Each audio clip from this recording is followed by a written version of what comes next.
On the remarkable days surrounding September 18th, 2025, the universe seemed to orchestrate a series of extraordinary events that challenge our understanding of natural processes. Within a mere 72 hours, our planet experienced two seemingly impossible phenomena. First, the rugged wilderness of Russia's Kamchatka Peninsula shuddered under the force of a colossal magnitude 7.8 earthquake, part of a devastating sequence that had begun weeks earlier in July. This seismic upheaval was not an isolated incident, but one chapter in a series of intense geological activity that had kept seismologists on high alert. Yet just 3 days prior to this seismic event, the Earth had been subjected to an equally powerful, albeit invisible force, a G3 geomagnetic storm that swept across the planet's magnetic shield, a direct consequence of the Sun's awakening from its 11-year period of relative dormancy. Some might dismiss these coincidences as mere happenstance. Could the timing truly be accidental? Or is there a deeper, more intricate connection woven into the fabric of our cosmic environment? The presence of a third, enigmatic player in this celestial drama raises this very question. It is the interstellar visitor known as 3I Atlas, an extraordinary object hurtling toward our Sun, cloaked in a vast plasma coma that spans half the size of the Sun itself, and which continues to grow with each passing day. For better or for worse, what we are witnessing now is unprecedented in recorded history.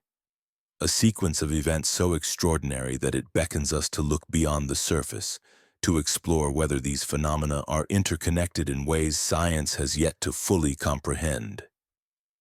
Join me as we delve into this mystery, unraveling whether these seemingly random events are just coincidence, or whether they reveal a hidden, more profound unity in the workings of our solar system and beyond. Let's begin with the first part of our exploration. The Sun is waking up. On the day of September 18th, 2025, the Earth itself seemed to tremble in response to the cosmic upheaval. Off the coast of Russia's Kamchatka Peninsula, a magnitude 7.8 earthquake erupted with relentless force, sending tremors rippling across the Pacific Ring of Fire, a zone notorious for its seismic activity. But what makes this event truly extraordinary is what preceded it. Merely 3 days earlier, our planet had been subjected to a powerful space weather event, namely a G3 geomagnetic storm, one of the most intense of the year, sweeping through Earth's magnetosphere like an invisible tsunami.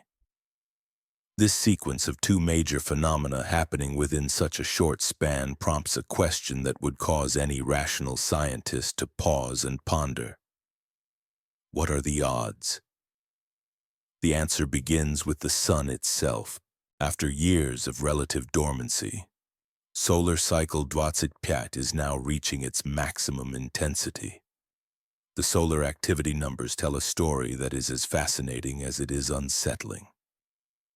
The National Oceanic and Atmospheric Administration's Space Weather Prediction Center has been meticulously monitoring the increase in solar phenomena. More coronal holes opening and creating pathways for high-speed solar wind streams, more geomagnetic disturbances and auroras dancing farther south than usual, lighting up skies over Colorado and beyond. But here's where the story takes a deeper turn. The geomagnetic storm on September 14th and 15th did not originate from a typical solar flare or a massive coronal mass ejection as many would expect. Instead, it was driven by a more subtle yet persistent feature.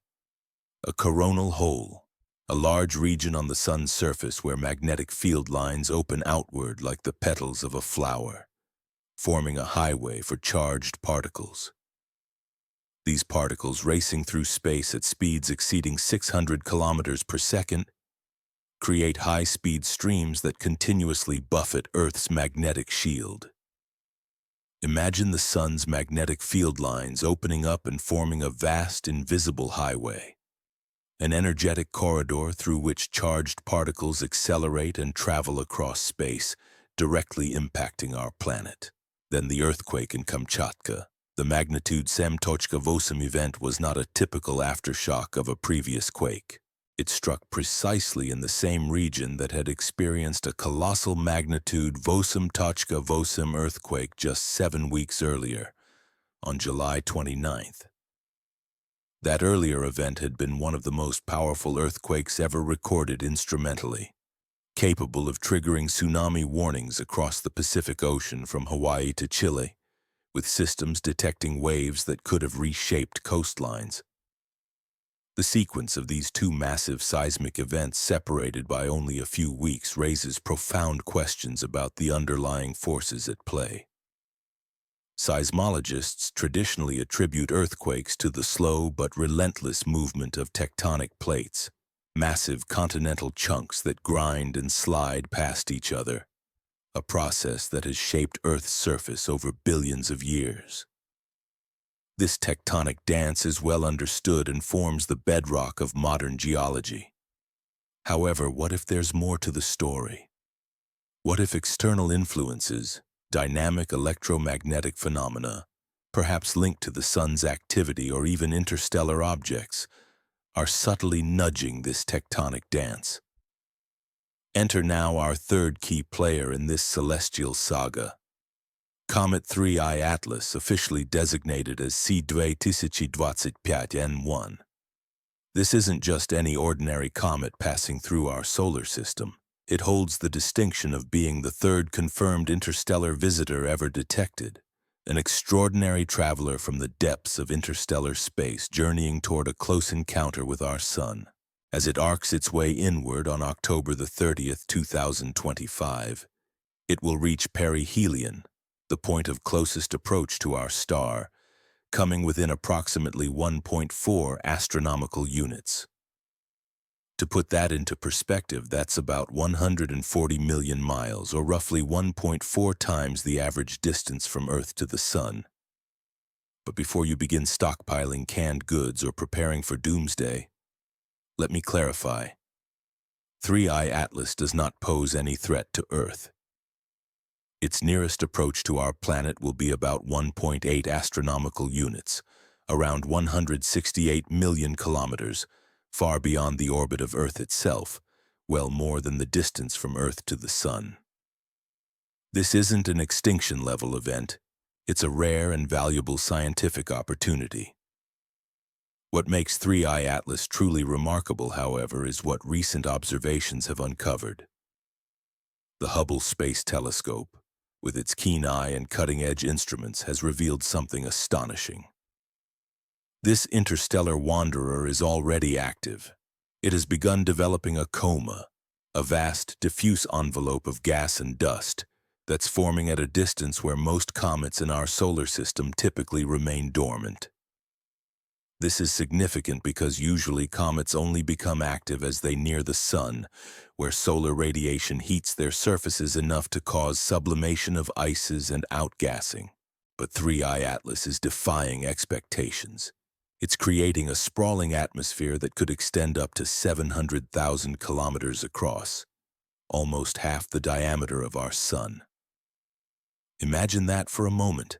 An object originating from another star system carrying complex chemistry and ices formed in an alien stellar nursery is already producing a colossal bubble of activity. This bubble is so enormous it could swallow several Earths side by side, yet the comet remains millions of kilometers away from the Sun's warming embrace.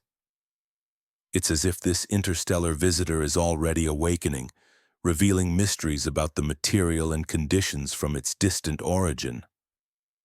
Now I want to be crystal clear about something before we proceed further. Mainstream seismology, the branch of science dedicated to understanding seismic activity on Earth, has found no confirmed causal link between solar storms and earthquakes. The United States Geological Survey, the world's most authoritative earthquake monitoring organization, maintains that tectonic forces, those slow, relentless movements of Earth's plates, are the primary drivers of seismic activity, not space weather phenomena like solar flares or geomagnetic storms. We will explore alternative hypotheses as our investigation unfolds, but it's important to label them as speculative. Ideas that are intriguing but not yet substantiated by conclusive scientific evidence. That said, the timing of recent events has sparked curiosity.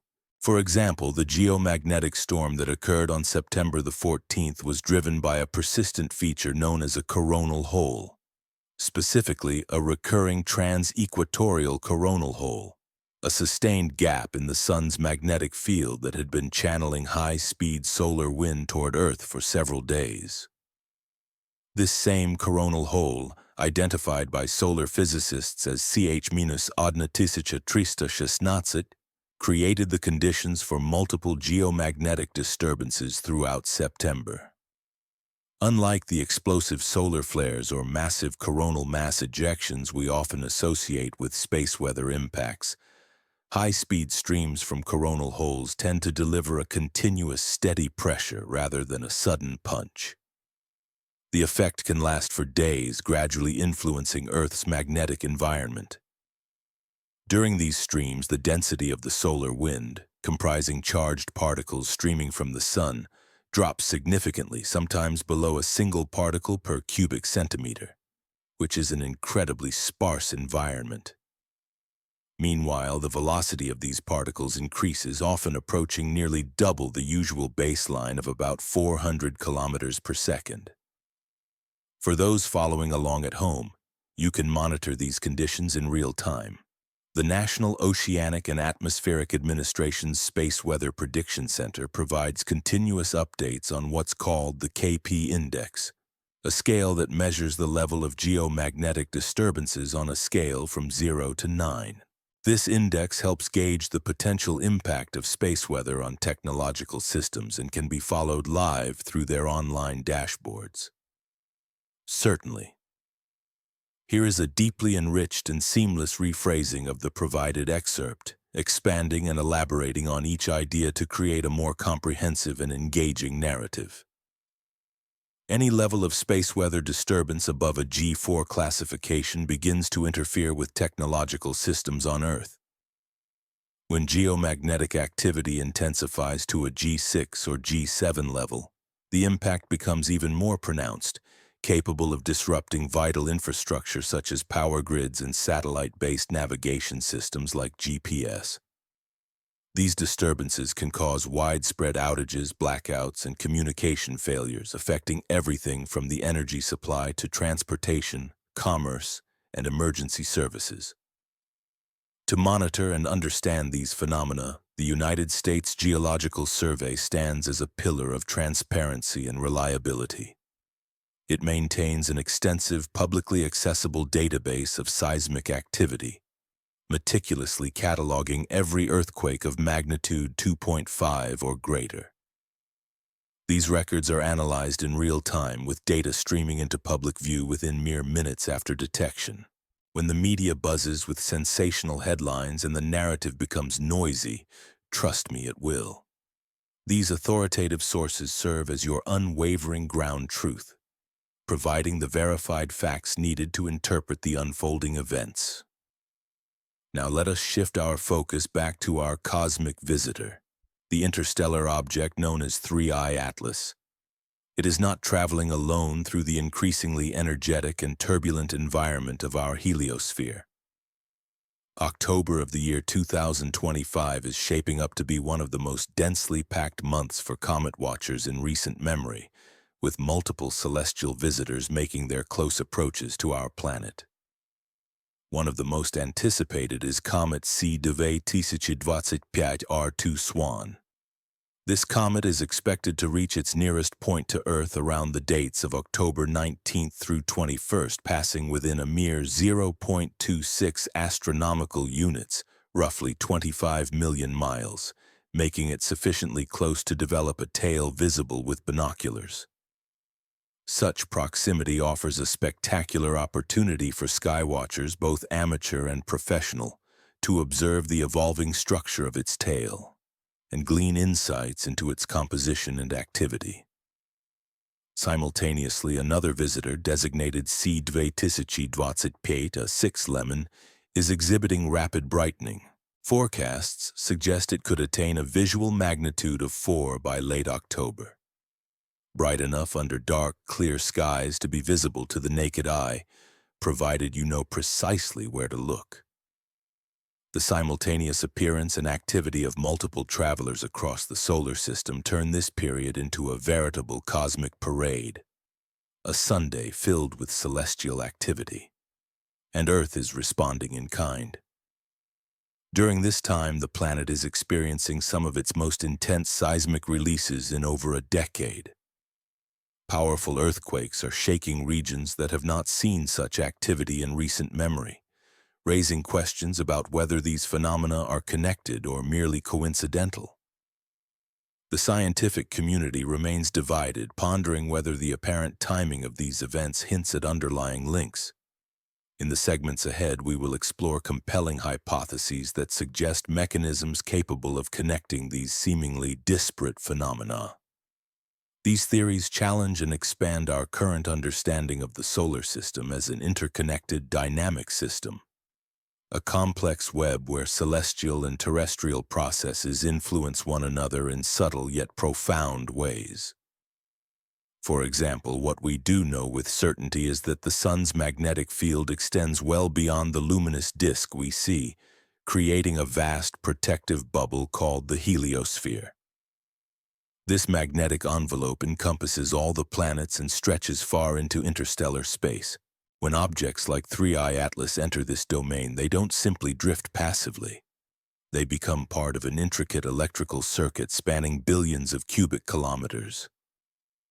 Their enormous comas interact with the solar wind, the continuous flow of charged particles emanating from the sun, the interplanetary magnetic field, and the complex current systems that traverse our cosmic neighborhood. The critical question is not whether these interactions occur, they certainly do, but whether they possess enough strength to influence the delicate geological processes on a planet located approximately 150 million kilometers away. Could the electromagnetic environment surrounding Earth be nudging the stresses along faults and fractures, subtly shifting the balance that determines when and where earthquakes happen? This question lies at the heart of our further inquiry. As we delve deeper, we will examine three distinct categories of evidence. First, the verified data: space weather measurements, seismic recordings, and observational astronomy. Facts that are indisputable and form the foundation of scientific understanding. Second, the contested claims: hypotheses proposing connections between solar activity and seismic events that, while intriguing, remain hotly debated within the scientific community. And third, the realm of the frankly speculative, what-if questions that push beyond conventional science's boundaries, inviting us to consider possibilities that are provocative yet require rigorous testing.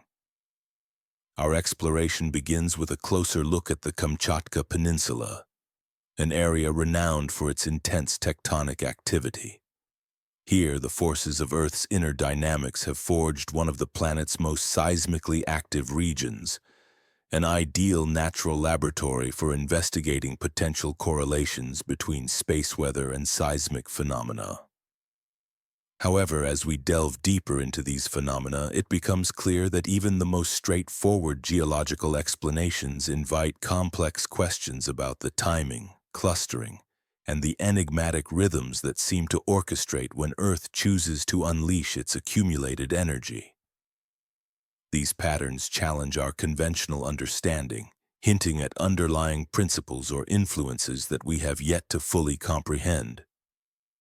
What occurs when an interstellar visitor, an alien vessel cloaked in a plasma cloud that spans half the size of our sun, approaches a star system already embroiled in magnetic chaos? The answer to this question might be found in the unfolding events of July 29, 2025, a day that marked an unprecedented seismic release in Earth's history. Let me set the scene with a vivid description of that momentous day. At precisely 14 hours, 55 minutes, and 10 seconds Coordinated Universal Time, the seafloor beneath Russia's Kamchatka Peninsula suddenly and violently shifted. In less than 3 minutes, a fault zone that had been dormant, locked in its position for decades, ruptured with a force that released an amount of energy equivalent to 32 billion tons of TNT. The resulting earthquake, registering a staggering magnitude of 8.8, was so intense that it effectively altered the very rotation of our planet, changing its length by mere microseconds. Within moments of this seismic upheaval, tsunami warning systems across the vast expanse of the Pacific Ocean sprang into action. The Deep Ocean Assessment and Reporting of Tsunamis, commonly known by its acronym DART, detected massive waves racing across the ocean at speeds nearing 800 kilometers per hour. Satellite altimeters operated by NASA's JASON series confirmed the presence of wave heights that exceeded 3 meters in some regions, waves carrying enough energy to devastate coastal cities thousands of kilometers away. These warnings underscored not only the destructive power of the quake, but also the intricacies of early detection systems designed to save lives.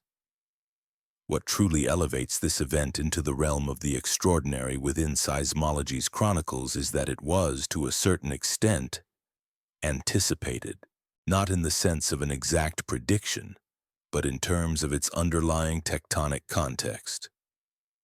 The Kamchatka Peninsula is situated atop one of Earth's most active subduction zones, an area where the Pacific Plate is relentlessly plunging beneath the Okhotsk Plate at a rate of roughly 8 centimeters each year.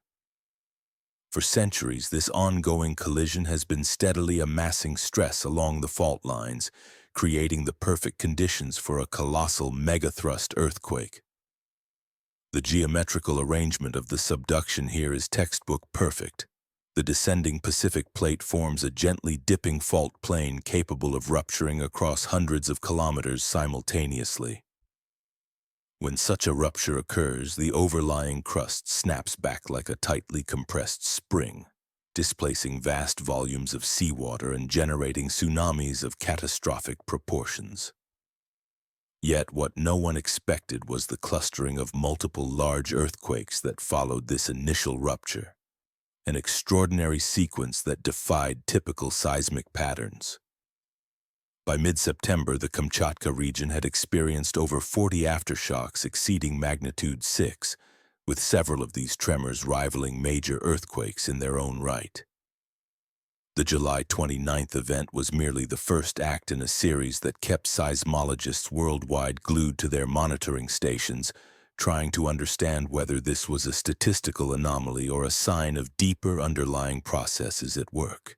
To grasp the significance of this clustering, one must understand the mechanics of stress transfer along fault systems. When a major quake strikes, it doesn't simply release the stored energy. It redistributes that energy across the fault network. Some regions experience an increase in stress, inching closer to their breaking point, while others enter a temporary state of relief, creating what seismologists term a stress shadow, areas where the probability of an earthquake momentarily decreases. This dynamic process suggests that earthquakes are not isolated events but are intricately connected through a web of stress interactions, with each rupture potentially triggering or inhibiting subsequent activity over vast distances. The Kamchatka sequence, with its unusual clustering of large aftershocks, beckons us to reconsider these interactions on a much broader scale, raising questions about what external influences, perhaps from space itself, might be at play. One of the most perplexing phenomena in our planet's seismic activity is the occurrence of megathrust events, catastrophic earthquakes that can unleash destruction across immense regions. An illustrative example is the earthquake that struck on July 29th, which not only released an enormous amount of energy but also set off a chain reaction of subsequent failures along the fault system. These cascading failures can extend their influence well beyond the initial rupture zone, which itself stretched nearly 600 kilometers along the boundary between tectonic plates. While the primary rupture marked the beginning of this seismic chain, The stress alterations it generated propagated much further afield, affecting neighboring fault segments in ways that could provoke further quakes. According to Coulomb stress modeling conducted by the United States Geological Survey, the initial quake's impact was not confined to just the immediate vicinity.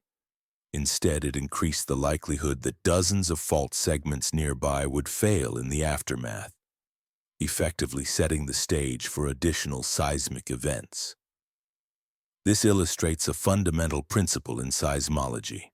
When one major fault ruptures, it redistributes stress across a network of faults, sometimes pushing other segments closer to their breaking point. This understanding, however, marks a point where mainstream seismology and alternative hypotheses diverge sharply. The conventional explanation for the earthquake that occurred on September 18th of the same year is relatively straightforward. It is classified as a large aftershock, a natural consequence of the stress redistribution caused by the July event. The magnitude, 7.8, fits precisely within what one would expect from such a sequence, confirming the typical pattern of aftershock activity that follows a megaquake. Yet, despite this apparent simplicity, the timing of the September 18th event raises eyebrows within the scientific community. The quake struck just 3 days after a significant space weather event, a G3 geomagnetic storm that swept through Earth's magnetosphere. This proximity in time prompts a compelling question. Is this merely a coincidence, or could there be a deeper, more intricate connection linking the planet's electrical environment to the mechanical forces that generate earthquakes? To delve into this question, it's essential to examine what unfolded during those critical days in September. The geomagnetic storm itself began on September 14th, triggered by a high-speed stream emanating from a coronal hole, a large dark region on the Sun characterized by open magnetic field lines. Unlike the sudden explosive impact of a coronal mass ejection, this storm developed gradually, with the solar wind pressure building over a span of nearly 2 days. Ground-based magnetometers worldwide recorded fluctuations in Earth's magnetic field that reached G3 levels, indicating intense geomagnetic activity. Such disturbances are powerful enough to produce widespread auroral displays, bright shimmering curtains of light visible in mid-latitude regions, and can cause minor disruptions to radio communications and navigation systems. However, the effects of this storm extended beyond the electromagnetic disturbances visible in the sky. It also subtly induced electric currents, what some researchers refer to as telluric currents, within Earth's crust. These currents tend to follow geological structures and can reach surprising intensities along fault zones, potentially influencing the conditions that govern fault stability. The National Oceanic and Atmospheric Administration's Space Weather Prediction Center meticulously documented these events, noting that during the storm, solar wind speeds peaked at nearly 700 kilometers per second, while particle density in the solar wind dropped to less than 1 proton per cubic centimeter. This particular combination of conditions, high velocity coupled with low density, creates what some researchers call a solar wind vacuum, a low-pressure environment in the electromagnetic domain of space around Earth. Alternative theories suggest that such a vacuum could influence tectonic processes through electromagnetic coupling, possibly nudging faults that are already critically loaded toward failure. Nonetheless, it is vital to approach these ideas with caution. The mainstream seismological community remains highly skeptical of direct causal links between space weather phenomena and earthquakes. A comprehensive review published in the Journal of Geophysical Research analyzed large data sets and found no statistically significant correlation between geomagnetic storms and earthquake occurrence when proper controls were applied. In other words, when the data is rigorously examined, the supposed connection tends to dissolve into statistical noise. Despite this, some studies have reported weak correlations under specific conditions. Certain researchers point to the potential for atmospheric pressure changes, disturbances in the ionosphere, the charged layer of the atmosphere, and induced currents in Earth's crust to act as triggers for earthquakes that are already on the brink of failure. These mechanisms, however, are generally considered supplementary, capable of influencing only faults that have accumulated near critical stress levels, rather than initiating seismic activity in stable regions. In summary, while the timeline of the September geomagnetic storm and the subsequent earthquake invites intriguing speculation, the scientific consensus remains cautious.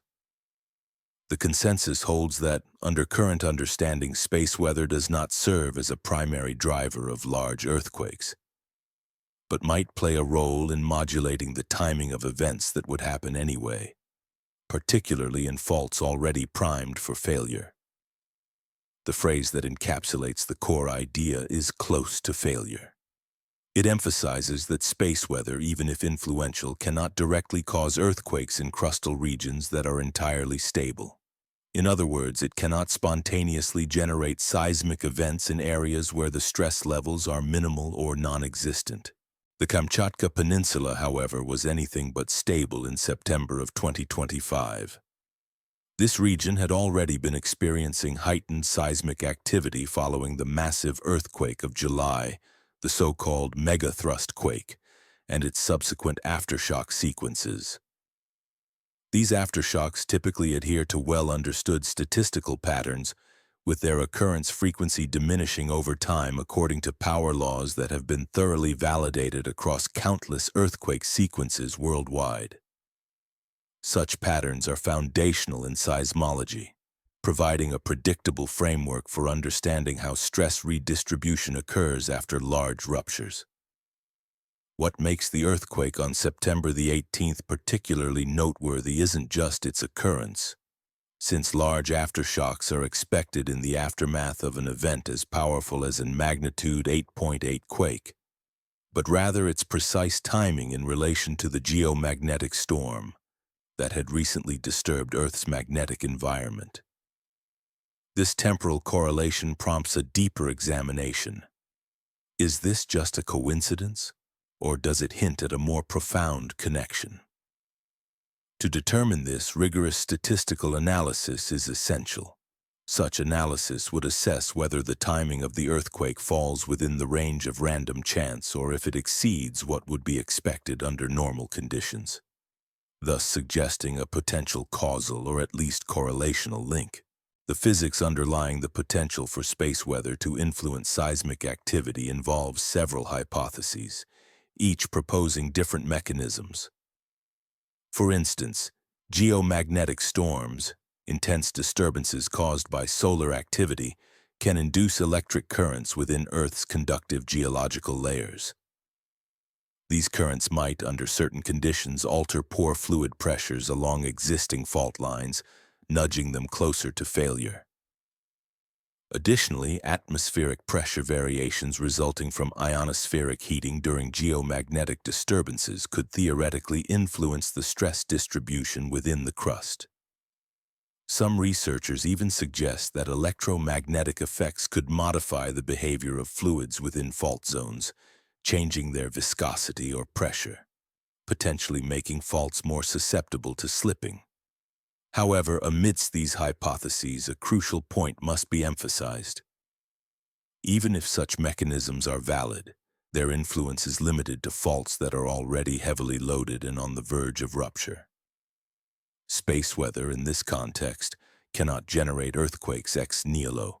It can only act as a catalyst or a timing modulator for seismic events that are inherently inevitable due to tectonic stress accumulation. In effect, space weather might serve to accelerate or delay the inevitable, but it cannot create the initial conditions for rupture in a completely stable crust. The implications for tsunami science, born from these cascading events, deserve particular attention. The July 29th earthquake, for example, served as a real-world test case for next-generation tsunami warning systems. NASA's Guardian system, which leverages GPS technology to detect ground motion in real time, provided critical data within minutes of the initial rupture. This rapid detection, combined with traditional seismic monitoring networks and the DART, Deep Ocean Assessment and Reporting of Tsunamis buoys, enabled scientists to construct an unprecedented picture of how seismic energy propagates through the Earth's crust and transfers into the overlying ocean.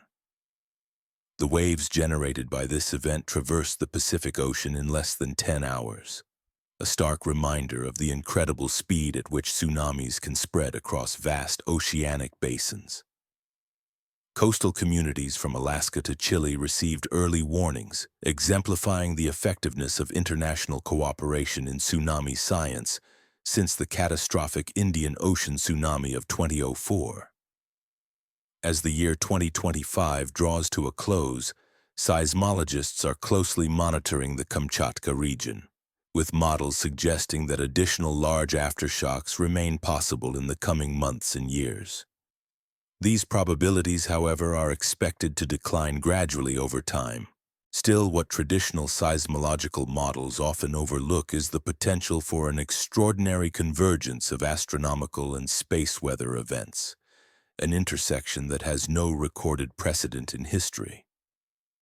An interstellar comet with a coma extending hundreds of thousands of kilometers is on its way to encounter our star at the peak of its 11-year activity cycle, a period marked by heightened solar phenomena. This rare alignment might offer insights into how celestial factors, beyond just tectonic forces, could influence Earth's seismic behavior, especially during periods of intense solar and cosmic activity. If the notion of electromagnetic coupling, meaning a direct influence between space weather phenomena and seismic activity, proves to be genuine, and this remains an important if, then the upcoming weeks could serve as the most revealing and consequential test case we've ever had in understanding this potential connection.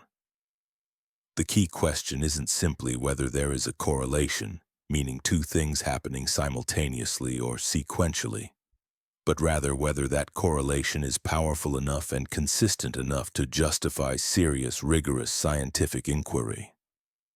Beneath the rugged terrain of the Kamchatka Peninsula, the Earth's crust continues its restless dance, still adjusting to the enormous stresses unleashed by the massive earthquake of July 29th. Meanwhile, high above, the space environment around us becomes increasingly volatile and energetic as solar cycle 25 approaches its zenith, its peak activity. And somewhere in the shadowy depths between planets, the interstellar object known as 3I Atlas persists in its ancient voyage, steadily progressing toward a dramatic encounter with our star, the Sun. What might transpire when these three domains, earthly geology, solar activity, and interstellar phenomena, converge within this very narrow window of cosmic time? The Kamchatka Peninsula, with its restless fault lines and history of seismic upheaval, might soon reveal the answer, whether we're prepared for it or not. Let us consider this as part 3 of our exploration, the phenomenon of the earthquake generator. There is something profoundly peculiar occurring in the space surrounding our planet, an occurrence that most people rarely, if ever, think about. As you listen to these words, Earth is enveloped by an invisible, restless river of charged particles, an energetic flow streaming from the sun at staggering speeds that could cross the entire breadth of the continental United States in less than 20 seconds. This flow is known as the solar wind.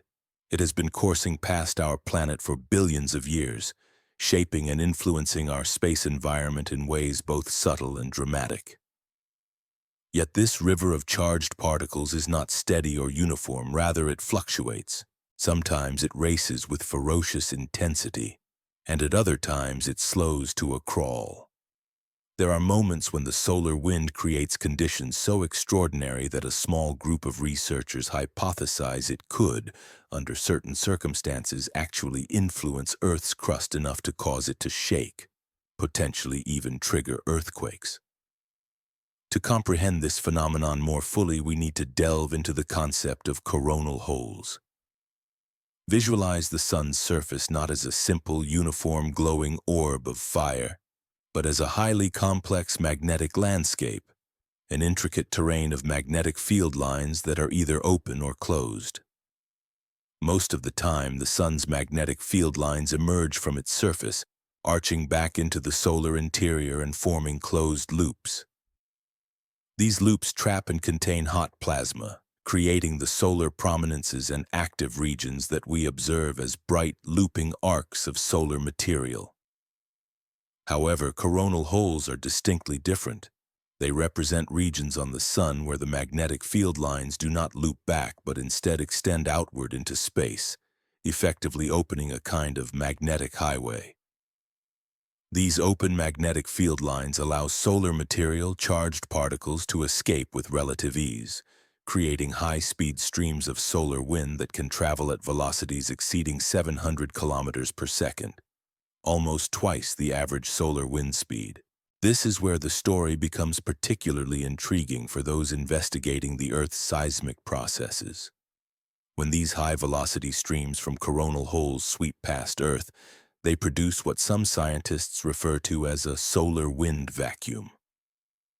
In essence, the particle density within this high-speed flow drops dramatically, sometimes to levels below 1 proton per cubic centimeter. To grasp what this means, consider that the air we breathe contains roughly 25 billion molecules per cubic centimeter. The solar wind vacuum, by contrast, is emptier than the most perfect vacuum we can create in a laboratory setting. Now here is where some controversial and speculative hypotheses enter the picture.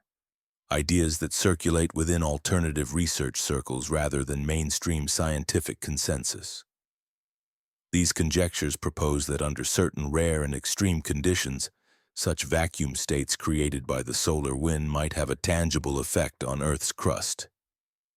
Specifically, some theorists suggest that these conditions could act as a kind of trigger, pulling large, already stressed earthquakes out of the Earth's interior, potentially setting off seismic events that would otherwise occur only after prolonged tectonic buildup.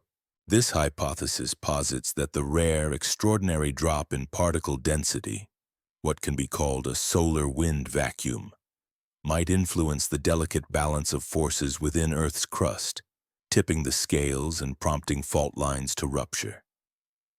It suggests that the electromagnetic interactions between the solar wind and Earth's magnetic and electrical environment could, under certain circumstances, serve as a catalyst for seismic activity, especially in regions already primed for earthquake due to accumulated tectonic stresses. In essence, the theory hinges on the possibility that space weather, particularly the high-speed streams originating from coronal holes, may not only shape auroras and magnetic disturbances but could also have a direct physical impact on Earth's crust, is in a perpetual state of tension, driven by tectonic forces that gradually accumulate energy along fault lines until a critical threshold is reached and the rocks suddenly release, causing an earthquake. This slow buildup, governed by the relentless grinding of tectonic plates over millions of years, has been the accepted scientific explanation for seismic activity for centuries. However, what if external electromagnetic forces originating from space could influence precisely when these inevitable ruptures occur? What if the electromagnetic environment surrounding our planet, modulated by the dynamic conditions of the solar wind, could provide the faintest of nudges, just enough to tip already critically loaded faults into failure? The proposed mechanism for such a phenomenon involves a cascade of electromagnetic interactions that ripple through Earth's magnetic and electrical layers. During periods when the solar wind streams intensely from the sun, it induces significant geomagnetic disturbances as it compresses and stretches the magnetosphere, the magnetic shield that protects the planet. These disturbances in turn generate powerful electric currents within Earth's conducting layers, the ionosphere above and the mantle beneath. These currents, known as telluric currents, follow the path of least electrical resistance, coursing through the crust and capable of influencing the stress conditions along fault zones. This idea isn't entirely speculative. It's well established that utility companies vigilantly monitor these currents because they can wreak havoc on infrastructure, damaging transformers, corroding pipelines, and disrupting power grids. But the question arises, could these currents also subtly influence the mechanics of faults within Earth's crust? The notion is gaining traction within mainstream seismological research, which recognizes that even minuscule stress variations, such as those caused by tidal forces, atmospheric pressure shifts, or groundwater extraction, can modulate the timing of earthquakes when faults are already teetering on the brink of failure. In September of 2025, Nature presented what could be seen as a natural experiment. A persistent coronal hole, designated -1316, had been channeling high-speed streams of solar wind toward Earth over several days. Monitoring stations tracking solar wind parameters recorded the telltale signatures of this phenomenon. Elevated velocities, reduced plasma densities, and sustained conditions conducive to prolonged geomagnetic activity. The result was a G3-class geomagnetic storm, significant though not the most intense on record, that persisted for days. During this storm, ground-based magnetometers registered fluctuations in Earth's magnetic field that lasted over 48 hours, while ionospheric monitoring stations around the globe detected ripple effects, creating disturbances that traveled through the atmosphere and space environment. Just 3 days after this geomagnetic storm, the Kamchatka Peninsula experienced a magnitude 7.8 earthquake, one of the most powerful seismic events in recent history. While correlation does not automatically imply causation, the timing is striking and prompts further inquiry. It is important to recognize that this earthquake occurred in a region already under stress. Aftershocks from an earlier magnitude 8.0 quake in July had been ongoing, making large seismic events statistically more likely. From a purely probabilistic perspective, such a powerful aftershock was expected. Yet the coincidence of these space weather conditions preceding the seismic event raises questions about a possible link.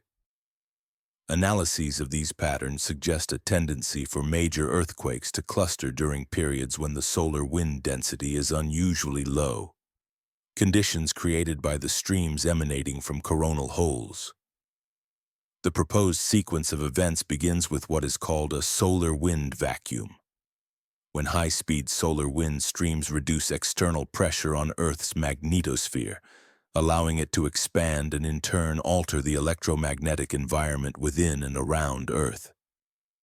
This expansion could influence the induced telluric currents flowing through Earth's crust, subtly shifting the stress landscape along fault zones. The implications are profound. If these electromagnetic effects are indeed capable of influencing fault mechanics, they could serve as a trigger, an external space-driven catalyst that pushes already loaded faults past their breaking point.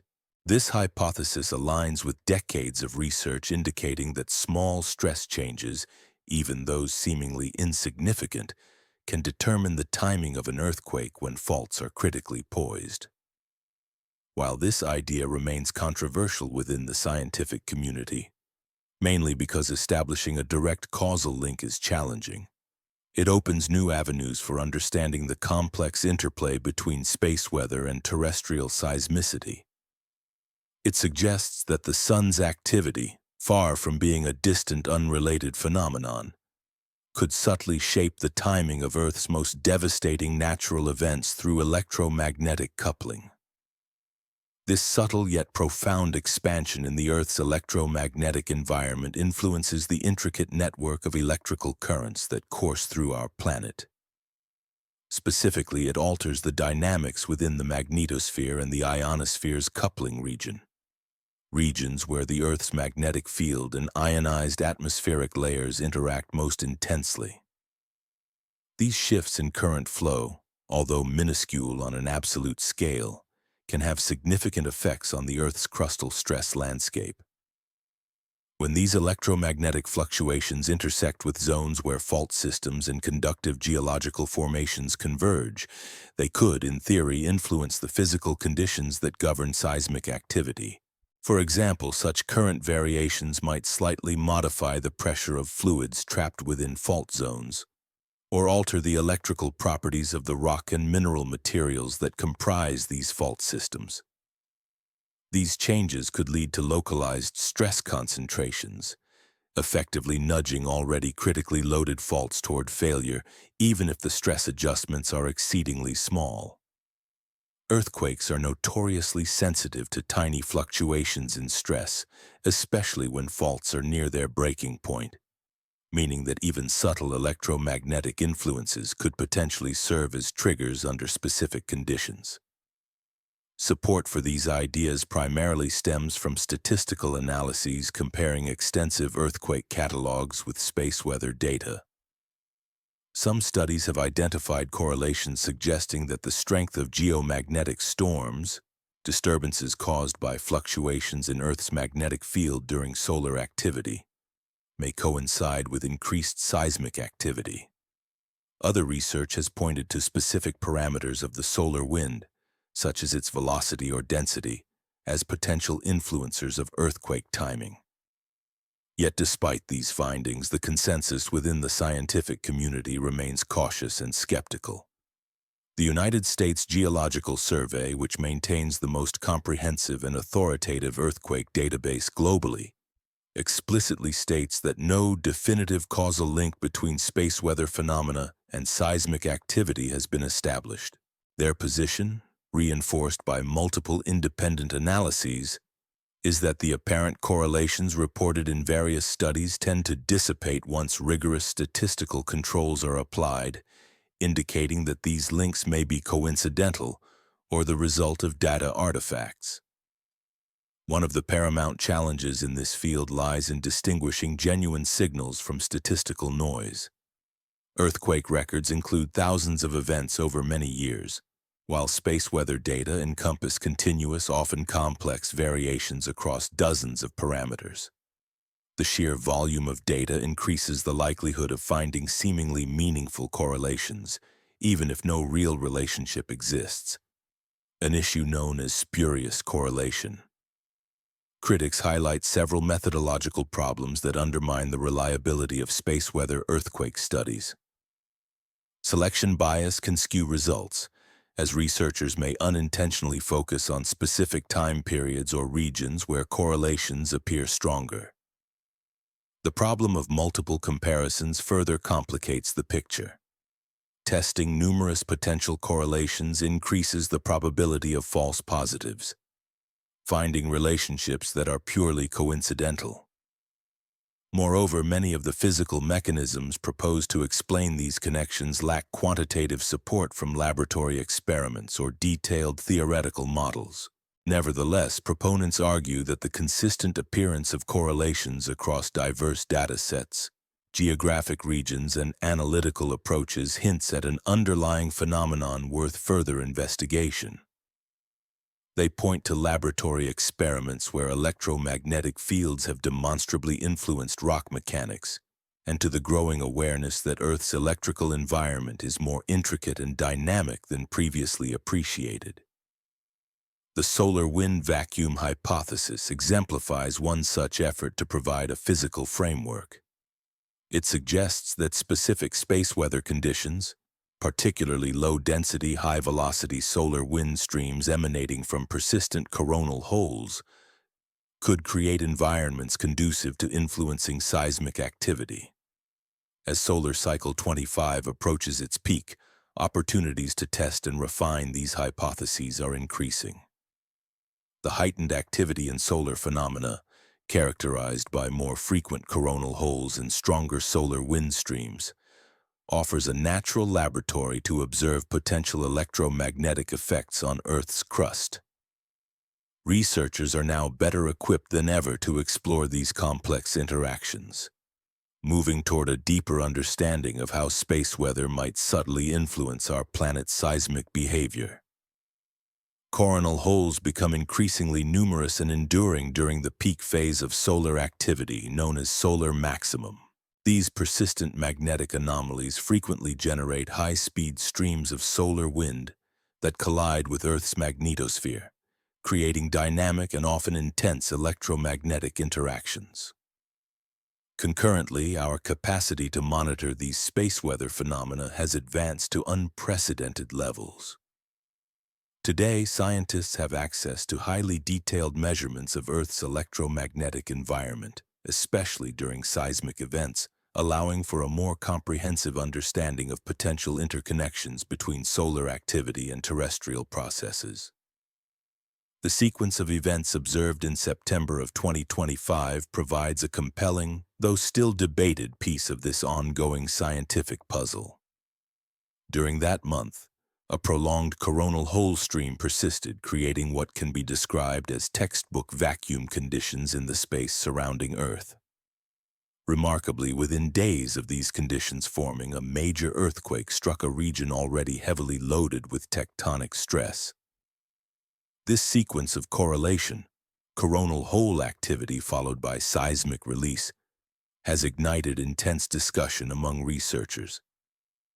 Is this a direct cause and effect relationship, a mere coincidence, or perhaps a complex interplay of both? The debate remains heated with no definitive consensus. What makes the coming months especially intriguing is that we are not simply observing routine solar activity. We are on the verge of an extraordinary cosmic event. An interstellar visitor carrying an immense plasma coma is approaching its closest pass to our star. If the hypothesis of electromagnetic coupling between space and Earth holds true, then this object, designated as 3I Atlas, might serve as the most dramatic and revealing natural experiment in recorded history. The so-called solar wind vacuum, once considered primarily a curiosity among space physicists, has now emerged as a potential portal into understanding how Earth responds to the electrical rhythms permeating the entire solar system. As October of 2025 draws near, this portal is set to become significantly larger, promising a flood of data that could confirm or refute these theories. Whether one believes that space weather can trigger earthquakes or not, there is little doubt that the upcoming weeks will deliver a wealth of information ripe for analysis. The critical question remains: will this data lend support to the vacuum hypothesis, a theory suggesting that low-density solar wind conditions can influence Earth's seismic activity, or will it finally put such ideas to rest? Regardless of the outcome, what is clear is that the Earth beneath our feet, together with the plasma currents flowing past and through it, is about to partake in a profound cosmic dialogue. This conversation has the potential to radically reshape our understanding of how the solar system functions as an interconnected electromagnetic system. Turning to planetary alignment and the G3 geomagnetic storm, sometimes the universe's timing is so precise that it could inspire the plot of a Hollywood blockbuster. On September 13, 2025, Mercury reached what is known as superior conjunction, the point at which it lies directly behind the Sun relative to Earth, forming a perfect straight line in space. Less than a day later, a powerful G3 geomagnetic storm slammed into Earth's magnetosphere, illuminating the skies with auroras as far south as Kansas. Was this just a cosmic coincidence? Mainstream heliophysics experts would argue it was. The storm was driven by a high-speed solar wind stream emanating from a coronal hole that had been tracked for days. Mercury's position, approximately 96 million kilometers away on the far side of the Sun, could not physically influence the conditions generating the solar wind near Earth. Yet for those who think beyond traditional explanations, the timing raises compelling questions. Could planetary alignment subtly influence the electrical environment of the entire solar system? Some researchers propose that planetary positions might exert influence not through gravitational pull, far too weak for such effects, but through the intricate web of electromagnetic interactions that connect all objects within the heliosphere. Instead of viewing the solar system as a collection of isolated worlds orbiting through empty space, this perspective envisions it as a vast, interconnected electrical circuit. In this model, planetary alignments could alter the impedance, essentially the electrical resistance of this cosmic circuit, thereby modulating space weather conditions in ways that could influence Earth's magnetosphere and perhaps even seismic activity. At the very core of our star, the Sun actively fuels the vast cosmic electrical network that envelops our solar system. It emits a relentless stream of charged particles, protons, electrons, and ions, that generate intricate currents spanning the entire heliosphere, the expansive bubble of solar influence extending far beyond the orbit of Pluto. These solar winds carve and shape the magnetic environment of space, creating a dynamic, interconnected system that functions like an immense, celestial electrical circuit. Within this cosmic circuit, each planet plays a vital role. Their magnetic fields and ionospheres act as fundamental components, akin to electrical elements, resistances, capacitors, and inductors, though on scales that dwarf any human-made technology. These planetary magnetic shields and ionized layers modulate the flow of electrical energy, influencing how currents move through the heliosphere. When the planets align in particular configurations, this electrical model suggests that they can alter the overall impedance of the entire heliospheric circuit, much like adding or removing components in an electronic device modifies its behavior. Think of the planetary alignment as a process of fine-tuning, where the addition or subtraction of these cosmic components shifts the current pathways. This causes the flow patterns of electromagnetic energy to change in ways that are often unpredictable. For example, during the period surrounding the planetary conjunction of Mercury on September the 13th, 2025, this effect became especially evident. Mercury's alignment with the Sun and Earth occurred during a phase of heightened solar activity, when the Sun was nearing the apex of solar cycle 25. The cycle's approach was marked by increased numbers of sunspots and more frequent eruptions, solar flares and coronal mass ejections, signaling a more turbulent and energetic solar environment. Leading into this period, a coronal hole designated as CH-11316 had been persistently funneling high-speed solar wind towards Earth for several days. These streams of plasma, traveling at velocities exceeding 700 kilometers per second, created the raw conditions necessary for geomagnetic disturbances, space weather phenomena capable of impacting Earth's magnetic environment. The intense solar wind and magnetic activity set the stage for potential disruptions, but the storm that ultimately arrived on September the 14th exceeded many forecasters' expectations. Initially, scientists predicted a moderate G2 geomagnetic storm, indicating a level of disturbance that was significant but not yet severe. However, ground-based magnetometers, sensitive instruments placed across the planet, recorded fluctuations in Earth's magnetic field that escalated to a G3 level, strong enough to cause noticeable effects. In space weather terms, this difference may seem minor, yet it signifies a substantial increase in electromagnetic energy, a jump that has tangible consequences for our technological infrastructure. G3 storms are at the threshold where space weather begins to interfere with everyday technologies. Auroras become visible at latitudes much farther from the poles, with sightings reported as far south as Colorado and Illinois, where the shimmering curtains of green and red dance across the night sky. Radio communications, particularly at high frequencies used by aviation and maritime operations, experience blackouts or degraded signals. GPS signals falter as ionospheric disturbances caused by the storm's energetic particles interfere with satellite transmissions, leading to positional inaccuracies.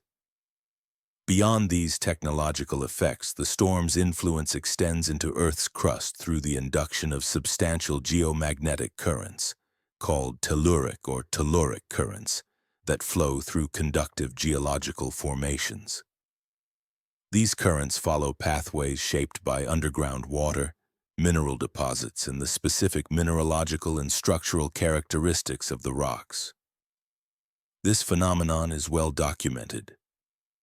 Utility companies have monitored these currents for decades because they can cause damage, burned-out transformers, power surges, and cascading failures across the electrical grid. This raises a critical question. Could these induced currents be strong enough to influence the processes that govern earthquakes? Power grid engineers are acutely aware of the risks, as geomagnetically induced currents, GICs, can reach hundreds of amperes in high-voltage transmission lines, disrupting power supplies and damaging infrastructure. Some researchers, however, propose an even more provocative idea. During major geomagnetic storms, millions of amperes could flow through deep crustal structures, far exceeding typical levels, potentially influencing seismic activity.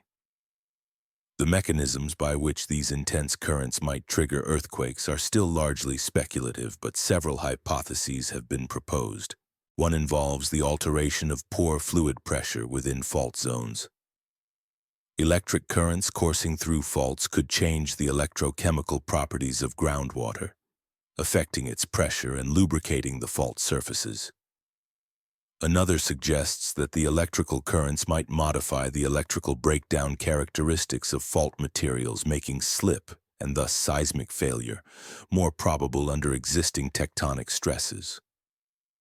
These processes could, in theory, act as catalysts, nudging already critically loaded faults toward rupture. While the physics behind these propositions remain under active investigation, what is clear is that the interplay of solar activity, planetary magnetic configurations, and Earth's crustal conditions forms a complex, interconnected system. This system's behavior during space weather events, especially during heightened solar activity, may have subtle yet significant influences on geological processes that have. Alternatively, these electromagnetic phenomena could induce localized heating within Earth's crust, altering the mechanical properties of rocks along critical fault segments. Mainstream geophysical science, however, tends to dismiss such mechanisms as unlikely, primarily because the energy involved appears insufficient to surpass the dominant mechanical forces governing earthquake initiation. To put it into perspective, a magnitude 7 earthquake discharges an energy equivalent to 32 nuclear explosions, an immense release of power. In contrast, the electromagnetic energy associated with even the most intense geomagnetic storms constitutes only a tiny fraction of that total. Yet the process of triggering an earthquake does not necessitate the total energy matching that of the seismic event itself. Instead, even minimal stress changes, measured in kilopascals rather than megapascals, can act as catalysts, nudging already critically loaded faults toward failure and thus advancing the timing of seismic releases. For instance, the Moon's tidal forces are well documented to influence earthquake timing, despite their mechanical effects being minuscule compared to the vast tectonic stresses at play. These tidal stresses are so slight that they seem almost negligible, yet they can sometimes precipitate seismic events in regions where faults are nearly at their breaking point. This raises a pivotal question. Could electromagnetic effects from geomagnetic storms exert a comparable influence? Do they produce stress variations of a similar magnitude, capable of acting as triggers under certain conditions? Laboratory experiments provide some intriguing clues. They demonstrate that electric currents, when applied to rock samples, can influence the processes that lead to fracture and failure. These effects include altering pore fluid pressures, weakening mineral bonds, or initiating localized heating, all of which could theoretically facilitate fault slip. However, scaling these laboratory findings to the vastly larger and more complex natural fault systems remains a significant challenge. The physical conditions, geometries, and energy scales are fundamentally different, and translating experimental results into real-world implications is fraught with uncertainties. What makes the geomagnetic storm of September 14, 2025 particularly noteworthy is its timing relative to planetary alignments and recent seismic activity. It occurred shortly before the conjunction of Mercury with the Sun, an astronomical configuration that might influence the structure of the heliosphere, and just prior to the Kamchatka earthquake in Italy. If planetary positions can modulate the large-scale electromagnetic environment of the heliosphere, then such alignments could temporarily enhance the coupling between space weather phenomena and terrestrial processes. The proposed mechanism operates along these lines. Planetary alignments influence the large-scale structure of the heliospheric current sheet, the vast spiral of electric currents emanating from the Sun's equator and extending throughout the entire solar system. Changes in this structure, propagating at the speed of light, reach Earth within roughly 8 minutes of their origin, affecting the planet's magnetosphere during geomagnetic storms. The interaction between the modified current sheet and Earth's magnetic field could amplify the electrical currents that flow through the polar regions and connect to the planet's global electrical circuit. In regions with active tectonics, such as the Kamchatka Peninsula, these currents could conceivably add a subtle but meaningful stress increment to faults already on the verge of slipping. Rather than causing entirely new earthquakes, this additional stress might accelerate an already imminent failure, resulting in an earlier release of energy, perhaps hours or days ahead of schedule. Testing this hypothesis rigorously requires meticulous statistical analysis. Seismologists compare earthquake catalogs with geomagnetic storm records and planetary position data to identify potential correlations. Some preliminary studies have detected weak associations, hinting at a possible link. But the scientific community remains divided over the significance of these findings. The sequence of events in September, with Mercury's superior conjunction occurring less than 24 hours before the G3 geomagnetic storm, provides a valuable data point in this ongoing debate. Although the evidence is far from conclusive, it encourages further investigation into the subtle interplay between celestial configurations, space weather, and Earth's seismic activity.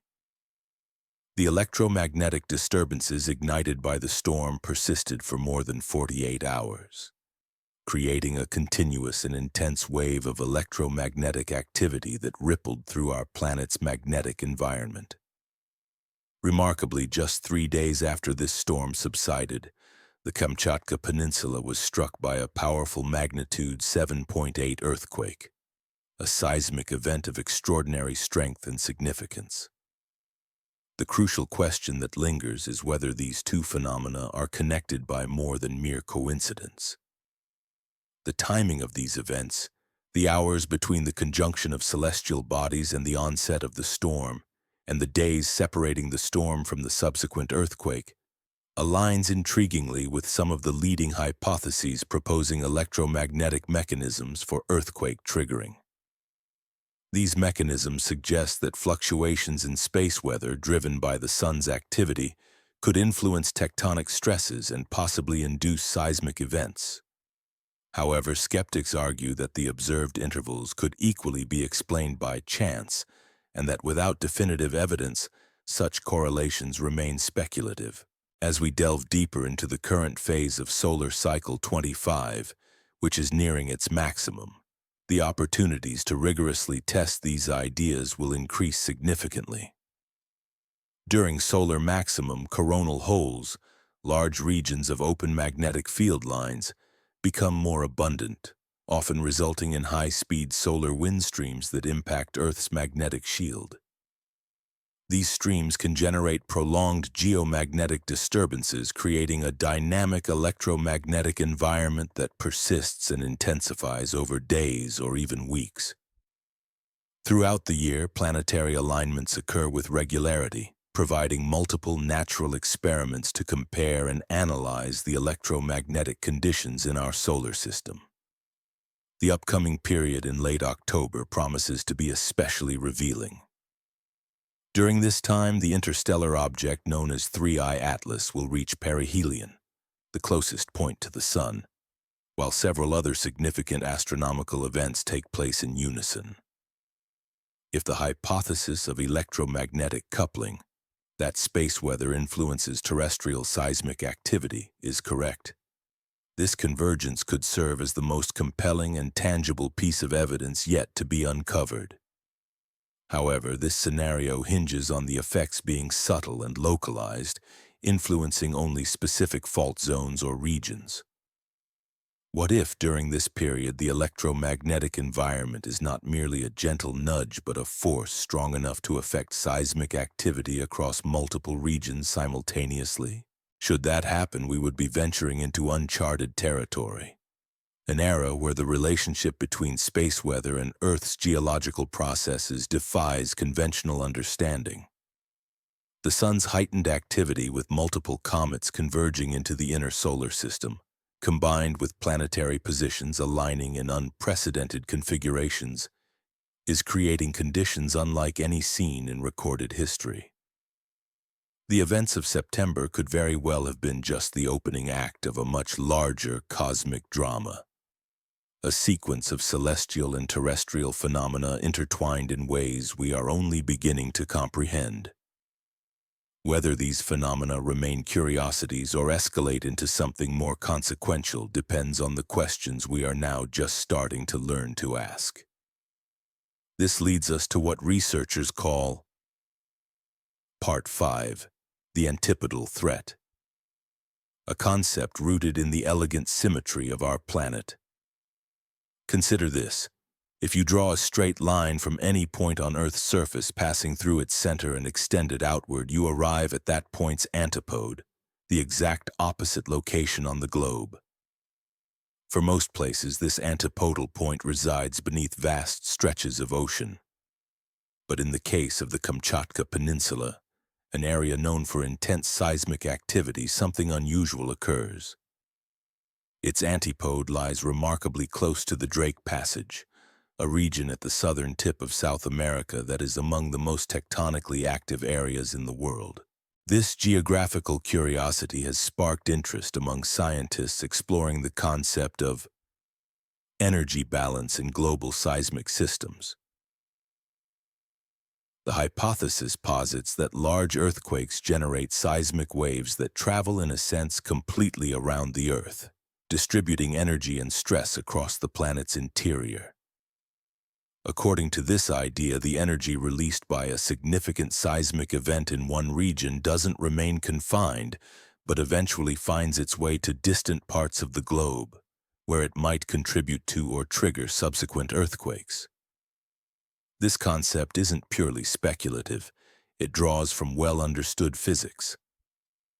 We know that the seismic waves produced by massive earthquakes, particularly the long-period surface waves, can circumnavigate the globe multiple times, carrying information about the original rupture and the energy involved.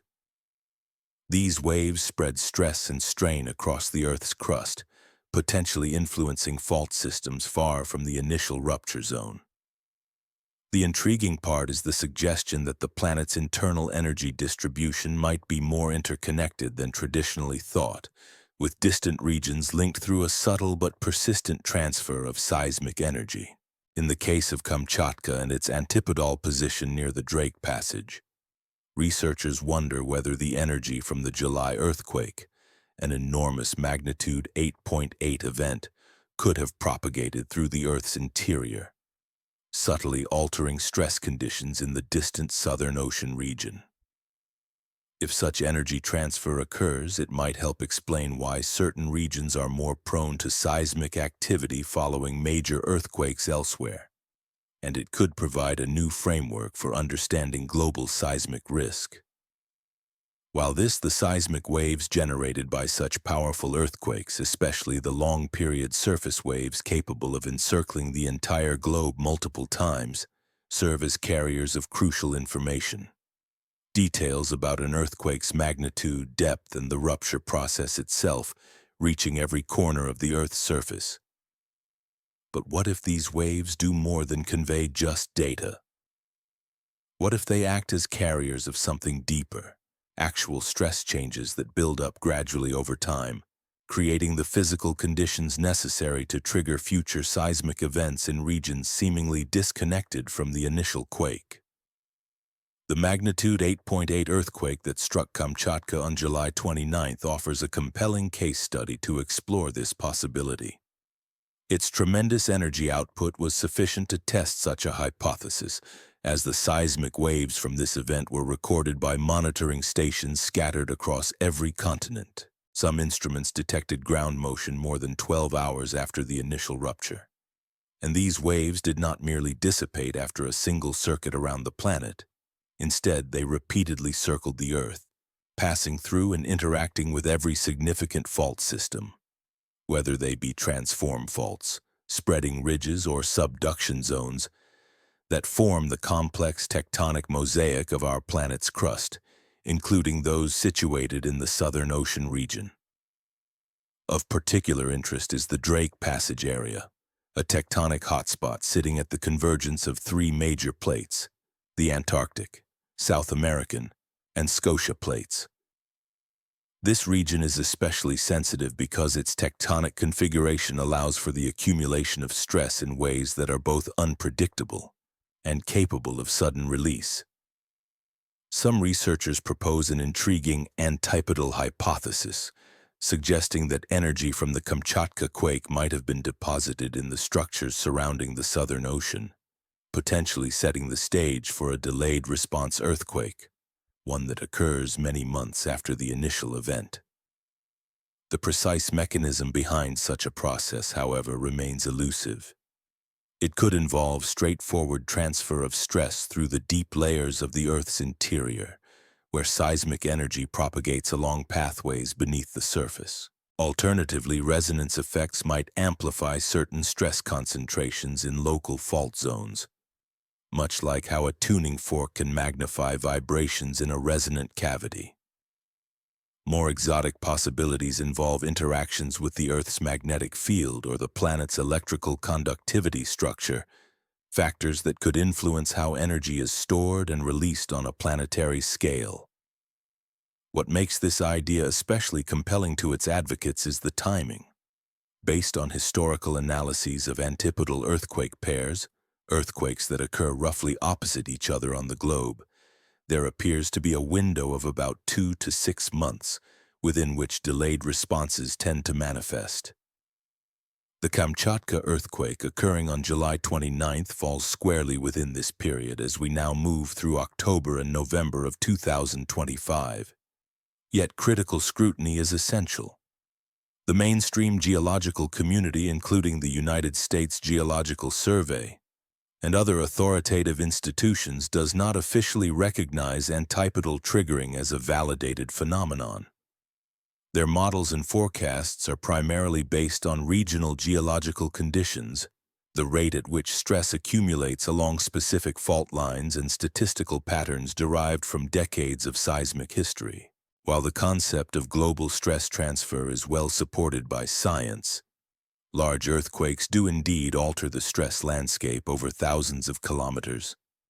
The effects typically diminish rapidly with distance, following well-understood mathematical relationships that depend on fault geometry, crustal properties, and the attenuation of seismic energy. For antipodal triggering to be plausible, it would require the transmission of energy across the full 12,700 kilometers of the Earth's solid interior, a feat that pushes the boundaries of current scientific understanding. Such a transfer would need to involve mechanisms capable of maintaining coherence and intensity over vast distances, challenging conventional models of how seismic energy dissipates and interacts within the Earth's layers. The maximum possible distance between any 2 points on the surface of the Earth is a vast expanse, representing the greatest length across the globe. While seismic waves are capable of traveling these enormous distances, the notion that such waves could concentrate enough stress to ignite major earthquakes at antipodal points remains highly speculative and debated within scientific circles. The core challenge in supporting this hypothesis lies in the calculations of the Earth's energy budget. To illustrate, a colossal earthquake of magnitude 8.8 releases an estimated energy of around 10 raised to the power of 17 joules, an amount comparable to approximately 32 megatons of TNT exploding simultaneously. Yet the vast majority of this energy dissipates rapidly as heat and seismic wave radiation within the initial few hundred kilometers of the rupture zone. The tiny fraction of energy that might reach the antipodal point, opposite the quake's epicenter, is minuscule when compared to the dominant local tectonic forces that govern earthquake activity. Despite this, advocates of the antipodal triggering theory cite several historical events that they interpret as supporting evidence. For instance, the devastating Sumatra earthquake in December 2004 was succeeded 4 months later by an even larger magnitude 8.6 event along the same fault system, suggesting a possible connection across the entire planet. Similarly, the March 2011 Tohoku earthquake appeared to precede unusual seismic activity in various antipodal regions, although no single event perfectly conformed to the predicted pattern of stress transfer. What makes this hypothesis particularly intriguing is the observation of apparent correlations between earthquake sequences in the Pacific Ring of Fire, one of the world's most seismically active zones, and concurrent activity along the Mid-Atlantic Ridge system. If these correlations are genuine, they could imply the existence of a global-scale stress transfer mechanism that extends beyond local tectonic interactions, an idea that challenges conventional seismic understanding. Such a mechanism would suggest that stress changes in one part of the planet could influence seismic activity elsewhere, even across thousands of kilometers. One especially compelling test case is the Drake Passage region, located between South America and Antarctica. This area is notable because it is the youngest oceanic gateway on Earth, having only opened approximately 34 million years ago when these continents finally separated. Due to its relatively recent geological formation, the fault systems here are still in the process of adjusting to their evolving configuration.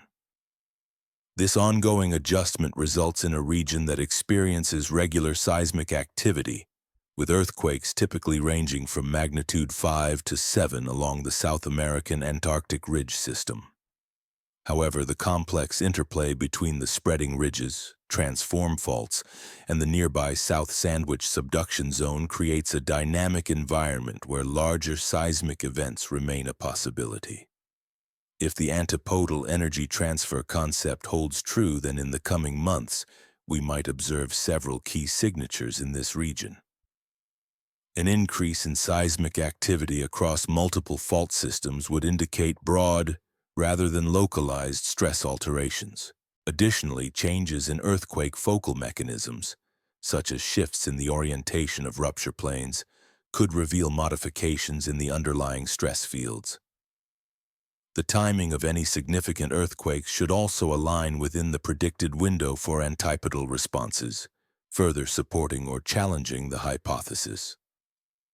Adding another layer of complexity are the electromagnetic considerations involved in this theory. Some researchers propose that antipodal earthquake triggering is not solely a mechanical phenomenon, but also involves electrical effects propagating through Earth's highly conductive layers. This idea links the concept of seismic energy transfer with broader electromagnetic theories that suggest planetary-scale electrical interactions might influence tectonic processes. Such a perspective opens the possibility that electromagnetic disturbances, perhaps generated or amplified by large-scale geophysical or astronomical events, could induce stress changes within Earth's crust, potentially serving as a catalyst for seismic activity at antipodal points.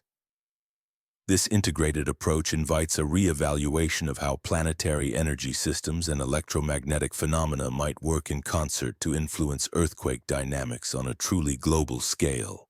According to this electromagnetic hypothesis, the seismic event in Kamchatka did more than merely alter the Earth's mechanical stresses. It also generated electrical disturbances that traveled through the planet's conductive layers, specifically its mantle and core. These disturbances, in theory, could influence seismic activity in regions located directly opposite the earthquake's source, what is known as antipodal areas, through mechanisms similar to those proposed for space weather triggers. Such mechanisms include changes in pore fluid pressure within faults, modifications of the electrical properties and breakdown thresholds of fault materials, or localized heating effects that weaken structural integrity. What makes this particularly compelling is the idea that electromagnetic signals travel at a significant fraction of the speed of light through conductive planetary materials, meaning they could reach antipodal regions within hours or days, rather than the months typically associated with mechanical stress transfer via seismic waves.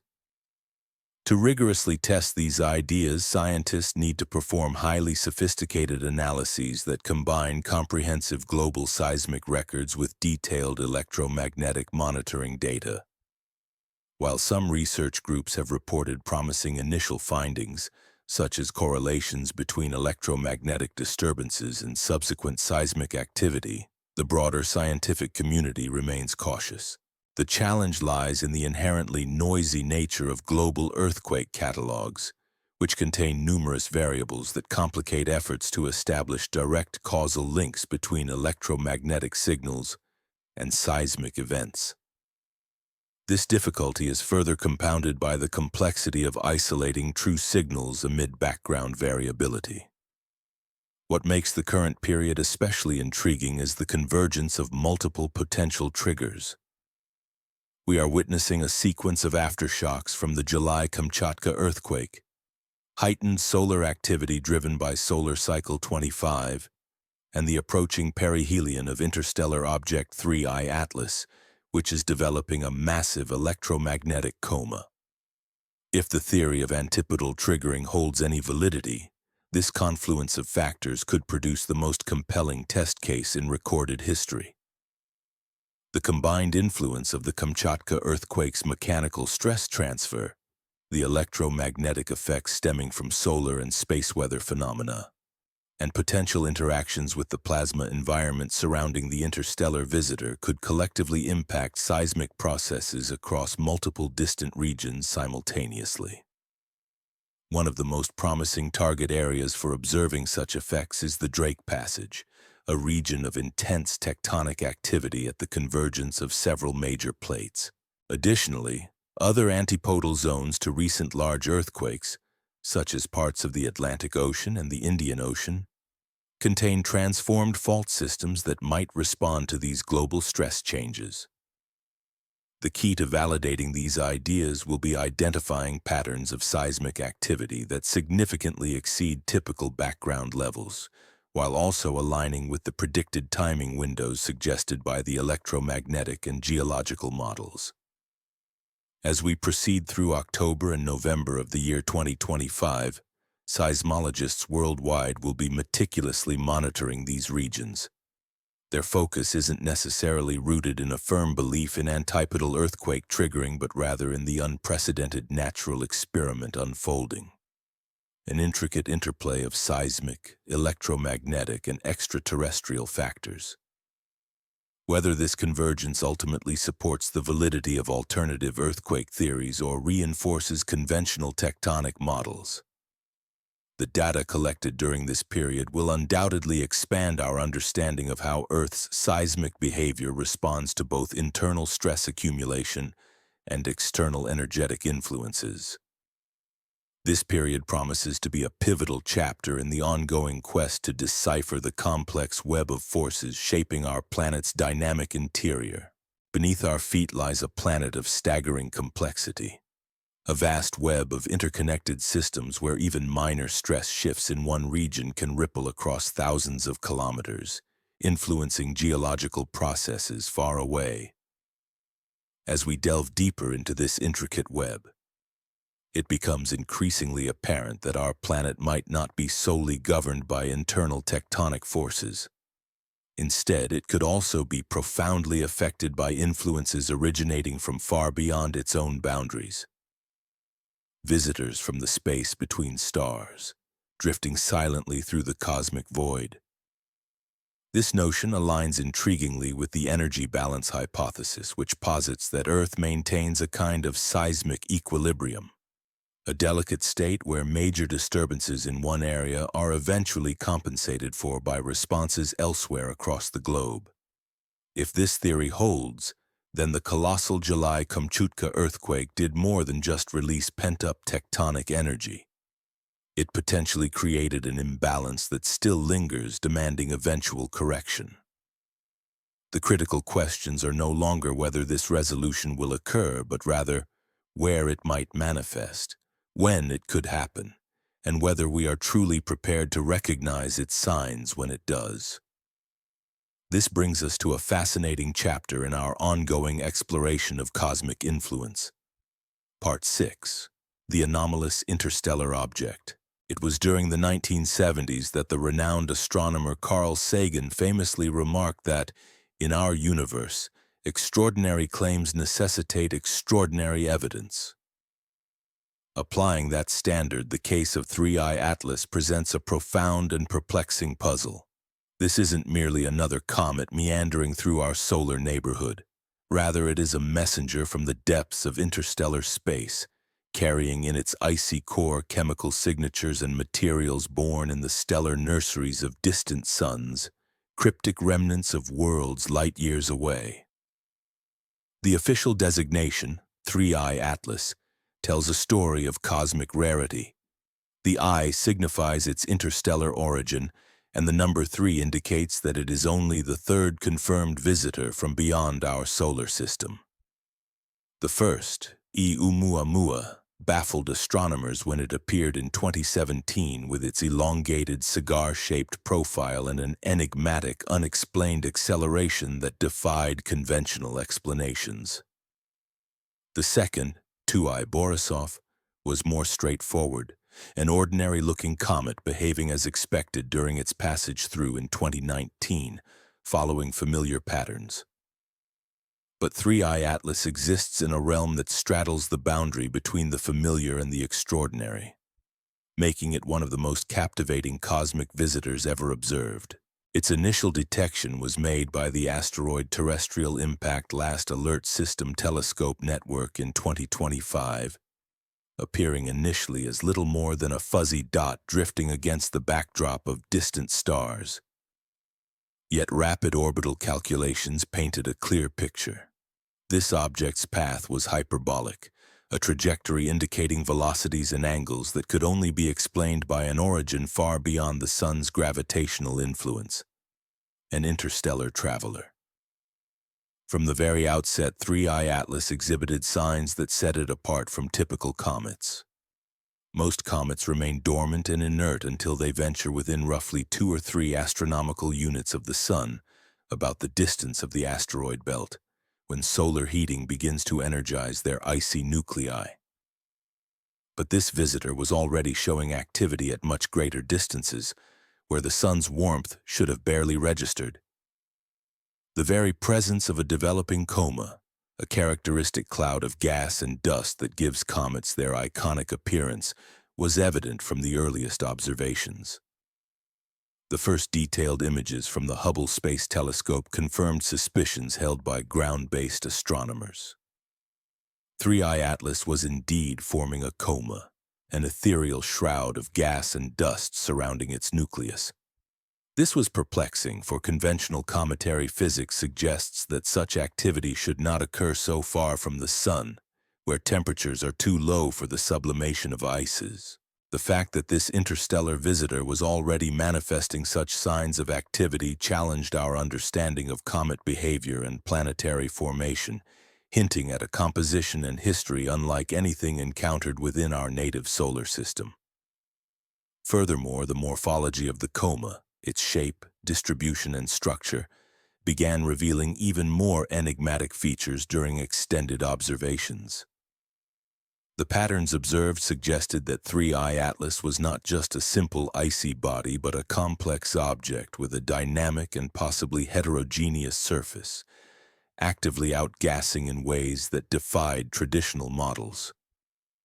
As the comet journeyed closer, these peculiar behaviors became increasingly evident, prompting scientists to reconsider the nature of interstellar objects and the processes that govern their evolution in the vastness of space.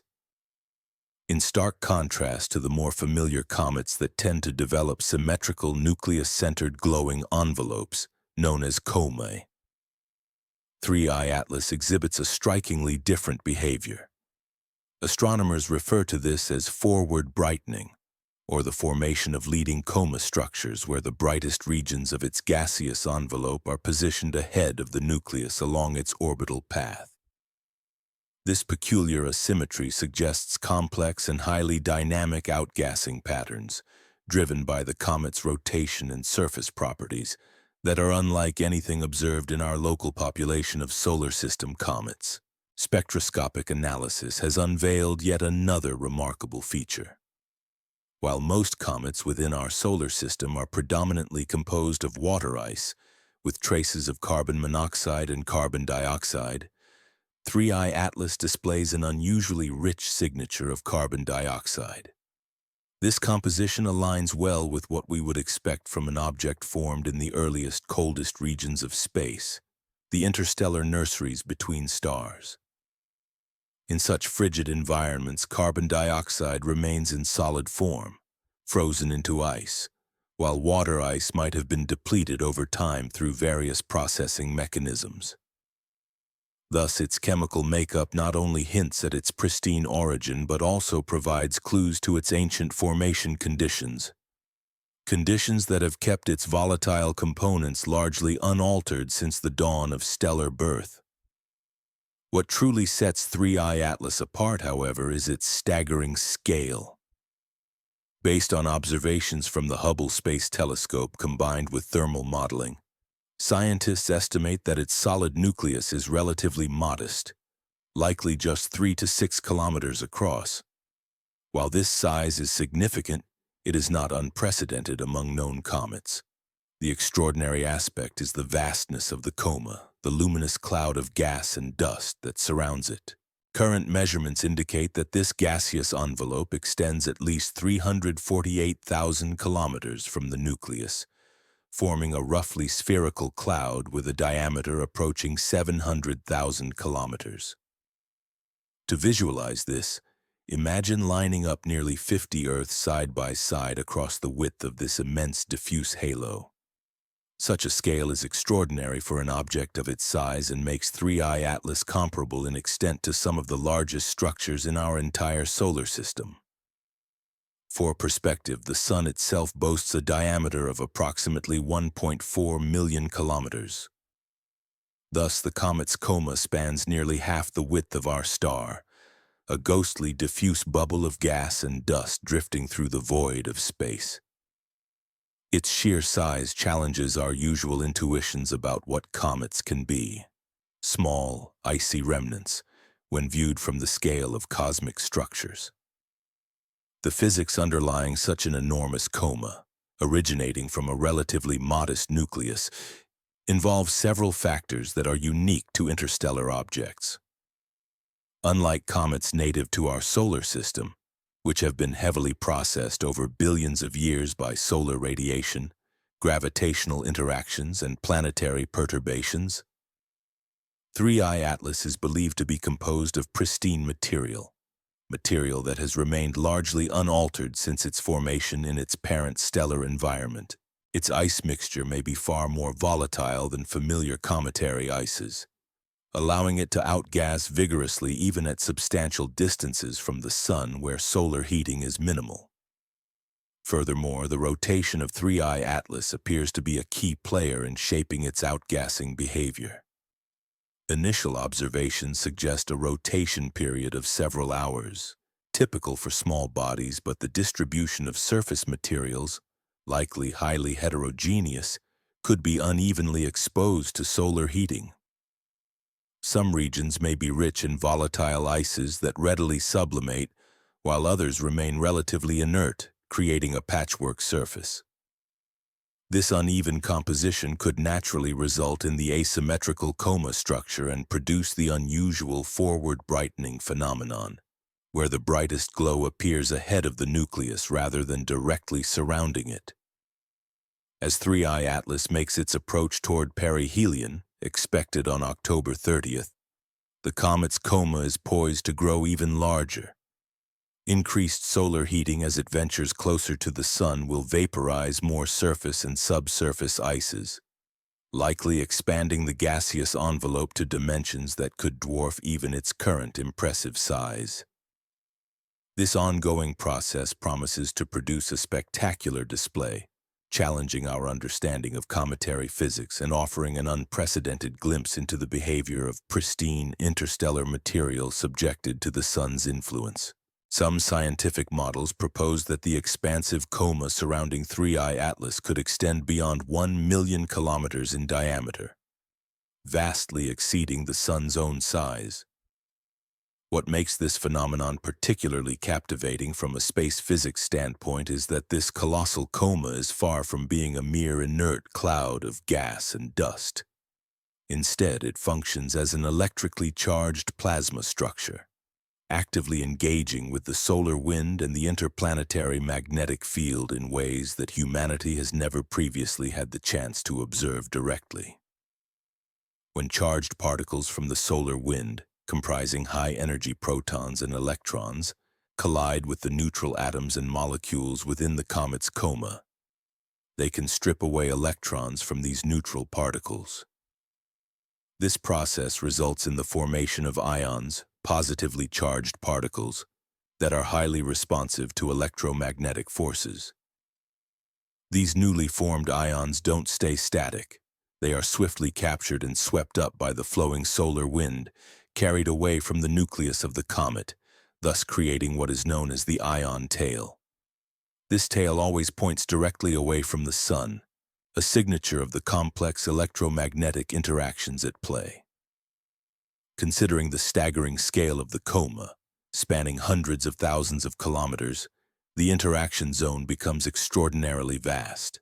In essence, 3I Atlas is acting like a gigantic spherical net woven through the solar wind, one that is exquisitely sensitive to fluctuations in magnetic field strength, variations in particle density, and changes in plasma temperature. Through this natural net, the comet is effectively functioning as a dynamic interstellar probe, an unprecedented tool for observing and analyzing conditions within our heliosphere. This unique role positions 3I Atlas as an extraordinary living laboratory, an interstellar sentinel that responds to and reveals the intricacies of space weather near our star.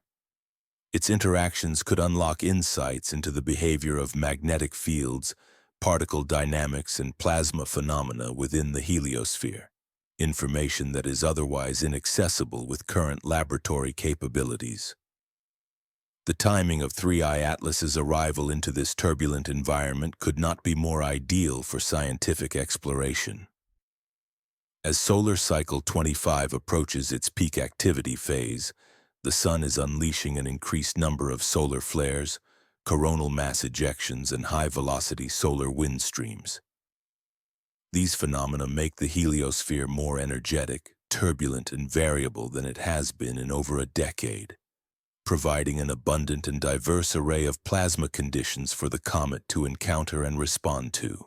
NASA's James Webb Space Telescope is actively observing the spectral evolution of 3I Atlas, collecting detailed data about its chemical composition and the changing characteristics of its coma. Meanwhile, ground-based observatories are meticulously monitoring the morphology of the coma and the development of its tail, capturing how these features evolve in real time.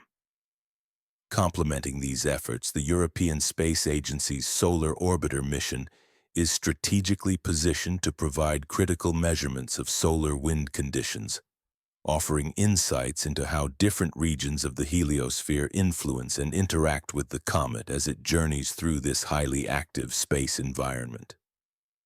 What we are witnessing, in essence, is a natural large-scale experiment in plasma physics, one that defies replication in any terrestrial laboratory. An interstellar object from a distant star system has become a living probe, revealing the structure of magnetic fields, the behavior of particles, and the complex interplay of electromagnetic forces in the near-solar environment. It is a rare opportunity to observe phenomena that remain invisible to standard instrumentation, providing a window into the fundamental processes shaping our cosmic neighborhood. But 3I Atlas signifies more than just a scientific opportunity. It serves as a poignant reminder that our solar system does not exist in isolation. Instead, it is part of a vast galactic environment where objects drift regularly between stars, carrying with them the chemical signatures and physical processes of distant stellar nurseries. Through this celestial visitor, we are receiving tangible samples of alien materials and exotic physics, delivered directly to our cosmic doorstep, offering clues about the universe's broader tapestry of matter and energy. Some researchers are beginning to contemplate whether 3I Atlas might be carrying more than just scientific interest. Its enormous electromagnetic footprint and unusual interactions with the solar wind suggest it could have the capacity to influence space weather in ways that are measurable and significant. The possibility that such an interstellar object could actively modify or modulate the electromagnetic environment around our Sun raises profound questions about the potential broader impacts of these cosmic travelers, questions that remain open and ripe for further investigation. As we delve deeper into the extraordinary nature of this interstellar visitor, the implications of what it might represent become increasingly profound, opening the door to some remarkably speculative and exotic possibilities. Some of these ideas suggest that such travelers could be more than mere celestial debris. They might be subtle probes, remnants of ancient civilizations, or even engineered constructs capable of performing functions far beyond our current understanding. During their fleeting visits through our solar system, they could be accomplishing feats that challenge the very boundaries of our scientific imagination. Meanwhile, 3I Atlas persists in its silent, relentless voyage toward our Sun, its brightness steadily intensifying and its activity levels escalating with each passing day. Whatever secrets it may conceal about its origins, be they from a distant star system, an ancient alien craft, or a natural formation from the depths of cosmic evolution, these secrets are poised to be revealed in the most dramatic fashion possible. The universe, in its vast and mysterious wisdom, has chosen to send us a messenger from the dark between the stars, a relic or emissary that carries within it the echoes of a universe far older and more complex than our own. The question that now looms is whether humanity is truly prepared to interpret what this cosmic envoy is trying to communicate. Are we equipped, scientifically, technologically, and philosophically, to grasp its message, or will we be caught unawares by the profound implications of its arrival?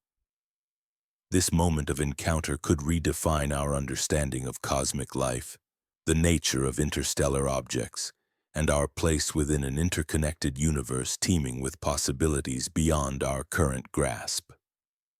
Now, turning our gaze to the scale of this enigmatic object, consider the immense size of its coma, the luminous envelope of gas and dust that surrounds its core. First, imagine a soap bubble drifting effortlessly through space, but one so colossal that it could comfortably house 25 Earth-sized planets within its delicate boundaries. This is the magnitude of what we are witnessing with 3I Atlas. Its coma, a faint yet vast and shimmering cloud, has expanded to an astonishing radius of at least 348,000 kilometers from the nucleus, forming a sphere of activity roughly 700,000 kilometers in diameter. To put this into cosmic perspective, this interstellar visitor has crafted a bubble that stretches more than half the diameter of our own sun. Such a comparison isn't merely a poetic astronomical analogy. It offers a window into physics operating on scales that we rarely encounter in natural phenomena. The sun itself is a colossal sphere of plasma, held together by gravity, with core temperatures soaring into the millions of degrees Celsius.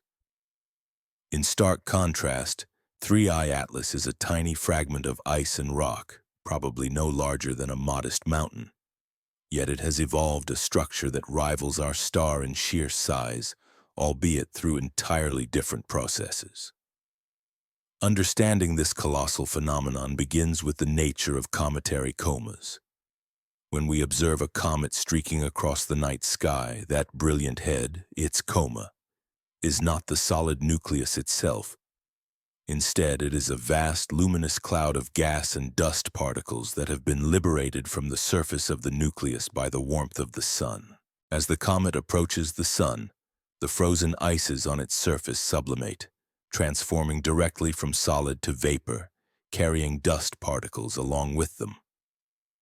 This process results in an expanding envelope of material that surrounds the core, creating the characteristic glowing halo we associate with comets. In our solar system, this sublimation begins gradually once the comet crosses inside the orbit of Jupiter, roughly 5 astronomical units from the Sun. Typically, the coma reaches its maximum size near perihelion, the point of closest approach to the Sun, and then slowly diminishes as the comet recedes back into the outer reaches of the solar system. However, 3I Atlas is defying these well-established norms. It exhibited signs of cometary activity at a distance beyond 3.8 astronomical units from the Sun, a realm where solar heating should have barely any effect. This early activation hints at a composition far more volatile than the water ice-dominated material that characterizes most solar system comets. This unprecedented behavior raises profound questions about the nature of its ices, the physical and chemical makeup of the object, and the processes that drive such early and expansive outgassing. It suggests the presence of exotic ices, possibly containing carbon dioxide or other volatile compounds, that sublimate at much lower temperatures, enabling the comet to develop its enormous coma far from the warmth of our star. This deviation from expected cometary behavior not only challenges our understanding of celestial mechanics, but also hints at a potentially alien origin, a material that formed in a different stellar nursery under conditions unlike those of our solar system. The spectroscopic signature offers a revealing glimpse into the nature of 3I Atlas, shedding light on its unique composition and physical behavior. Unlike the comets we're accustomed to observing within our solar system, those primarily composed of water ice combined with trace amounts of carbon monoxide and carbon dioxide, this interstellar visitor displays a markedly different chemical profile. Its makeup is dominated by carbon dioxide and other exotic ices, materials that behave quite differently under the intense conditions of space. What makes this composition particularly intriguing is the fact that these ices sublime, or transition directly from solid to gas, at much lower temperatures than water ice. On Earth, carbon dioxide ice begins sublimating at approximately -78 degrees Celsius under atmospheric pressure, but in the near vacuum of space, the process can occur at even lower temperatures.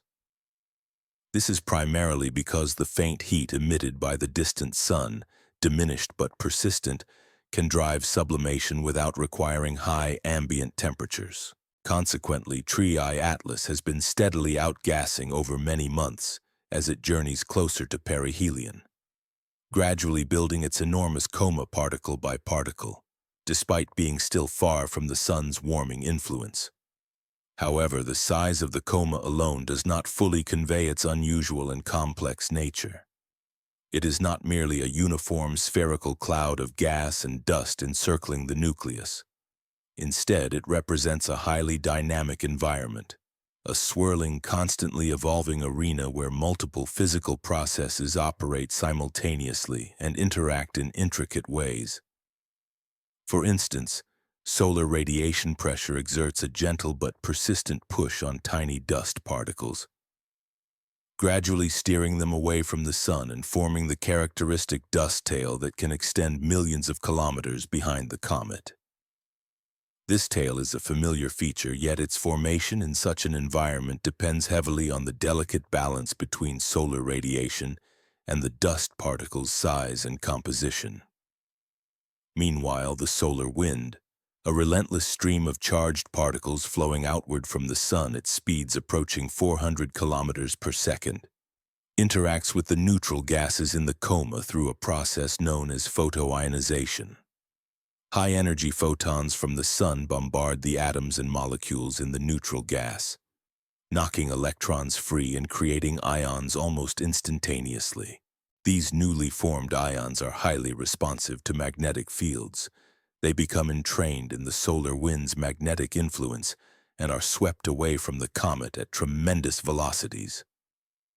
This interaction results in the formation of the blue ion tail, an iconic feature that always points directly away from the sun, regardless of the comet's trajectory or orientation in space.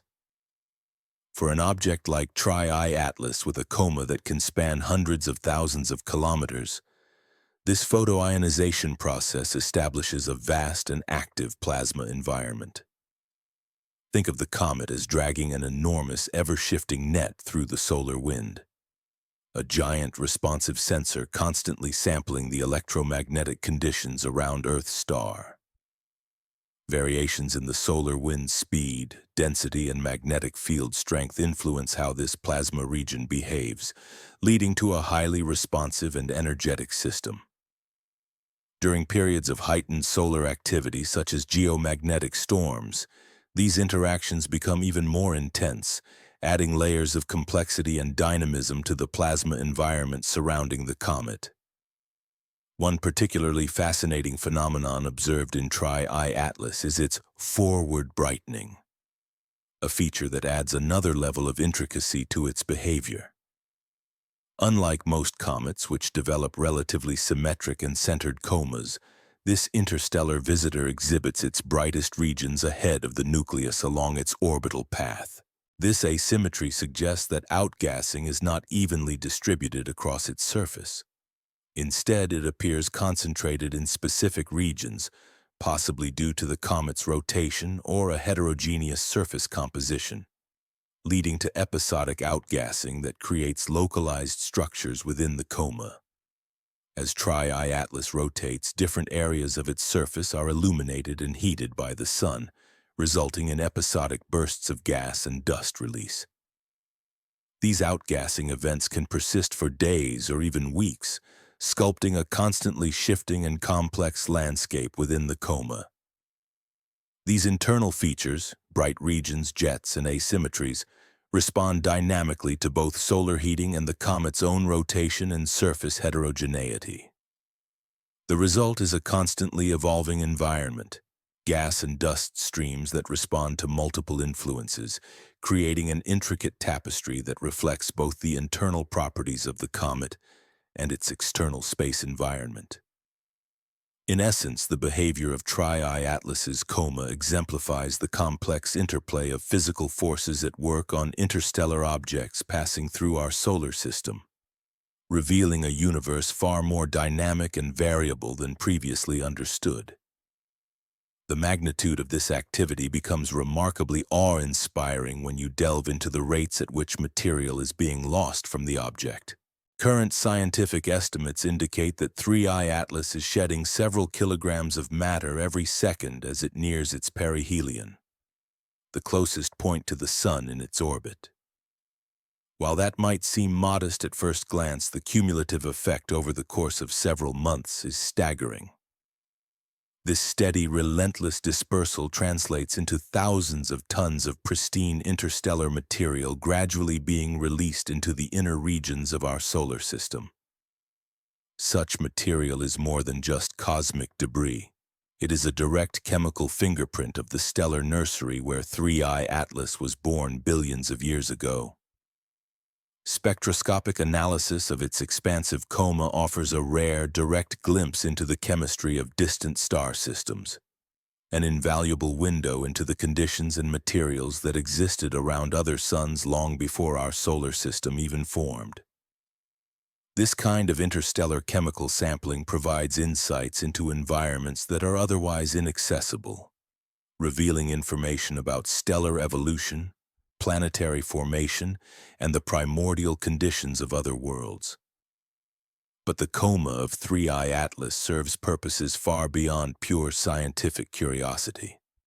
It also functions as an immense electromagnetic phenomenon of unprecedented proportions. The ionized component of this gaseous envelope carves out a vast region of space where plasma physics unfolds on a scale that has never before been observed or studied. The interaction between this plasma and the local magnetic fields within the solar system could, in principle, influence space weather conditions across the entire inner solar system.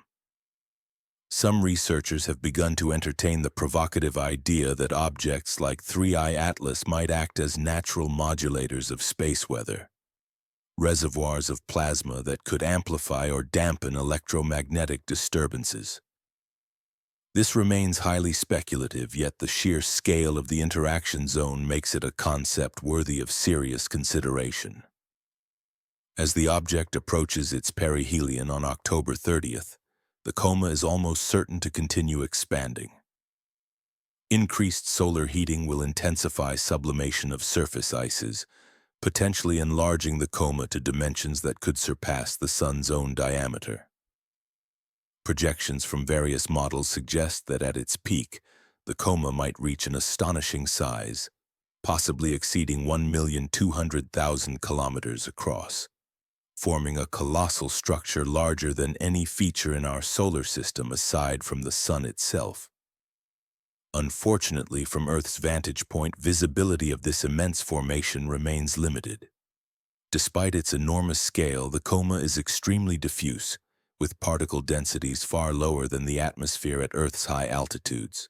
Most of the mass is concentrated within the dust tail, which may become visible to skilled astronomers using telescopes as the comet makes its closest approach to Earth, or the sunday in celestial terms. Yet the most intriguing activity occurs at wavelengths beyond human perception. Radio telescopes are detecting emissions from the ionized component of the coma, revealing a dynamic plasma environment that is invisible to the naked eye. Simultaneously, infrared satellites are monitoring the thermal signatures of dust particles heated by the sun's radiation. High-energy observatories operating in the X-ray spectrum are tracking energetic interactions occurring within the boundary where the coma meets the solar wind. What we are witnessing is nothing short of a masterclass in plasma physics, conducted by a visitor from another star system. 3I Atlas has effectively transformed into a natural laboratory for studying electromagnetic interactions on cosmic scales, phenomena impossible to replicate within Earth's laboratories. These observations are providing unprecedented insights into how matter and energy behave in the complex space environment surrounding our Sun, revealing processes that could fundamentally deepen our understanding of cosmic plasma dynamics and the influence of interstellar objects on the heliosphere. The question that gradually arises from all these intriguing observations is whether 3I Atlas might be more than just a passive fragment of ice and rock drifting aimlessly through the cosmos. Could an object capable of generating such an enormous electromagnetic signature actually influence the space weather phenomena it encounters and samples? This possibility thrusts us into a realm that blurs the lines between established science and the realms of science fiction, where the distinction between natural cosmic phenomena and advanced technological manipulation begins to dissolve, challenging long-held assumptions about what is truly possible within the universe. Now consider the provocative idea. What if 3I Atlas is actually an alien energy harvester? Let's allow ourselves to venture into pure speculation, yet one that is rooted, however tentatively, in the fundamental principles of physics. What if 3I Atlas isn't merely a pristine fragment of interstellar debris, an unremarkable chunk of ice and rock from a distant star system, but something far more extraordinary? Imagine it as a colossal device purposefully engineered by an intelligence so advanced that it surpasses our understanding, designed explicitly to collect and harness stellar energy as it journeys between star systems. Such a concept might sound like pure science fiction, but when we examine the evidence discussed earlier, its surprisingly small nucleus, perhaps only 3 to 6 kilometers in diameter, yet producing a coma that extends an astonishing 700,000 kilometers, it begins to seem less implausible. The efficiency ratio implied by such a vast active envelope, given the small size of the nucleus, would be enviable even to the most sophisticated human engineers. A structure less than 6 kilometers across, relatively modest in size, creating an active zone more than 100,000 times larger, hints at a purpose-driven design rather than random outgassing.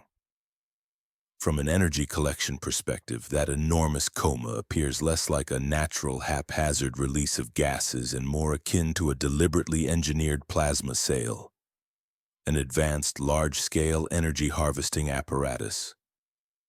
Envision a technology capable of deploying a vast gossamer net of conductive materials, intentionally expanding to enormous proportions while retaining the capacity to channel the collected energy back to a central processing unit.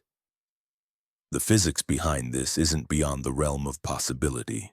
We already understand that electromagnetic fields can accelerate charged particles to tremendous velocities, principles that underpin plasma propulsion engines and magnetic confinement fusion. What if 3I Atlas is a scaled-up manifestation of these cutting-edge technologies designed specifically to operate within the natural plasma environment surrounding stars? The observed phenomenon of its forward brightening could be interpreted as not merely surface activity but as an indication of active guidance systems, deliberate, controlled emissions rather than random processes.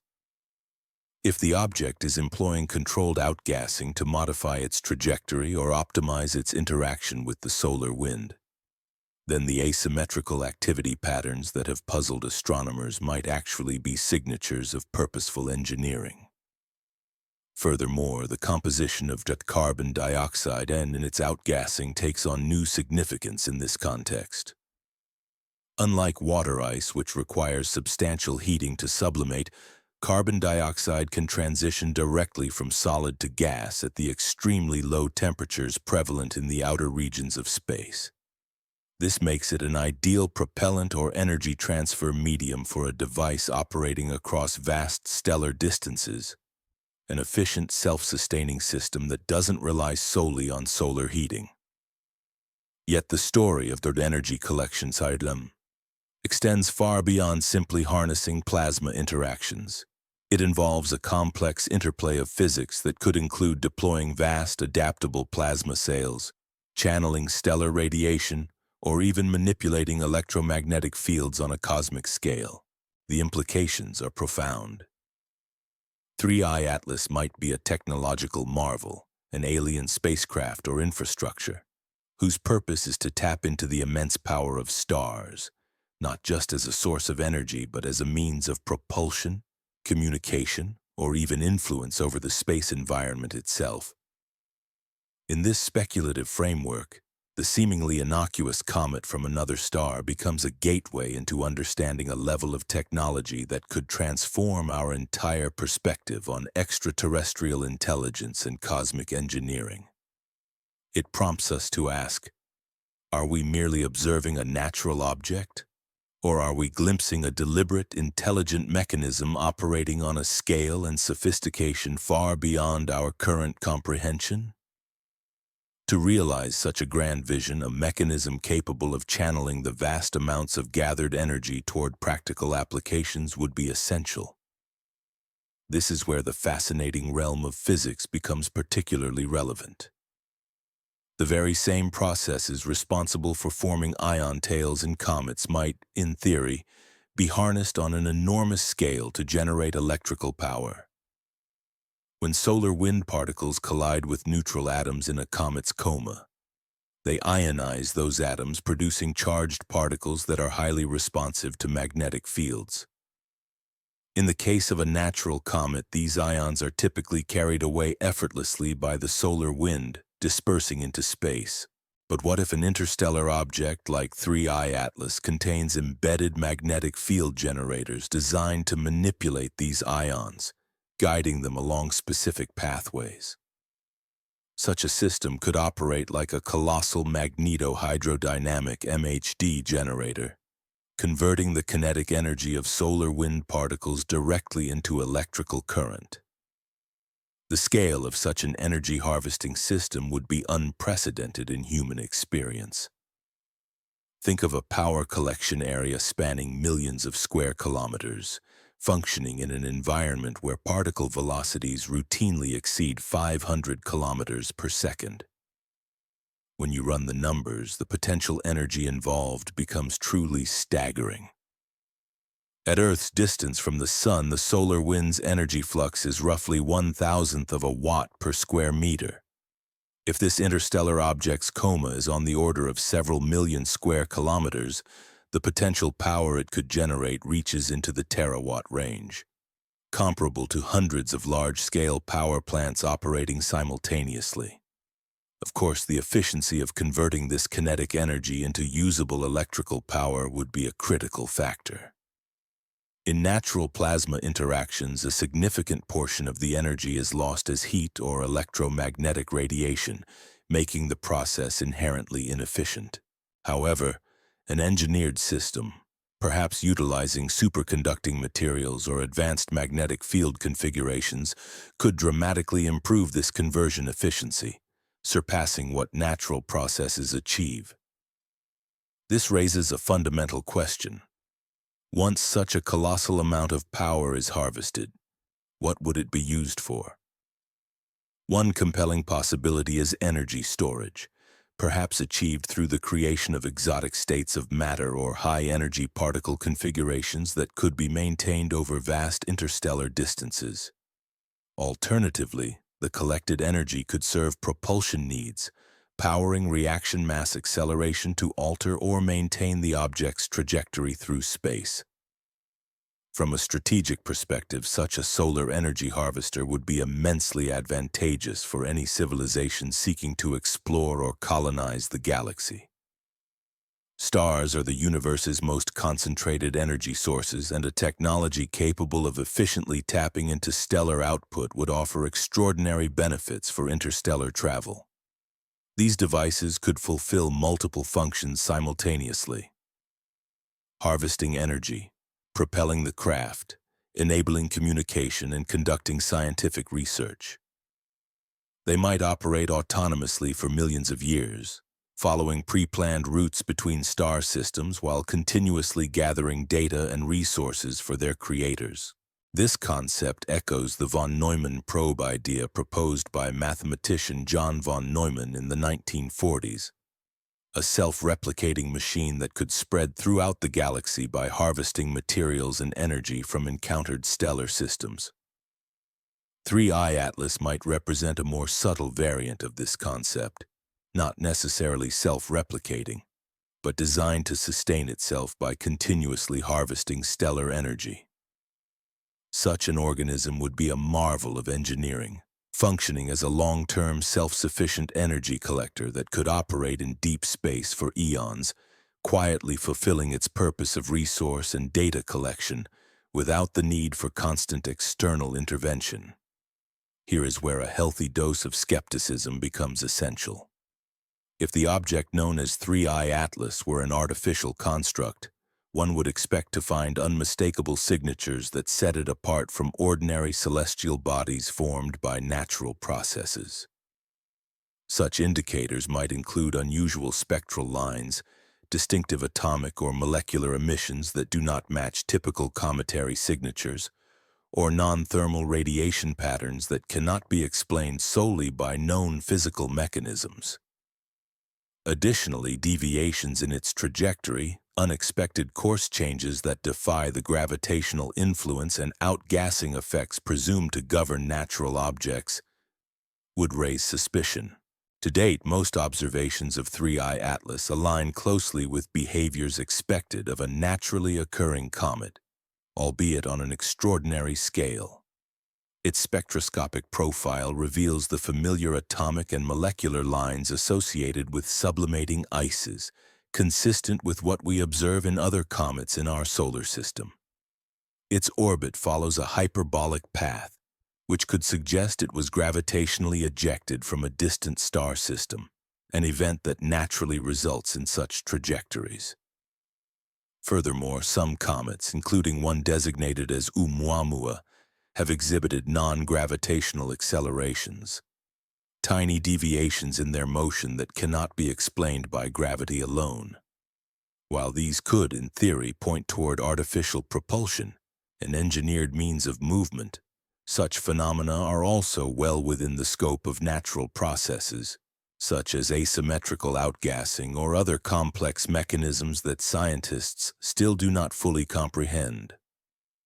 The most definitive test to distinguish artificial origin from natural phenomena would involve detecting signatures of technology, such as artificial materials, coherent electromagnetic emissions, or behavioral patterns that suggest deliberate control or purposeful manipulation.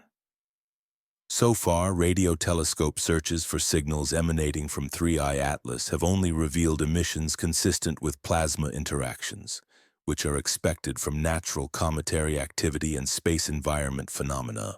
However, the lack of obvious artificial signatures does not necessarily eliminate the possibility of advanced technology.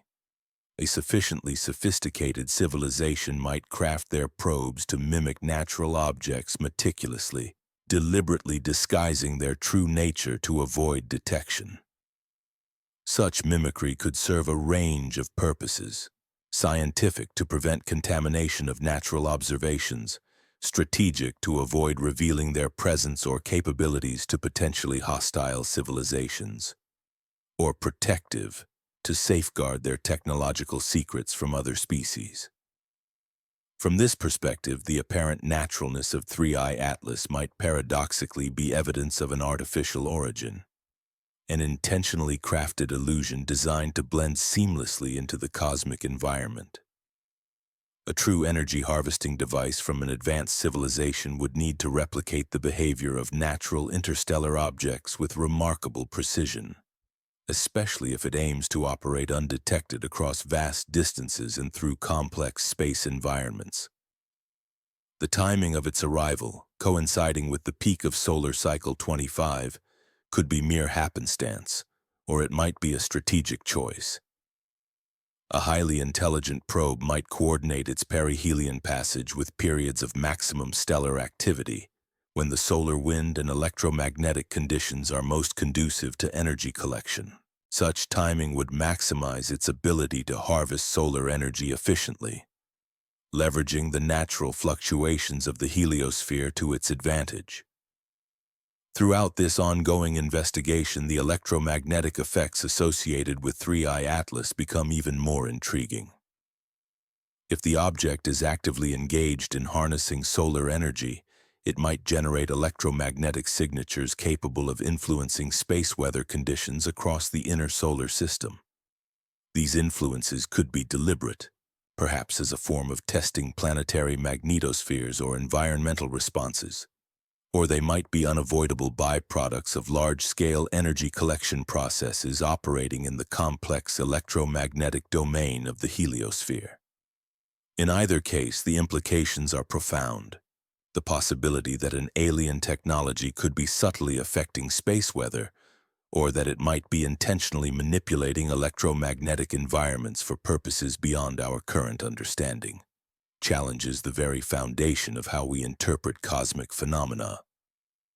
Such considerations push the boundaries of conventional science, inviting us to entertain the notion that some objects we observe are not merely natural wanderers but purposeful agents operating within an advanced technological framework, hidden behind a veil of natural appearance. The intriguing correlations we've been analyzing might not merely reflect a passive sensitivity to natural electromagnetic signatures emitted by the sun, but could instead indicate a more active, responsive phenomenon. In other words, if the interstellar object known as 3I Atlas is actively modulating the electromagnetic environment around Earth, perhaps through its energy harvesting activities, then the terrestrial responses we observe might be distorted or misunderstood when we interpret them solely through the lens of traditional natural space weather. This speculation opens the door to even more extraordinary possibilities.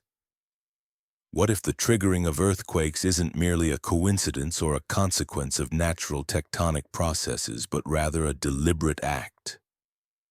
Could it be that 3I Atlas isn't just a passive visitor from another star system, but is in fact conducting a systematic, perhaps covert survey of Earth's seismic response, using electromagnetic stimulation as a means to probe the planet's crustal response systems? Such a notion propels us far beyond the boundaries of conventional scientific understanding, veering into territory that most researchers, rooted firmly in established geophysics, would dismiss outright as pure fantasy. Yet as we delve deeper into this line of thought, it raises profound and unsettling questions about the true nature of the phenomena we are witnessing. Whether 3I Atlas is merely a fragment of ancient primordial ice, or a sophisticated artifact of alien engineering, its passage through our solar system presents an unprecedented opportunity. It allows us to observe plasma physics and electromagnetic interactions on a scale never before accessible, potentially revealing insights into phenomena that could redefine our understanding of cosmic and planetary processes. The critical question remains: are we sufficiently prepared to recognize and interpret what we're seeing, regardless of whether these signals are natural or artificial in origin? This leads us into the realm of what might be called directed energy effects.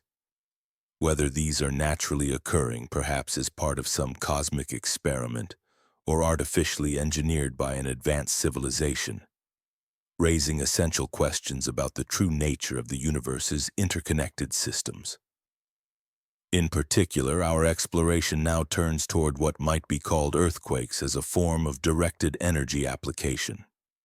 This is a domain that would cause most seismologists, whose primary expertise is in understanding tectonic forces and geological processes, to reach for their medication, or at least to question the very foundations of their assumptions. What if the patterns of seismic activity that have appeared in recent months are not simply the result of random tectonic stress release, nor solely responses to the natural fluctuations of space weather? What if these seismic events are, in fact, the product of a more deliberate, systematic process, an engineered manipulation of Earth's crustal response characteristics using electromagnetic energy as a tool? The concept may seem initially absurd. It challenges the core principles of crustal mechanics and the traditional understanding of earthquake causality. However, the patterns we have already observed, such as the timing and clustering of seismic events in relation to specific space weather phenomena, are suggestive. For example, high-velocity streams of solar wind which create conditions of low plasma density or vacuum states in the interplanetary medium have been linked by some researchers to the triggering of seismic activity on loaded fault systems. Although the physical mechanisms remain highly disputed within mainstream science, the statistical correlations are compelling enough to warrant serious consideration. Could these timing patterns be more than mere coincidence?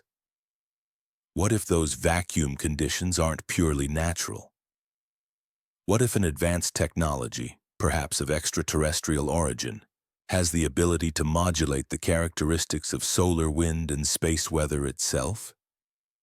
By influencing the electromagnetic environment through such modulation, this hypothetical technology could precisely engineer the conditions necessary to exert influence on Earth's crustal stress levels, effectively acting as a planetary-scale trigger for seismic events.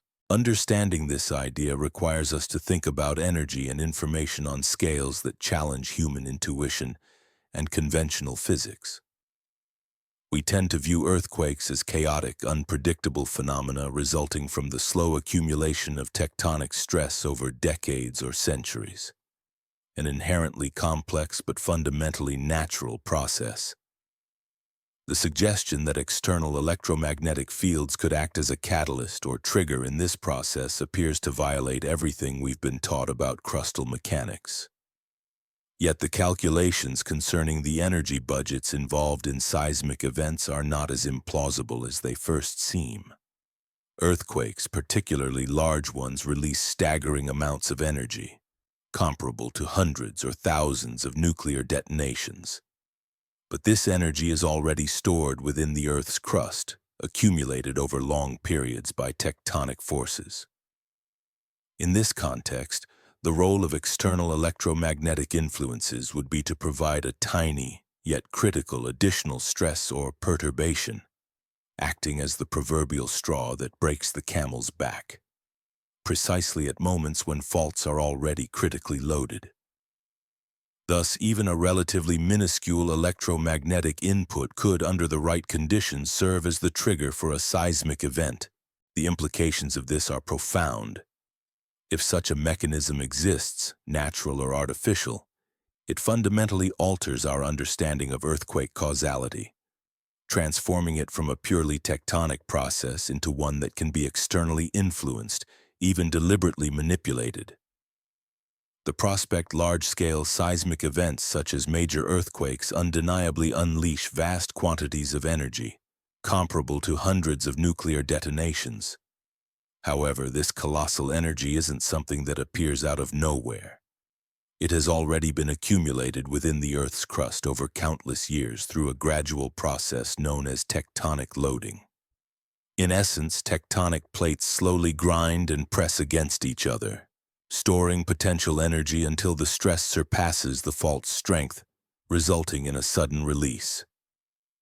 Importantly, triggering an earthquake doesn't depend on matching this total energy release. Instead, it requires only a slight additional push, an extra stress, sufficient to tip an already critically loaded fault into failure. Think of it as nudging a nearly full glass of water to cause it to spill. The water's potential energy was there all along, but a small disturbance is enough to set it off. Laboratory experiments have demonstrated that electromagnetic fields, those invisible forces emanating from electrical currents and magnetic influences, can affect rock fracture processes under controlled conditions.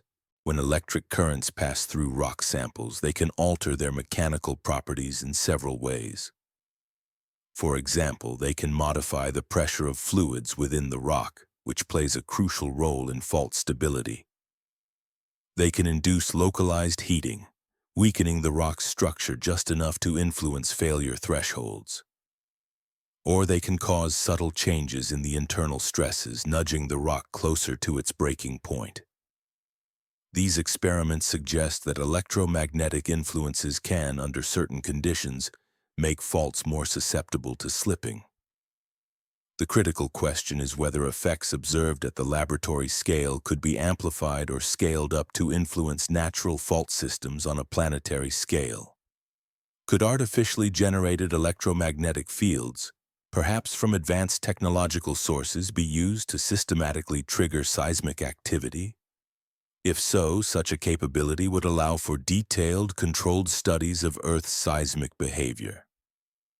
By creating specific electromagnetic conditions and closely monitoring the resulting seismic responses, scientists could map the state of stress within faults, understand the structure of the crust more precisely, and observe how stress transfers across different regions.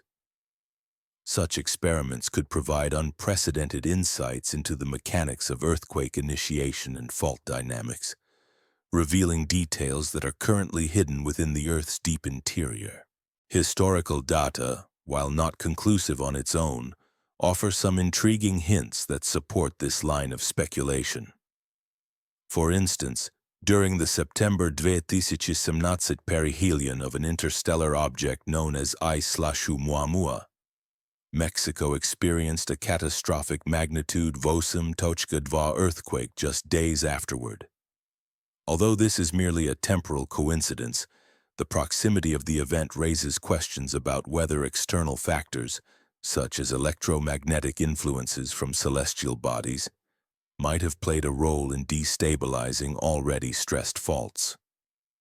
Similarly, the Tohoku earthquake in March 2019, one of the most devastating in recent history, occurred during a period marked by heightened solar activity, including several significant geomagnetic storms in the weeks preceding the quake. While correlation does not imply causation, these instances are noteworthy because they suggest a possible link between space weather phenomena and seismic events. Of course, earthquakes are common features of Earth's geological activity, and space weather events, such as solar flares and geomagnetic storms, are also frequent during the peak of the solar cycle. When examining decades of data, it becomes nearly inevitable to find some correlations between the two phenomena. However, what makes these patterns especially compelling is their distribution across the globe during periods of unusual astronomical activity. Major earthquakes like the 2004 Sumatra event, the 2010 Chile quake, and the 2011 Japan disaster all occurred during times of heightened space weather activity. More intriguingly, some of these seismic events exhibited unusual precursor signs, phenomena that could hint at external influences rather than purely internal tectonic processes. These included shifts in groundwater levels, electromagnetic anomalies, and atmospheric disturbances, changes that began days or even weeks before the main shocks. Such phenomena could, in theory, be the result of systematic electromagnetic probing or influence on crustal systems. If we consider the possibility that the interstellar object known as 3I Atlas is more than just a natural comet, perhaps an advanced probe or tool, its enormous electromagnetic footprint becomes significant. Its vast coma, a diffuse cloud of gas and dust surrounding the nucleus, creates a plasma interaction region larger than most planets. This extensive region could, in principle, serve as a conduit to channel and focus electromagnetic effects across regions spanning millions of cubic kilometers of space. The notion that such a structure might operate using known physics isn't far-fetched. Instead, it suggests a technology capable of manipulating the electromagnetic environment on a planetary scale, potentially for purposes beyond simple observation. If so, the implications for understanding or even influencing Earth's seismic activity could be profound. The hypothetical manipulation of Earth's seismic activity through advanced electromagnetic technology presents a landscape of profound possibilities and equally daunting ethical considerations. Imagine a civilization capable of harnessing superconducting coils to precisely focus electromagnetic energy at specific planetary locations. These coils could generate concentrated magnetic fields that serve as a tool to influence the environment, directing electromagnetic forces with pinpoint accuracy. Such focused energy could then be used to modulate the characteristics of the solar wind by plasma injection systems, effectively creating localized vacuum conditions. Some researchers believe that these vacuum states might act as catalysts for seismic events, potentially triggering earthquakes in regions already primed for failure. The timing of space weather phenomena, such as geomagnetic storms and their apparent correlation with seismic activity, could suggest a highly sophisticated understanding of Earth's crustal stress cycles. Rather than mere coincidence, this precision timing might reflect an ability to anticipate when the crust is most susceptible to disturbance, leveraging subtle electromagnetic perturbations to induce large-scale responses. Envision an advanced monitoring system that continually observes fault conditions across tectonically active zones, remaining vigilant for the moments when small electromagnetic signals could tip the delicate balance and induce catastrophic earthquakes. Such a system could operate through a combination of mechanisms, working synergistically to influence seismic processes on a regional scale. High-frequency electromagnetic pulses might alter the electrical properties of fault-zone materials, weakening or strengthening the rock's ability to withstand stress. Simultaneously, low-frequency magnetic field variations could induce telluric currents, electrical flows within Earth's crust, that modify pore fluid pressures, making faults more prone to slip. Additionally, plasma injection into the ionosphere could generate atmospheric pressure waves that travel downward, subtly affecting the stress distribution within the crust. Importantly, the targeting of these interventions wouldn't require pinpoint precision, given the interconnected and complex nature of fault systems. Earth's tectonic networks are highly sensitive, with stress changes in one locale potentially cascading across hundreds of kilometers, triggering a chain reaction of failures. An electromagnetic anomaly that broadly influences a tectonic region could be enough to accelerate or induce seismic activity without needing to focus on a single fault with exact accuracy. This raises an intriguing question. Why would an advanced civilization invest efforts in conducting such large-scale experiments? The motivations could range from pure scientific curiosity, seeking to understand the fundamental mechanics of planetary geology, to strategic or practical aims.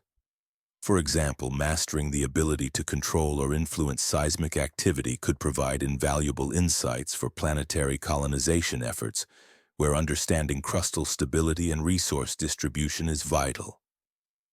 Conducting comprehensive seismic surveys using electromagnetic manipulation could identify optimal sites for infrastructure, while simultaneously avoiding regions prone to destructive earthquakes, an essential step for establishing sustainable bases on other planets or moons.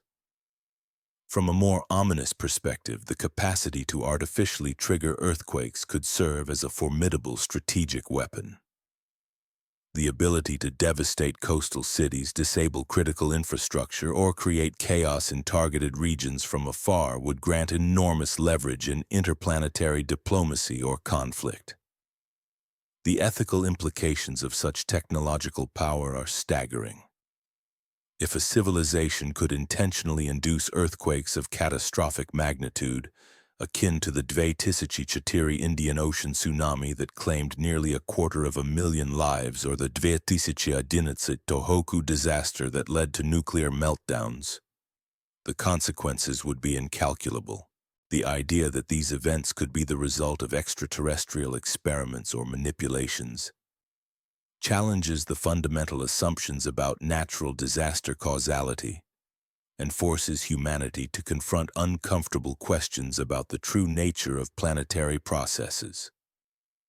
In essence, the possibility that advanced civilizations might engineer seismic events through electromagnetic means pushes us to consider both the potential scientific breakthroughs and the profound moral dilemmas inherent in such capabilities.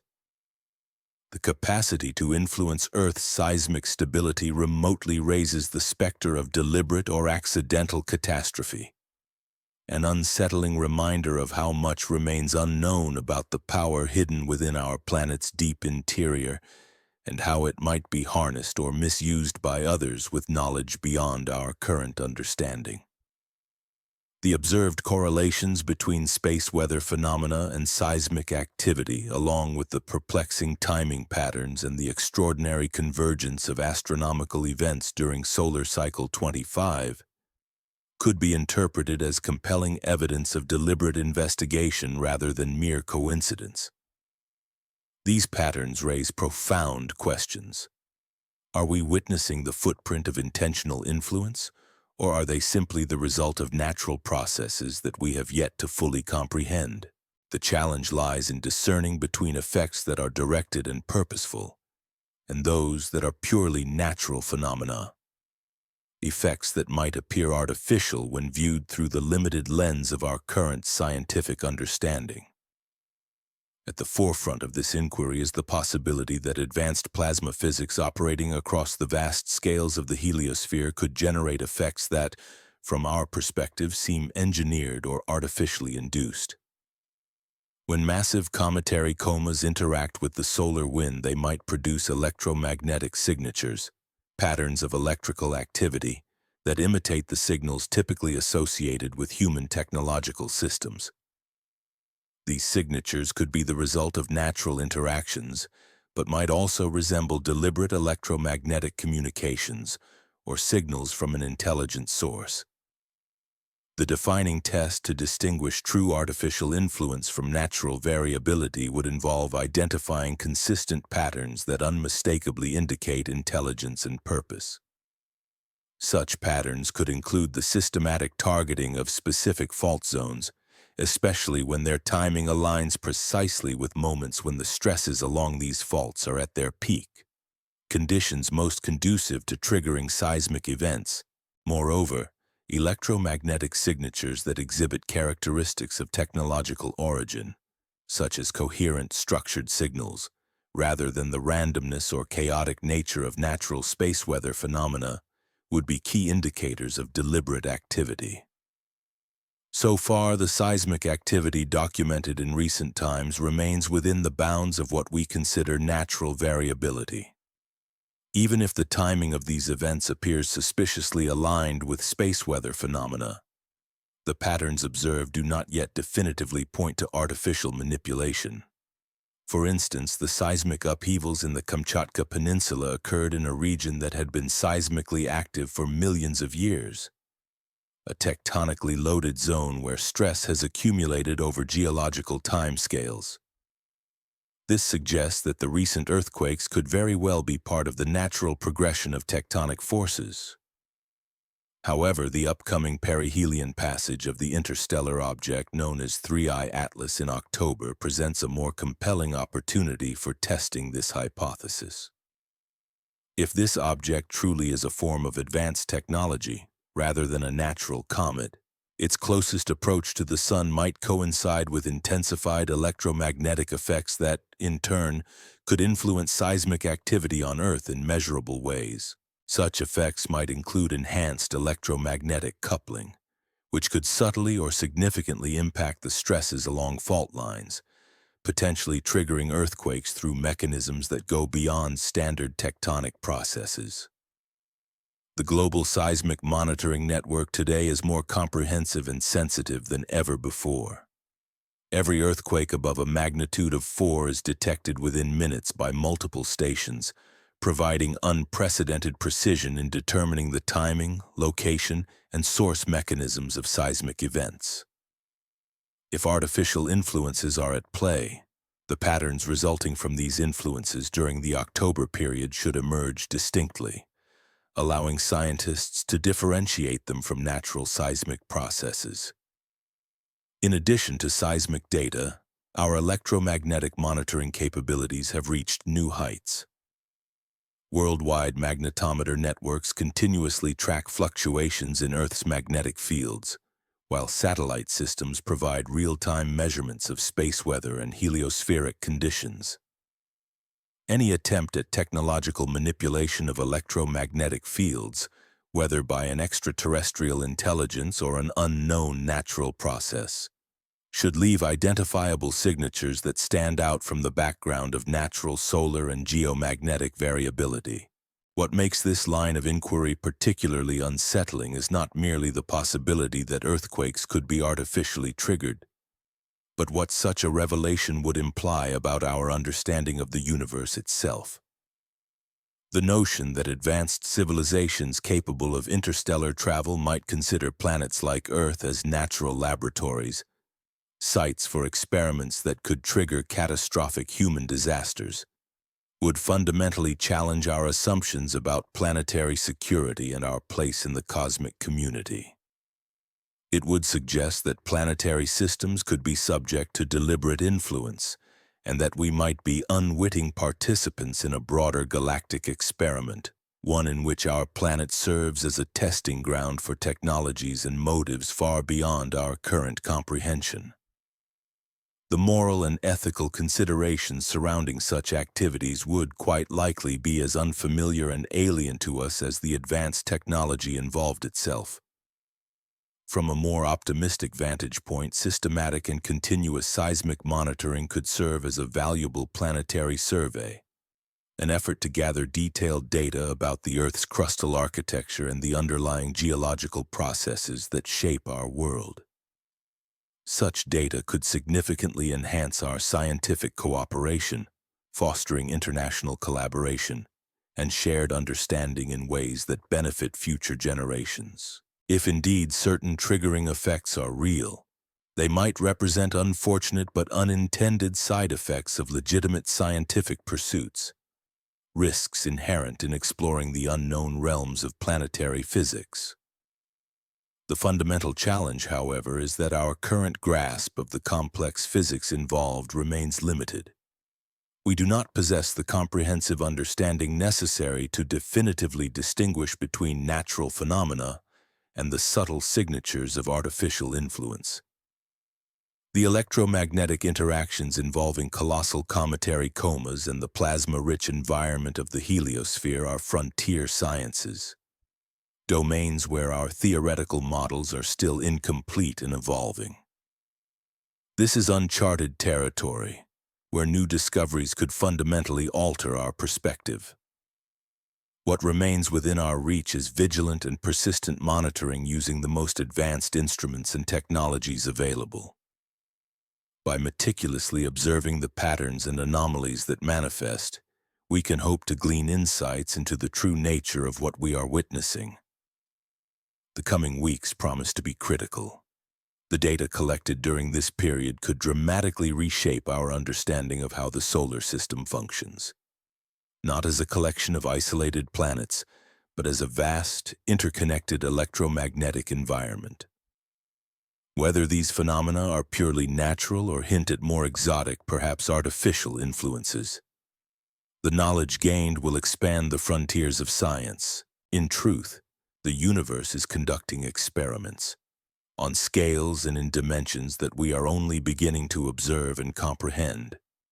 The key question is not whether effects of directed energy or electromagnetic influence are real, but whether humanity is sufficiently sophisticated, scientifically, technologically, and perceptually, to recognize them when they occur.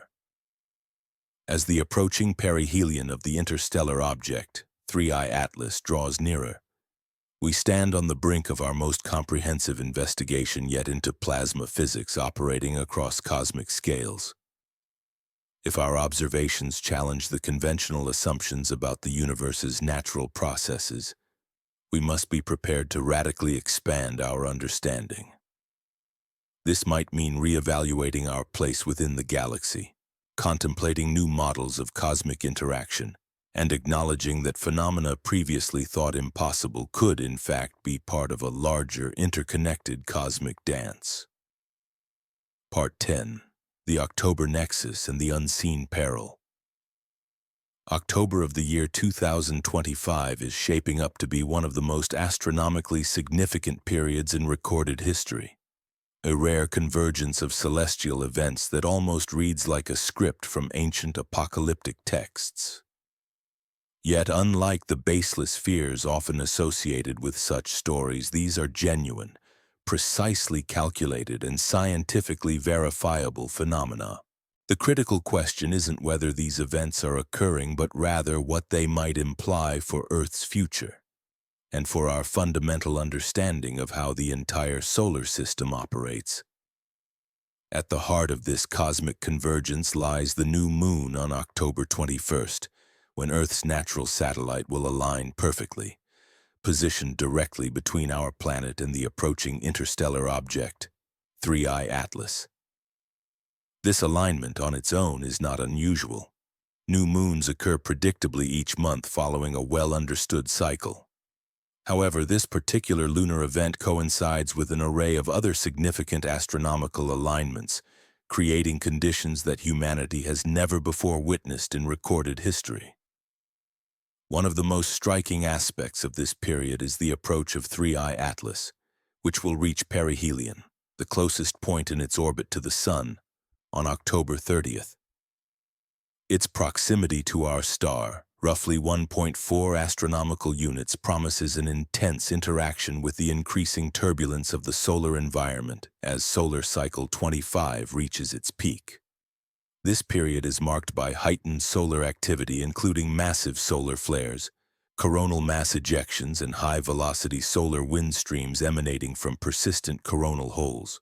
Adding to this celestial symphony, Comet C-2025 R2 Swan is expected to make its closest approach to Earth during this window, passing within just over a quarter of an astronomical unit, with its tail potentially stretching across several degrees of the sky. Its brightness is predicted to increase significantly, possibly becoming visible to the naked eye from dark sky locations.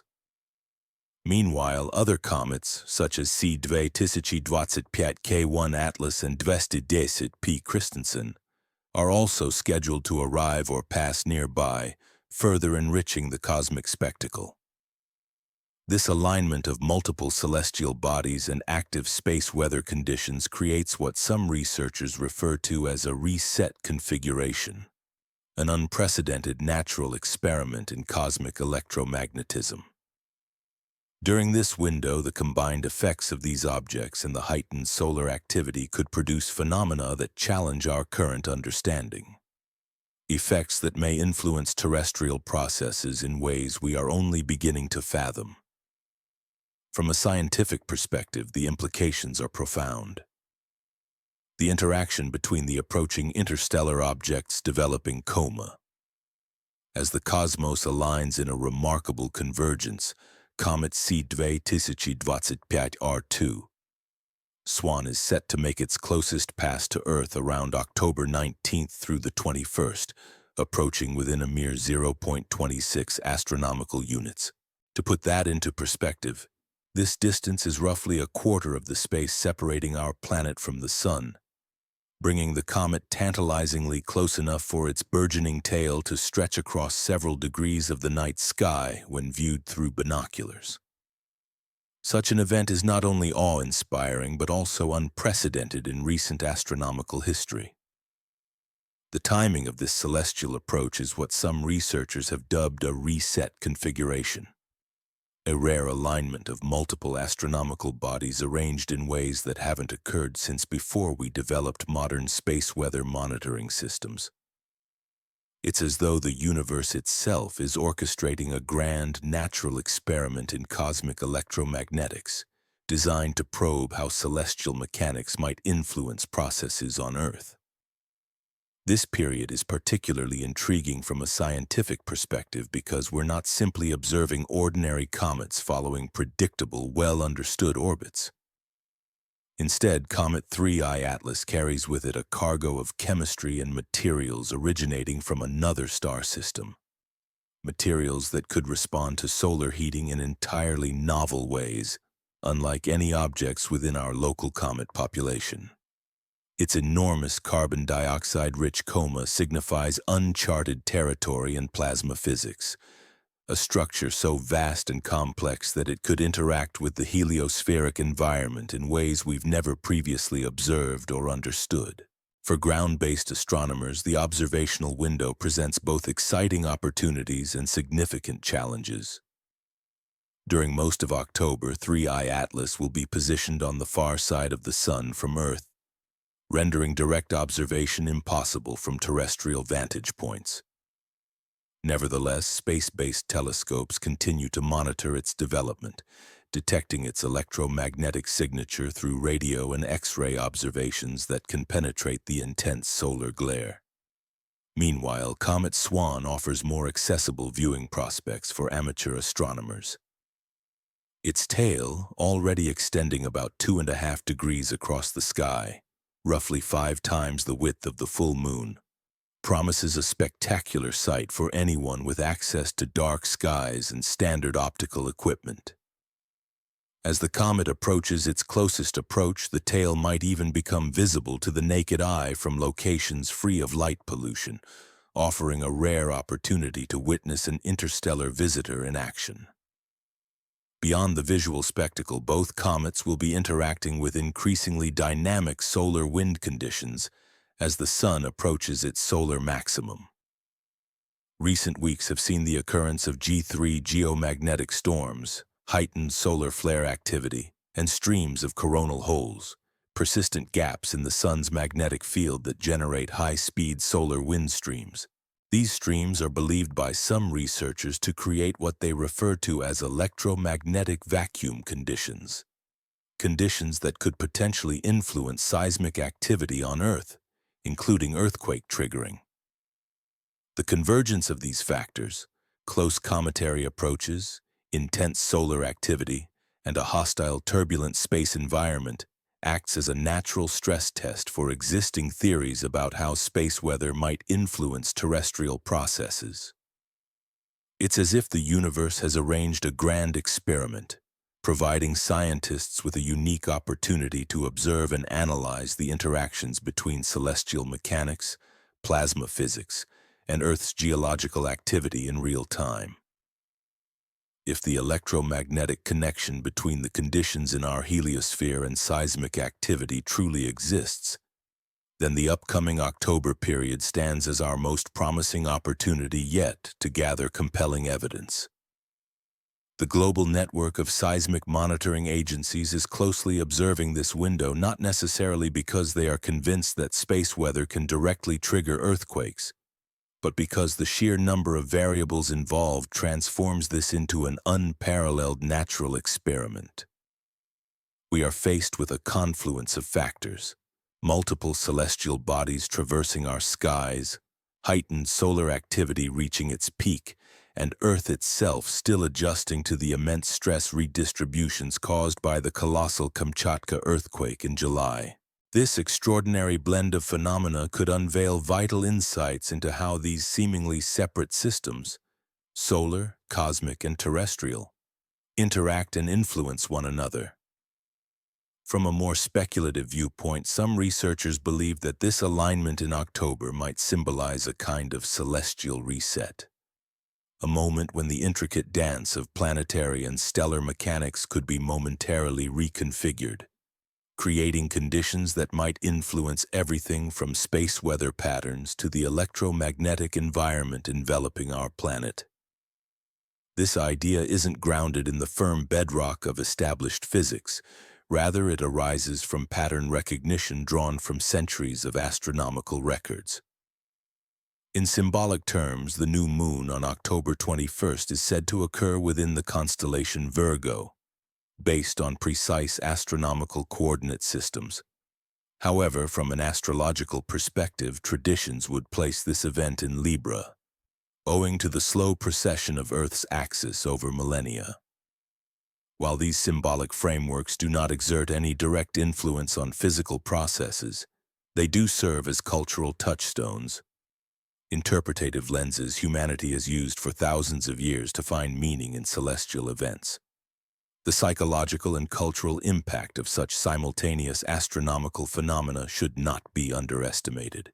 When multiple spectacular cosmic events unfold together, such as planetary alignments, eclipses, or significant lunar phases, they tend to foster a collective sense of cosmic importance, which can subtly shape human behavior, decision-making, and societal trends. Evidence suggests that financial markets, social movements, and even individual choices can show statistical correlations with periods of intense astronomical activity, hinting at an underlying, perhaps subconscious connection. Turning back to the realm of hard science, the debris trail hypothesis associated with the interstellar object known as 3I Atlas adds another intriguing layer to this October scenario. Some preliminary calculations propose that Earth may encounter streams of dust and particles shed by 3I Atlas sometime in 2026. Should such encounters occur, they could give rise to meteor showers composed of interstellar materials, a rare and scientifically invaluable event. These potential meteor showers would provide humanity with our first real chance to analyze extraterrestrial matter directly in terrestrial laboratories. The detailed chemical examination of such particles could yield groundbreaking insights into the processes of stellar formation, the complex chemistry that occurs in interstellar space, and the conditions prevailing in the vast void between stars.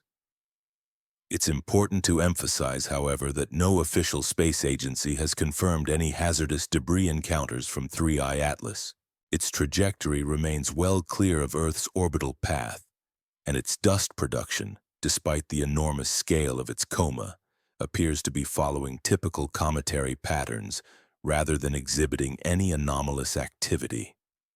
In other words, although the scale of 3I Atlas's coma is extraordinary, the amount and behavior of its dust release seem consistent with what we observe in regular comets, and thus the risk of debris impacting Earth during this pass remains minimal.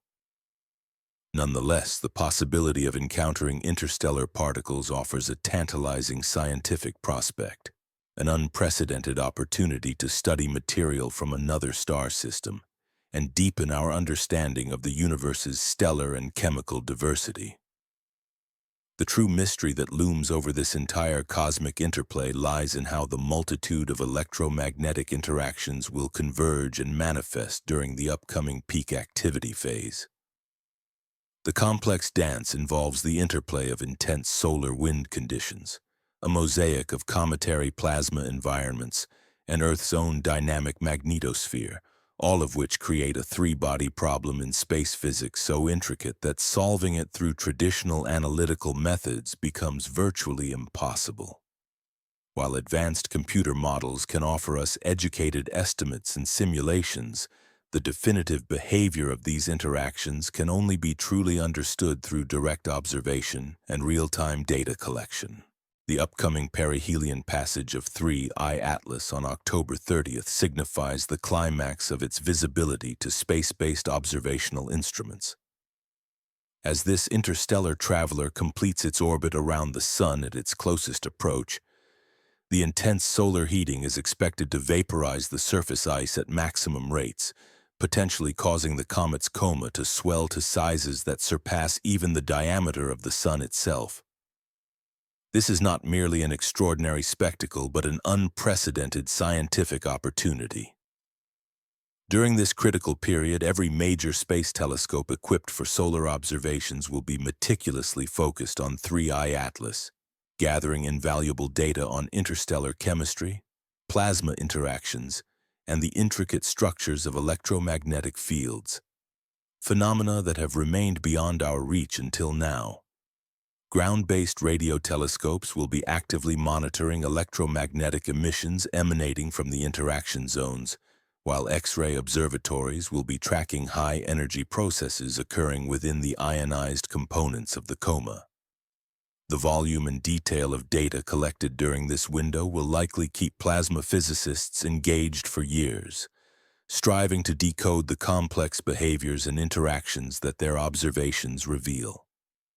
From Earth's perspective, the key question remains whether this cosmic drama will produce measurable effects on terrestrial systems. The correlations we've been exploring, linking seismic activity, electromagnetic disturbances associated with geomagnetic storms, and various space weather theories, are now poised for their most rigorous testing during this extraordinary convergence. Should space weather effects on seismic activity be genuine, the intense activity of October should provide clear, observable evidence. Conversely, if no correlations emerge during this period of astronomical intensity, it would effectively challenge and potentially disprove long-standing hypotheses. Regardless of the outcome, we are on the verge of obtaining answers to questions that have been hotly debated within scientific circles for decades. The real danger isn't necessarily the prospect of catastrophic events unfolding. Instead, it lies in the possibility that we may realize our current understanding of how the solar system functions is vastly incomplete.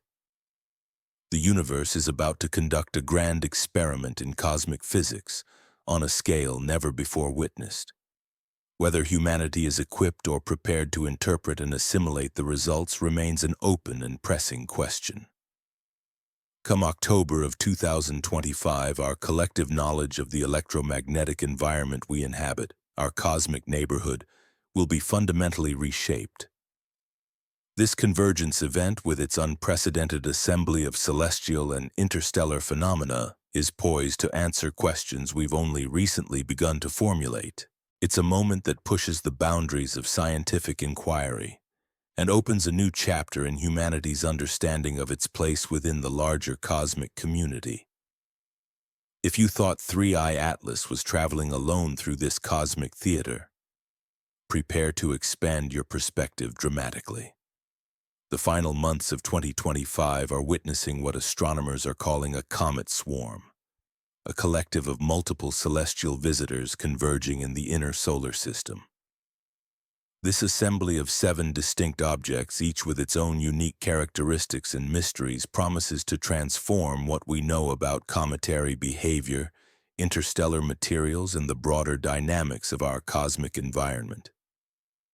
And as this celestial spectacle unfolds, it will undoubtedly redefine our understanding of the universe's intricate and interconnected dance. In the celestial theater of late 2025, an extraordinary convergence unfolds.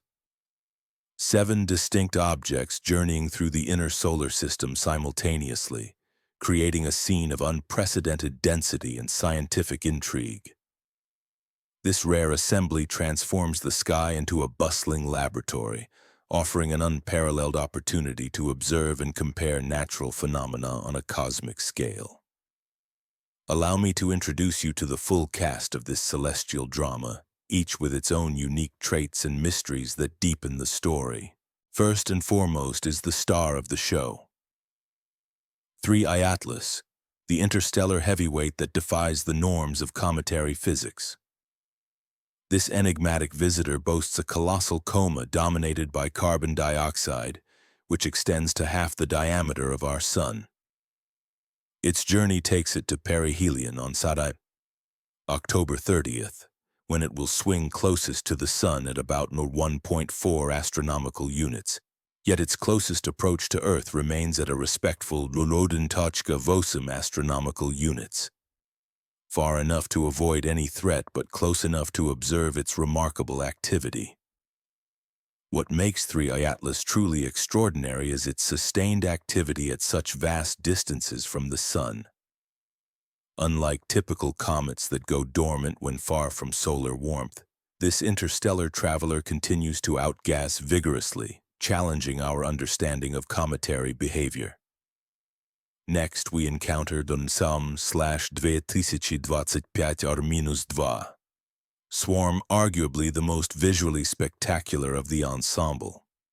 Approaching Earth around October 19th to 21st, at just 0.26 astronomical units, and it is remarkably close in cosmic terms.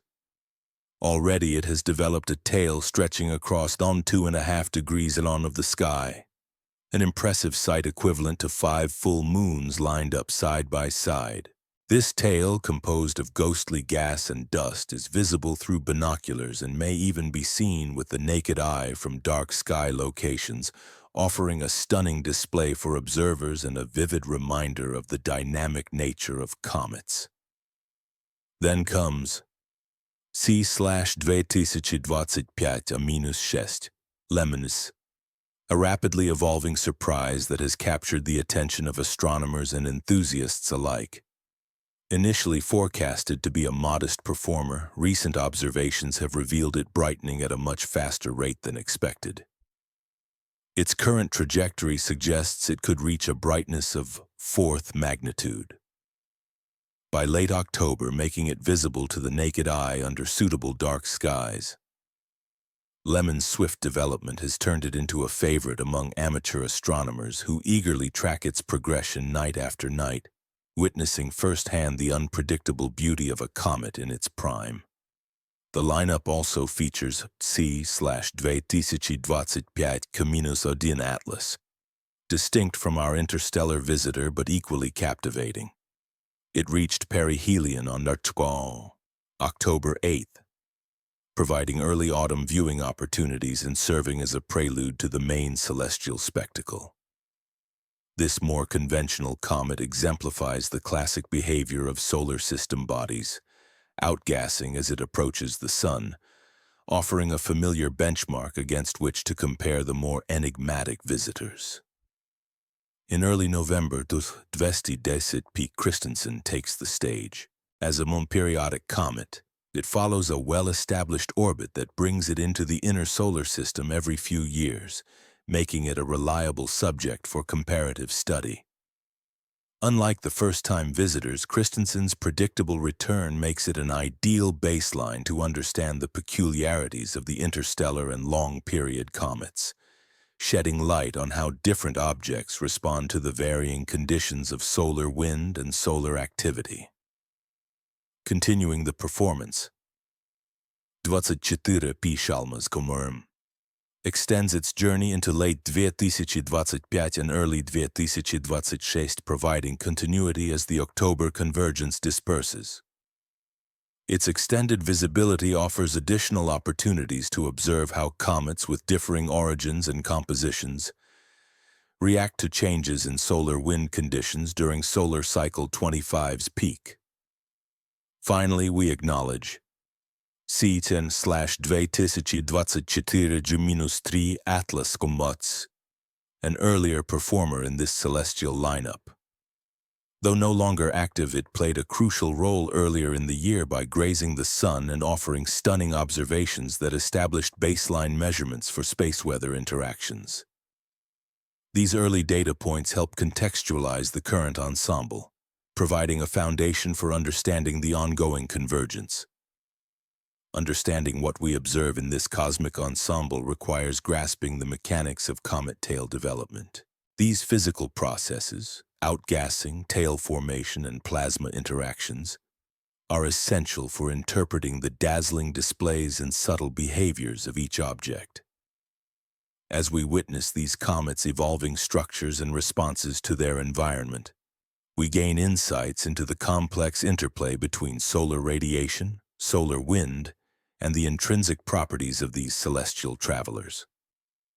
Comets exhibit two fundamentally different types of tails, each shaped by entirely distinct physical mechanisms, and the dynamic interaction between these tails offers invaluable insights into both the nature of the comets themselves and the characteristics of the space through which they travel. The first, known as the dust tail, arises simply through the effect of solar radiation pressure. As sunlight strikes tiny particles that are liberated from the comet's nucleus, photons transfer their momentum to these particles, gradually pushing and accelerating them away from the comet.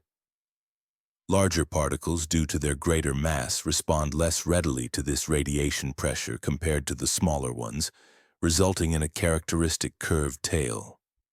This curvature is a direct result of the different trajectories followed by particles of varying sizes, with smaller grains being more easily deflected and forming a broad, sweeping arc behind the comet. The second type of tail, called the ion tail, operates through entirely different electromagnetic interactions rather than radiation pressure. When high-energy photons from the sun ionize neutral atoms and molecules in the comet's surrounding cloud, its coma, these processes generate charged particles, or ions.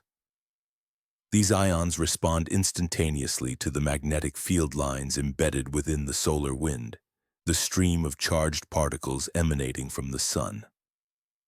As a result, the ions are swept away at tremendous velocities, creating a straight, bluish tail that always points directly away from the sun, irrespective of the direction of the comet's orbital motion. This ion tail's orientation and behavior are governed by the complex interplay of magnetic fields and plasma flows in the heliosphere. Understanding the distinction between these two tails is critically important, especially during periods when multiple comets are active simultaneously and the conditions in the solar wind fluctuate significantly. Each comet effectively samples a slightly different electromagnetic environment, making these natural phenomena invaluable as a kind of giant open-air laboratory for studying plasma physics across millions of cubic kilometers of space. During times of heightened solar activity, such as the geomagnetic storms currently impacting our space environment, the behavior of these ion tails becomes especially dramatic. For example, coronal mass ejections, which are massive bursts of plasma and magnetic field expelled from the sun's corona, can sometimes sever the plasma tail entirely from its parent comet. This spectacular event was vividly captured by spacecraft in 2007 during an observation of Comet NK, when a solar eruption effectively disconnected its ion tail, causing it to drift away independently. As solar cycle 25 reaches its maximum intensity, the frequency of such tail disconnection events is expected to increase, particularly as our swarm of comets approaches perihelion, the point in their orbit closest to the Sun. Each comet's response to the dynamic space weather provides critical data about plasma density, magnetic field strength, and electromagnetic turbulence, measurements that would be nearly impossible to obtain through conventional means. For amateur astronomers, this period presents an extraordinary opportunity to witness the evolution of these comets in real time. Swings in tail brightness and structure, such as the impressive development of the tail of Comet Swan, provide compelling targets for binocular observation, with noticeable changes from night to night. Meanwhile, the rapid brightening of Comet Lemon offers a moving spectacle for photographers and sky watchers tracking its development with precision. Professional astronomers are equally excited by the scientific potential of this celestial event. The diverse composition, orbital characteristics, and activity levels within the comet swarm serve as natural control groups for studying cometary physics. Comparing the behavior of the interstellar visitor, Comet 3I Atlas, with that of native solar system comets like Christensen reveals fundamental differences in their ice compositions and outgassing behaviors. Differences that offer clues about their origins and formation environments. To capitalize on these opportunities, space-based observatories are maximizing their observation time during this period, aiming to unlock the secrets carried by these ancient travelers from the depths of interstellar space. The James Webb Space Telescope has allocated extensive observation time specifically dedicated to spectroscopic examinations of the diverse objects currently traversing the inner solar system.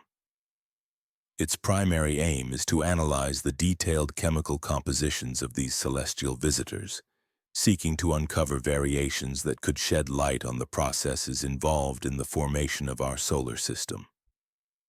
By examining the spectral signatures of their gases, dust, and ices, scientists hope to gain insights into their origins and the environmental conditions prevailing in their stellar nurseries.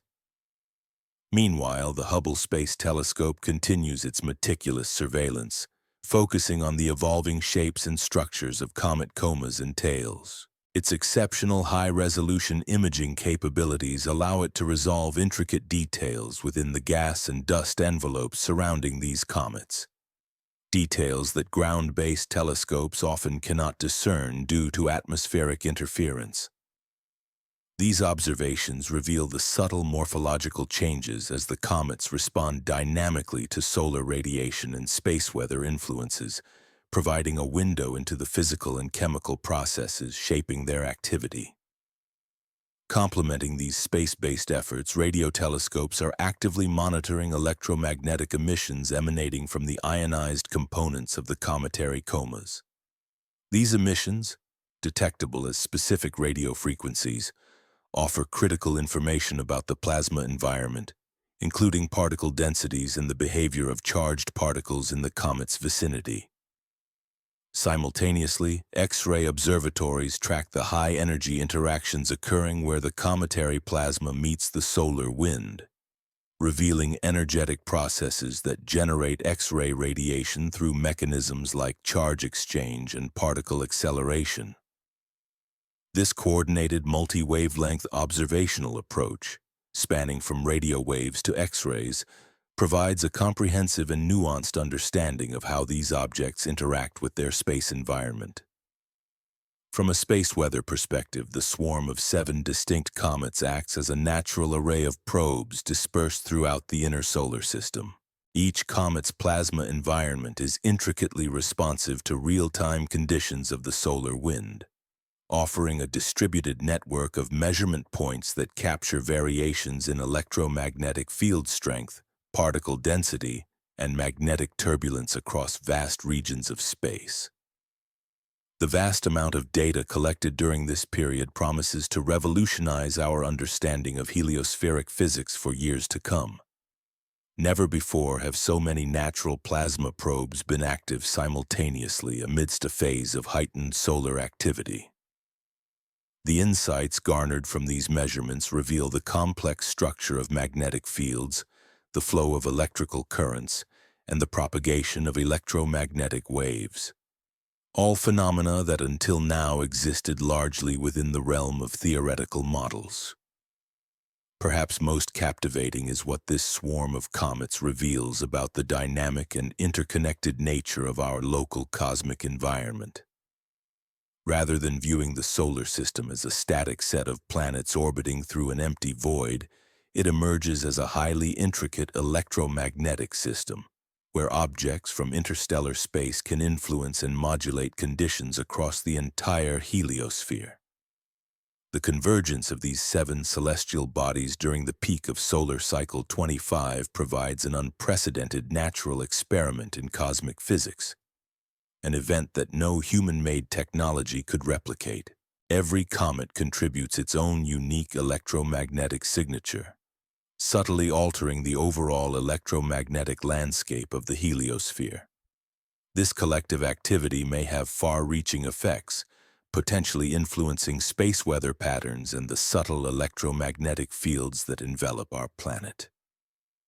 As we progress through the heightened activity in late October and into November, ground-based observers will witness a celestial spectacle on a scale rarely seen in a human lifetime. Multiple comets simultaneously developing tails, space weather disturbances triggering disconnection events, and a complex interplay of plasma environments unfolding against the increasingly active backdrop of the Sun. Far from being merely an astronomical curiosity, this comet swarm of 2025 serves as a profound window into the fundamental processes that govern the behavior of matter and energy in the space environment surrounding our star. It offers a rare natural laboratory, an extraordinary cosmic experiment, illuminating the dynamic, interconnected fabric of our solar system's electromagnetic domain. From the insights we gather through these observations, our comprehension of the universe expands dramatically, touching on everything from the intricacies of planetary birth to the vast possibilities of traveling between stars. This cosmic story is far from reaching its climax. In fact, it is only just beginning to unfold. The universe itself has claimed its front row seat, patiently waiting for those brave enough to lift their gaze, to look upward, and to witness the magnificent drama playing out overhead. Now, in the 12th chapter of this grand cosmic narrative, we confront what can only be described as an invisible yet immensely powerful storm gathering around our planet. A storm so formidable that it makes even the most intense hurricanes seem like gentle zephyrs. As solar cycle 25 approaches its apex, our Sun is unleashing an unprecedented display of electromagnetic fury, a force that occurs only once every 11 years, or sometimes even less frequently. What we are witnessing is not merely an escalation in solar activity. It is a profound reconfiguration of the very electromagnetic environment that envelops and shields our world. The sheer magnitude of change is staggering, and the numbers involved tell a story that might otherwise be terrifying if we weren't equally captivated by its fascination. Throughout the years 2024 and 25, sunspot activity has risen steadily, surpassing many expert predictions and expectations. The Solar Dynamics Observatory, a marvel of modern space science, captures images daily of our star's surface, an ever-writhing canvas of magnetic complexity. Vast regions where magnetic field lines twist, tangle, and eventually snap with explosive violence have become increasingly prevalent. Each solar flare, a colossal release of energy, is comparable to billions of nuclear weapons detonated simultaneously. These intense eruptions propel charged particles and electromagnetic radiation through the solar system at nearly the speed of light, creating conditions within Earth's magnetosphere that can linger for days or even weeks after the initial burst. But the dramatic eruptions are only part of the story. During these peak activity periods, the entire character of the Sun undergoes a fundamental transformation.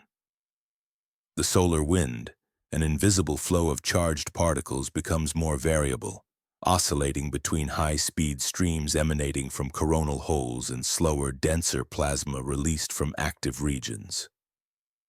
The heliosphere, a vast bubble of magnetic influence surrounding our solar system, becomes increasingly warped and complex. Its defining feature, the heliospheric current sheet, a sprawling spiral of electric current that extends from the Sun's equator, becomes more distorted, creating pockets of electromagnetic turbulence that ripple throughout the inner solar system. This turbulent environment is precisely what objects like 3I Atlas and the swarm of comets are approaching as they near their closest encounters with our star. Instead of experiencing the relatively placid, predictable space weather typical of solar minimum, these celestial travelers are now immersed in a realm of full electromagnetic fury. Looking back through the lens of history lends additional weight to the phenomena we are witnessing today. Solar Cycle 25 marks the first time we have comprehensive real-time space weather monitoring across the entire solar system. In the past, our understanding was limited to sunspot counts and ground-based magnetic measurements. Valuable, yes, but inherently restricted. Now, thanks to a fleet of satellites orbiting throughout the solar system, we receive instantaneous data about conditions that were once invisible to us. The Parker Solar Probe stands out among these missions. It has ventured closer to the Sun than any man-made object in history, directly sampling the solar wind at its source. Its findings have challenged and refined our theoretical models of magnetic field structures, revealing complexities and dynamics that previous physics could only hint at. These groundbreaking measurements are reshaping our understanding of the Sun's behavior during its most active phase, illuminating the intricate and often unpredictable nature of our star's magnetic environment. The Solar Orbiter mission has revolutionized our ability to observe the Sun by providing coordinated measurements from multiple vantage points, effectively constructing detailed three-dimensional maps of how solar wind evolves as it journeys through the vast expanse of the heliosphere. This enhanced observational capacity means that we are now witnessing phenomena during solar maximum that earlier generations of scientists could only imagine. An intricate dynamic ballet of magnetic and particle interactions at a scale and resolution previously unattainable. The complexity of these processes is truly staggering. Magnetic field lines that continuously break and reconnect, reconfiguring themselves over mere minutes. Particle acceleration mechanisms that propel solar wind particles to velocities exceeding 700 kilometers per second. And electromagnetic wave phenomena that ripple across astronomical distances, influencing regions far beyond the immediate vicinity of the Sun. When these intense conditions encounter Earth's magnetic shield, the outcomes can range from spectacular visual displays to serious technological disruptions. Throughout the year 2025, we have experienced multiple geomagnetic storms, some powerful enough to produce auroras visible as far south as the Carolinas, a vivid reminder of the sun's formidable influence. At the same time, these storms have interfered with global positioning systems, disrupted radio communications, and caused minor fluctuations in power grids. One notable event, a G4 severe geomagnetic storm early in 2025, laid bare just how vulnerable our modern infrastructure has become to space weather effects. Airlines rerouted polar flights to avoid radio blackouts, and electrical utilities from Canada down to Texas reported increased induced currents in their transmission lines, highlighting the fragility and interconnectedness of our technological systems. What makes the current situation especially remarkable is that we are not merely observing standard solar maximum activity. Instead, we are witnessing a confluence of extraordinary phenomena, a swarm of multiple comets, led by a rare interstellar visitor with an electromagnetic footprint unlike anything recorded before, creating space weather scenarios that have no precedent in human history. Each comet within this celestial assembly acts as a natural plasma probe, sampling the solar wind and reacting to its conditions in real time. Their enormous coma, vast clouds of gas and dust, form interaction regions where electromagnetic fields can be amplified, focused, or altered in ways that scientists are only beginning to understand. The combined effect resembles an orchestra of multiple tuning forks resonating together, producing a cosmic echo chamber that amplifies and modulates space weather phenomena. Traditionally, space weather has been viewed as a one-directional influence. The sun emits electromagnetic radiation and streams of energetic particles that ripple throughout the solar system, impacting planetary environments without reciprocal effects. However, the presence of massive plasma-rich cometary structures suggests a far more intricate picture, one where objects within the heliosphere can actively influence space weather conditions through feedback mechanisms. The interstellar comet known as 3I Atlas, with its coma stretching hundreds of thousands of kilometers, exemplifies this potential. Its interaction with the solar wind generates bow shocks, deflects magnetic fields, and accelerates particles in ways that extend well beyond what we see with typical comets. When multiple such objects operate simultaneously within an already turbulent and dynamic heliospheric environment, their combined influence could, in theory, ripple across the entire inner solar system, subtly shaping space weather patterns on a scale and in a manner previously thought impossible.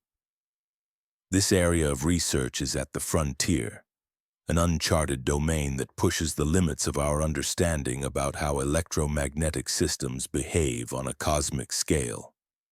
While it remains unconfirmed by mainstream science, the idea that cometary plasma structures might actively modify space weather introduces a profound new dimension to how we perceive the sun's influence. It suggests that celestial objects, especially those from interstellar space with enormous plasma environments, could serve as natural feedback agents, modulating the energetic environment of the solar system in ways that are only beginning to be explored. The cultural and psychological implications of this electromagnetic upheaval warrant profound reflection. Across the span of human history, periods marked by unusual celestial phenomena have often paralleled pivotal social and political transformations. While this correlation does not necessarily imply a direct cause and effect relationship, it underscores a long-standing recognition, shared by cultures worldwide, of an intrinsic link between cosmic rhythms and human consciousness. These celestial cycles, whether perceived as divine omens, mystical signs, or scientific phenomena, have historically influenced collective psyche and societal evolution. Today, as we witness the convergence of the solar maximum, an array of comets streaking across the sky, and mounting global tensions, the atmosphere seems almost preordained for moments of profound historical significance. Whether we interpret this as meaningful synchronicity or mere coincidence largely depends on our perspective regarding how interconnected cosmic and terrestrial systems truly are. From an objective, scientific perspective, it is undeniable that solar activity exerts a measurable influence on Earth's electromagnetic environment. The planet is enveloped in a vast, dynamic system known as the global electric circuit, a network of electrical currents flowing continuously between the ionosphere and Earth's surface. Variations in space weather, such as solar flares, coronal mass ejections, or high-speed solar wind streams, can induce fluctuations within this circuit. Sensitive instruments deployed worldwide routinely detect these electromagnetic variations, which can subtly alter the planet's electrical landscape. Some researchers hypothesize that these electromagnetic shifts might extend their influence beyond the physical realm, potentially affecting biological systems at various levels, from microorganisms to humans. Laboratory experiments have demonstrated that organisms can respond to electromagnetic fields of a magnitude comparable to those produced by geomagnetic storms, suggesting a possible biological sensitivity to cosmic electromagnetic fluctuations. Although these ideas remain on the periphery of mainstream scientific consensus, they open intriguing pathways for understanding how cosmic events might ripple through terrestrial life and social systems. During periods of heightened solar activity, such as the current cycle maximum, the intensity of electromagnetic interactions could potentially influence mood, cognition, and behavior on a collective scale. Changes in neural functioning, decision-making, and even social dynamics could, in theory, be subtly modulated by the electromagnetic environment surrounding Earth. This notion, while still speculative, hints at a deep, perhaps subconscious synchronization between our internal states and the celestial forces at play. The metaphor of an energy tsunami becomes particularly fitting when considering the immense power involved. A severe geomagnetic storm, for example, encapsulates an enormous quantity of electromagnetic energy, far surpassing the total electrical consumption of human civilization by several orders of magnitude. This colossal energy does not simply vanish into the ether. Instead, it interacts actively with every conductive element on the planet. Power grids are vulnerable to induced currents that can overload transformers, leading to equipment failures and cascading blackouts. Pipelines and underground infrastructure can suffer accelerated corrosion as telluric currents flow through their metal components. Even the human nervous system, an intricate network of bioelectrical signals, exists within this invisible ocean of electromagnetic energy, potentially susceptible to its influence. As we approach the upcoming peak convergence period in late October, the intensity and complexity of these electromagnetic interactions are expected to escalate dramatically. Solar activity, characterized by increased sunspot numbers, solar flares, and high-velocity solar wind streams, tends to remain elevated for months around the height of solar maximum. Simultaneously, the comet swarm reaching its perihelion will be at its most active, with objects exhibiting their maximum development of tails and comas. This confluence of multiple electromagnetic sources operating in an environment already charged by solar maximum energy creates what might be described as a perfect storm of space weather, a dynamic and potentially destabilizing interplay of forces. In this intricate dance, multiple electromagnetic influences, ranging from solar flares and coronal holes to cometary plasma interactions, are converging, amplifying the planet's electromagnetic response. The combined effect is akin to a cosmic symphony of energy, where each note resonates through Earth's magnetic and electrical systems, possibly influencing everything from the stability of power grids to the rhythms of biological life. This unprecedented alignment not only offers a compelling natural laboratory for scientific exploration, but also raises profound questions about our vulnerability and interconnectedness within the cosmic environment. The influence of space weather on our planet's delicate electromagnetic environment could manifest in a spectrum of effects, ranging from spectacular displays of the northern and southern lights, auroras, enhancing their brilliance and reach, to more precise scientific observations that benefit from increased ionospheric activity. However, it could also trigger more severe disruptions, threatening the stability of our technological systems and infrastructure. What we are currently witnessing transcends mere curiosity about an intriguing astronomical phase. Instead, it acts as a rigorous stress test for the intricate network of electromagnetic systems that underpin modern life. From Earth's magnetic shield to the digital and electrical networks that sustain our civilization. The outcomes of this test will fundamentally influence how we understand the interactions within these systems and reveal our vulnerabilities to future space weather phenomena. This burgeoning energy tsunami, driven by forces operating on scales far beyond human control or full comprehension, continues to build momentum. Our collective role is to observe attentively, measure precisely, and seek a deeper understanding of what these cosmic energies might signify for our planet and our position within the vast interconnected electromagnetic symphony of the solar system. Whether one perceives this as a foreboding warning or as an unprecedented opportunity for insight hinges on individual perspectives regarding humanity's relationship with the cosmos. One certainty remains. We are on the cusp of experiencing space weather conditions unlike any faced by previous generations, and the data we gather in this critical period will shape scientific understanding for decades to come. This moment marks a chapter in what could be called the era of our modern chaos. The universe, with its peculiar timing, has always operated on rhythms that challenge human notions of coincidence. Yet, on September the 10th, 2025, those rhythms burst beyond the bounds of rational explanation.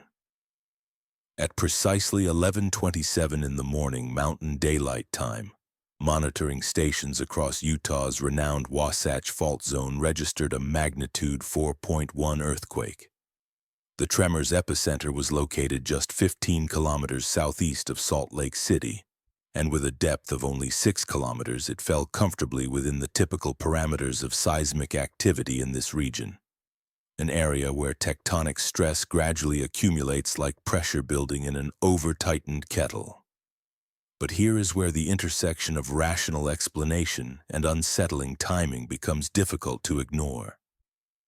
Less than 4 hours after this seismic event, the same state was rocked by an occurrence that sent shockwaves through an already fractured societal fabric.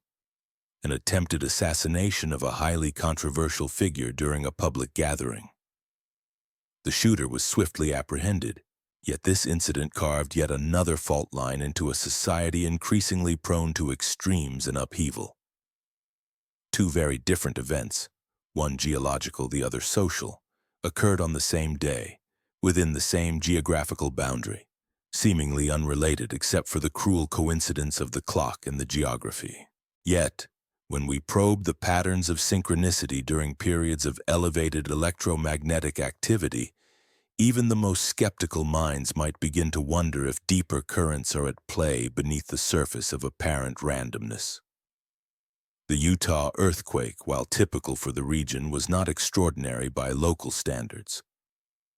The Wasatch Fault System has a long history of generating similar tremors over millennia, driven by the ongoing extension of the Basin and Range Province, a slow, complex geological dance that continues to shape North America's western edge. Earthquakes of magnitude 4 or slightly greater occur here roughly every few months, posing no significant concern for local authorities or residents accustomed to this natural rhythm. However, in the realm of cosmic and terrestrial timing, such details take on a different significance. Because, as the saying goes, timing is everything. On the 10th of September, a period marked by heightened geomagnetic activity, Our planet was still reeling from the after effects of a G3 storm that had recently swept through Earth's magnetosphere. This intense space weather event had stirred the Earth's magnetic field, creating ripple effects that persisted for days. The conditions in space remained turbulent, fueled by ongoing streams of high-velocity solar wind emanating from persistent coronal holes, large, open magnetic regions on the Sun's surface. These persistent gaps in the Sun's magnetic shield continuously spew charged particles into space, leading to sustained electromagnetic turbulence that enveloped the space around our planet, influencing the delicate balance of Earth's magnetic and electrical environment. Meanwhile, on the ground, a different type of turbulence was unfolding, one rooted in the social fabric of society itself. Throughout the year 2025, social tensions had been escalating across many regions, driven by deepening polarization on key issues that had fractured public opinion. Metrics used by scientists to measure societal division, such as polarization indices, had climbed to levels not seen since the tumultuous era of the American Civil War. In this context, an attempted political assassination occurred, a stark reflection of the underlying currents of instability coursing through contemporary society. It was not an isolated incident, but part of a series of violent episodes that seemed to echo broader systemic fractures, revealing the fragile state of social cohesion. From a purely statistical perspective, the coincidental occurrence of an earthquake in Utah and a politically significant event within the same geographical area might appear to suggest some form of connection. Yet such an alignment in timing and place offers no definitive proof of causality. Utah, situated along a complex network of tectonic boundaries, routinely experiences seismic activity owing to its position within a tectonically active zone. At the same time, political violence and upheavals have become alarmingly frequent across the United States, especially in recent years. When analyzing large data sets, it is almost unavoidable that some events will cluster just by chance, patterns that seem meaningful but are actually random coincidences. This human tendency to recognize patterns is both a remarkable survival trait and a common pitfall. Our brains are finely tuned to detect connections even where none genuinely exist. During periods of elevated space weather such as this, the human mind is particularly prone to seek explanations that link seemingly unrelated phenomena. When two significant events like an earthquake and a political disturbance occur close together in time and space amid a backdrop of electromagnetic upheaval, it's natural to wonder if they are somehow interconnected. The challenge for scientists and analysts is to differentiate between genuine causative correlations and mere statistical artifacts, those coincidences that appear meaningful but are in fact the product of chance. Looking at the broader context, earthquake registries worldwide record thousands of seismic events each year, spanning a wide range of magnitudes. Simultaneously, social and political tensions generate hundreds of significant incidents annually, especially in regions experiencing unrest. The sheer volume of such occurrences makes the likelihood of overlaps, events happening close in time and location, almost inevitable, even in the absence of any causal link. Yet some researchers exploring the effects of electromagnetic phenomena on biological and social systems propose that during periods of intense space weather there could indeed be subtle mechanisms at play that influence both geological and societal processes. For example, geomagnetic storms have been shown to affect neural functions in sensitive individuals, possibly disrupting brain activity or altering mood and decision-making. The same electromagnetic disturbances might, in theory, influence the Earth's crust by affecting the delicate stress fields that govern the timing of earthquakes along fault lines. Although these ideas are highly speculative and remain controversial among mainstream scientists, they open intriguing avenues for exploration. Changes in the global electric circuit, an intricate system of electrical flows that connect the Earth's surface, atmosphere, and ionosphere, could, under certain conditions, influence neural firing patterns. Such alterations might impact mood, decision-making, or social behavior on a collective scale. Similarly, electromagnetic variations might subtly modify the electrochemical properties within fault zones, potentially affecting the strength of rocks and the pressure of pore fluids, small changes that could make faults more prone to slipping under existing stress. While these mechanisms are not yet proven and are subject to debate, they suggest a complex interplay where space weather could have an indirect influence on both the biological and geological systems that shape human society. If these phenomena, subtle electromagnetic influences on Earth systems, indeed exist, they are likely to be delicate in nature, exerting their effects as gentle nudges rather than outright catalysts for entirely new behaviors. Think of a system teetering on the brink of a tipping point. A small push, perhaps from space weather, could be enough to tip it over the threshold, especially if it's already under significant stress. For example, a person with political motives might find their inclination to act slightly heightened during periods of electromagnetic disturbance, when their emotional state might be more easily influenced by subtle environmental factors. Similarly, a fault line already under tectonic strain could be marginally more susceptible to failure if space weather conditions align in a way that enhances electromagnetic interactions within the Earth's crust. This possibility presents a profound challenge for scientists attempting to investigate such effects rigorously. The Utah events serve as a case in point. Both the seismic activity and the political incident occurred in contexts where statistical likelihoods, based on geological and social factors, suggest they could plausibly happen independently. The Wasatch Fault, for instance, is known for generating regular seismic activity due to the geological dynamics of that region, while the social climate in the area has become increasingly volatile, with violence rising across multiple states.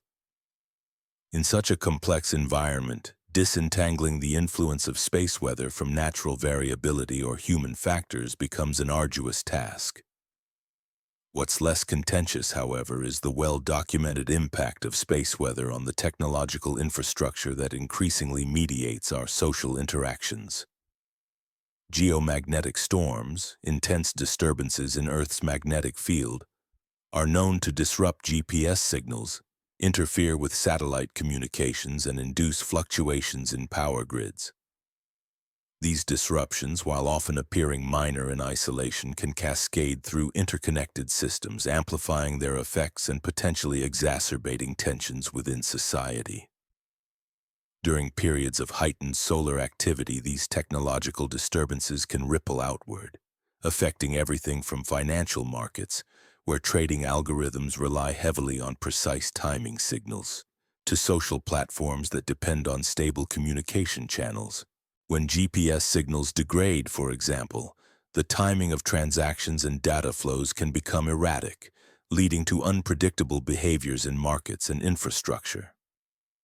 Furthermore, during such times, emergency communication systems, vital during crises, may falter precisely when they are most needed, compounding societal stress. Social media networks, which serve as primary channels for information and mobilization, can experience outages, creating information vacuums that heighten confusion and unrest. The events of September occurring amid such elevated electromagnetic activity exemplify how even relatively minor technological disruptions can accumulate. While each individual disturbance might seem insignificant, their combined effect could contribute to an environment of rising social tension, making dramatic or violent events statistically more probable.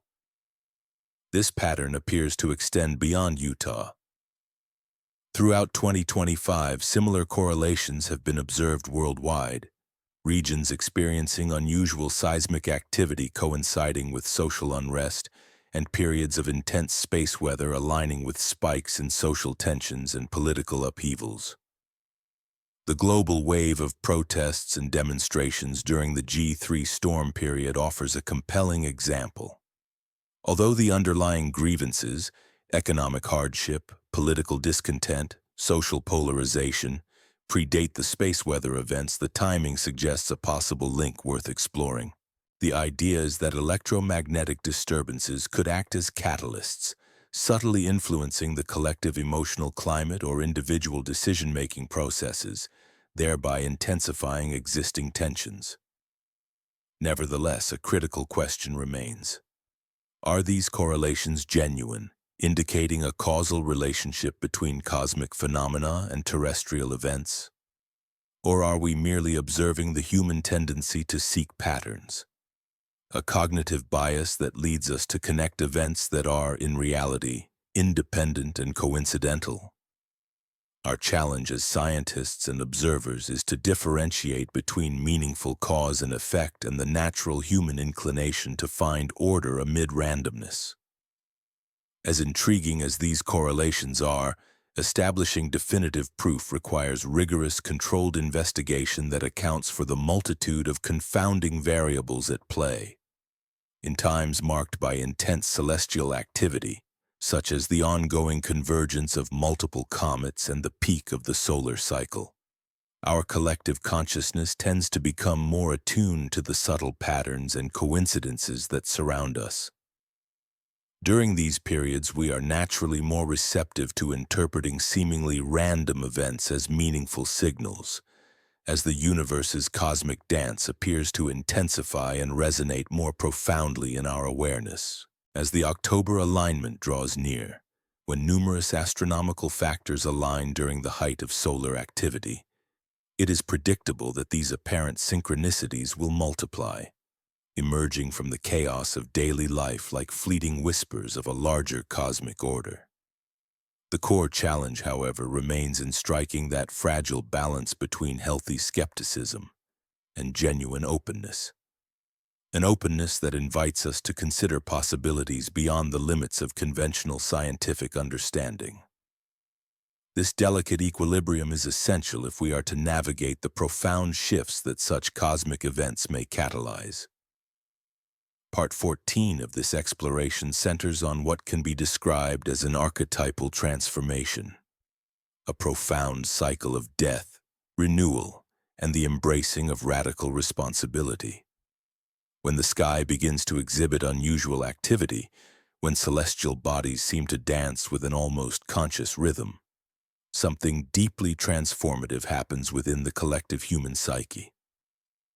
Historically, eras of intense celestial drama have often coincided with pivotal moments of societal change.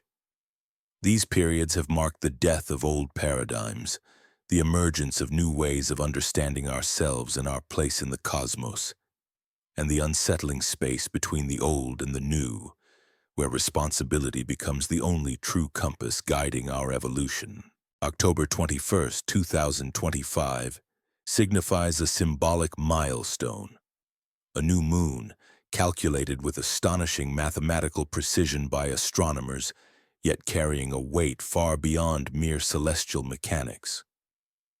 This lunar reset occurs precisely at a moment when multiple cosmic actors, planets, comets, and perhaps unseen forces, converge in what might be best described as a celestial symphony of renewal. The timing of this event feels almost orchestrated by some cosmic intelligence, though scientific caution urges us to resist prematurely assigning intent to what could simply be remarkable coincidence. Throughout human history, the archetypes of death and rebirth have been recurrent themes woven into our cultural narratives.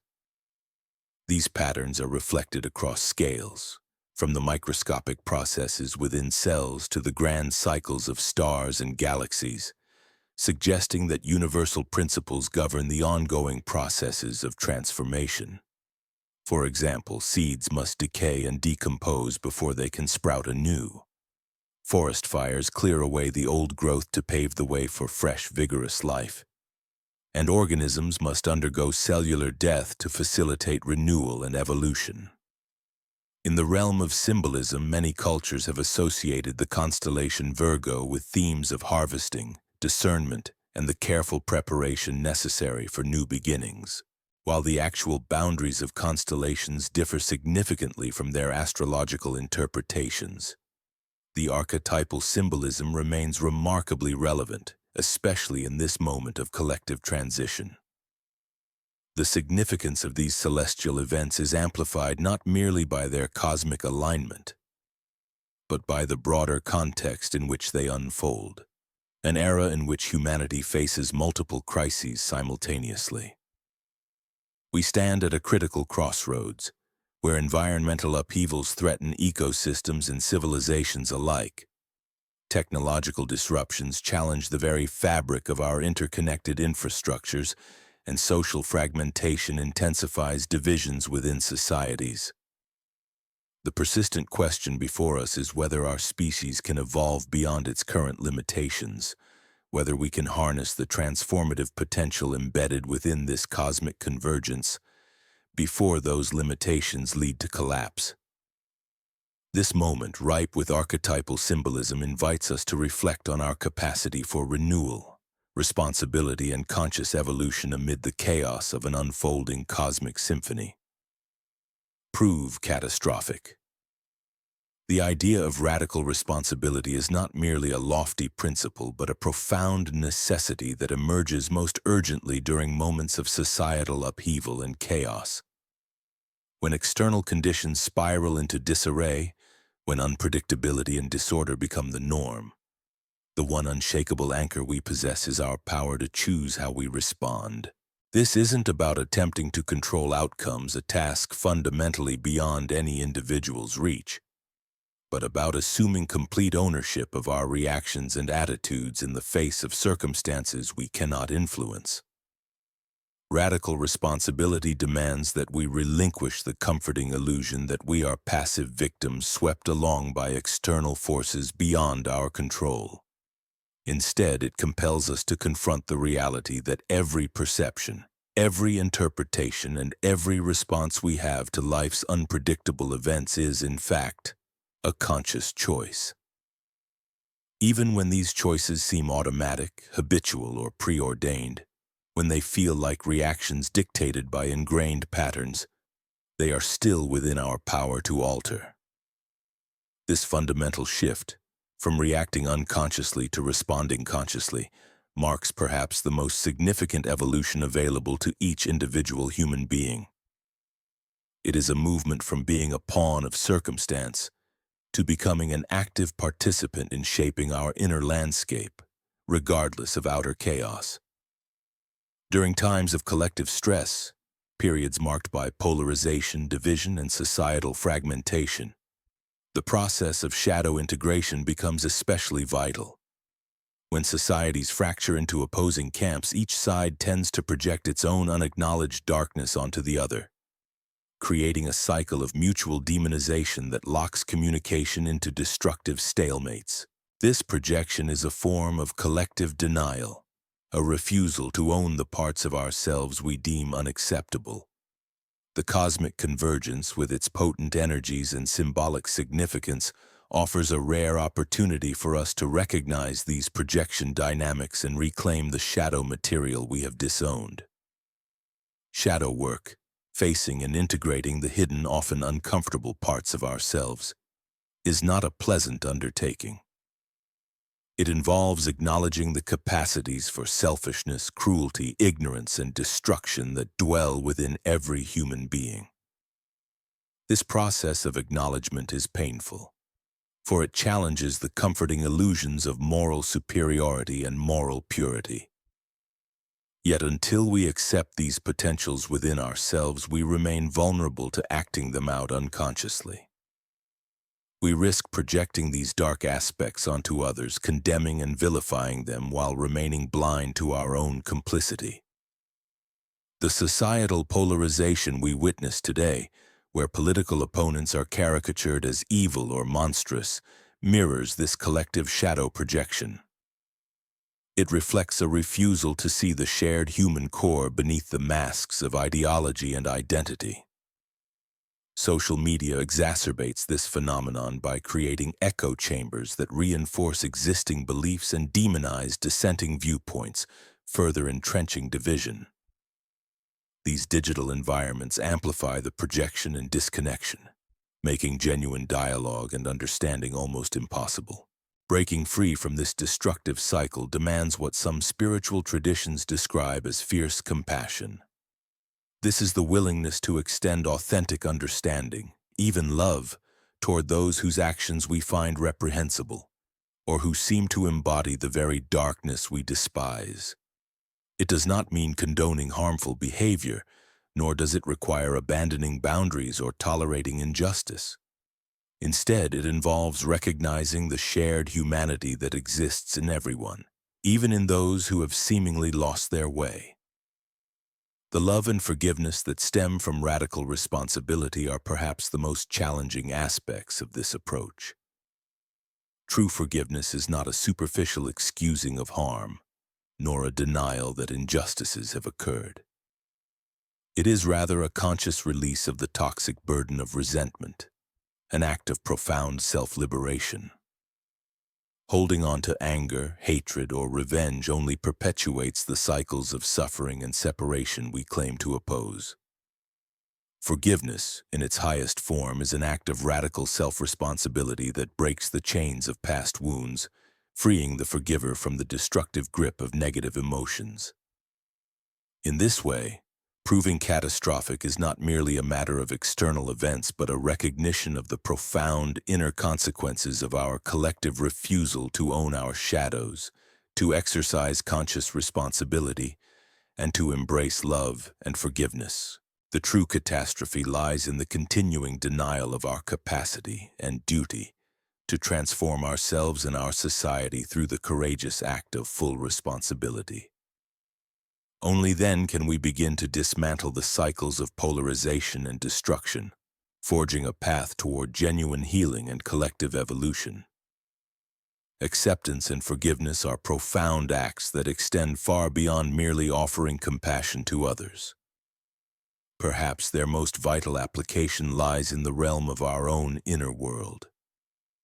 The relentless pursuit of perfection, which often fuels human suffering, can be traced back to an inability, sometimes even a refusal, to accept our inherent limitations and the inevitable mistakes that come with being human.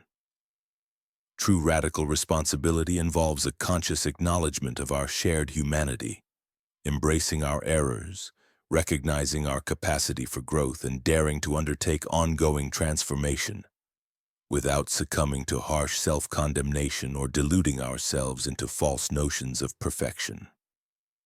It is about owning both our successes and our failures with honesty, humility, and compassion. During periods of intense cosmic convergence, such as the one we are experiencing now, opportunities for spiritual and consciousness evolution seem to accelerate at an extraordinary pace. The heightened electromagnetic activity in our environment, far from being a mere background noise, may subtly influence our neural functioning, making it easier for expanded awareness and higher states of consciousness to emerge. Celestial events, with their symbolic and energetic potency, open portals within collective consciousness, spaces where breakthroughs in insight and transformational experiences can occur more readily. However, these openings are not automatic. They demand active participation. Simply waiting passively for change is insufficient. The energies provided by the universe create fertile ground for growth, but the actual cultivation of transformation hinges on individual choice and deliberate effort. The universe, in its infinite wisdom, appears to extend invitations for us to evolve, precisely during these times of cosmic alignment. Yet it remains our responsibility to accept these invitations consciously and to undertake the work they entail. Practical integration of these transformative principles begins with simple, everyday practices that foster awareness and responsibility.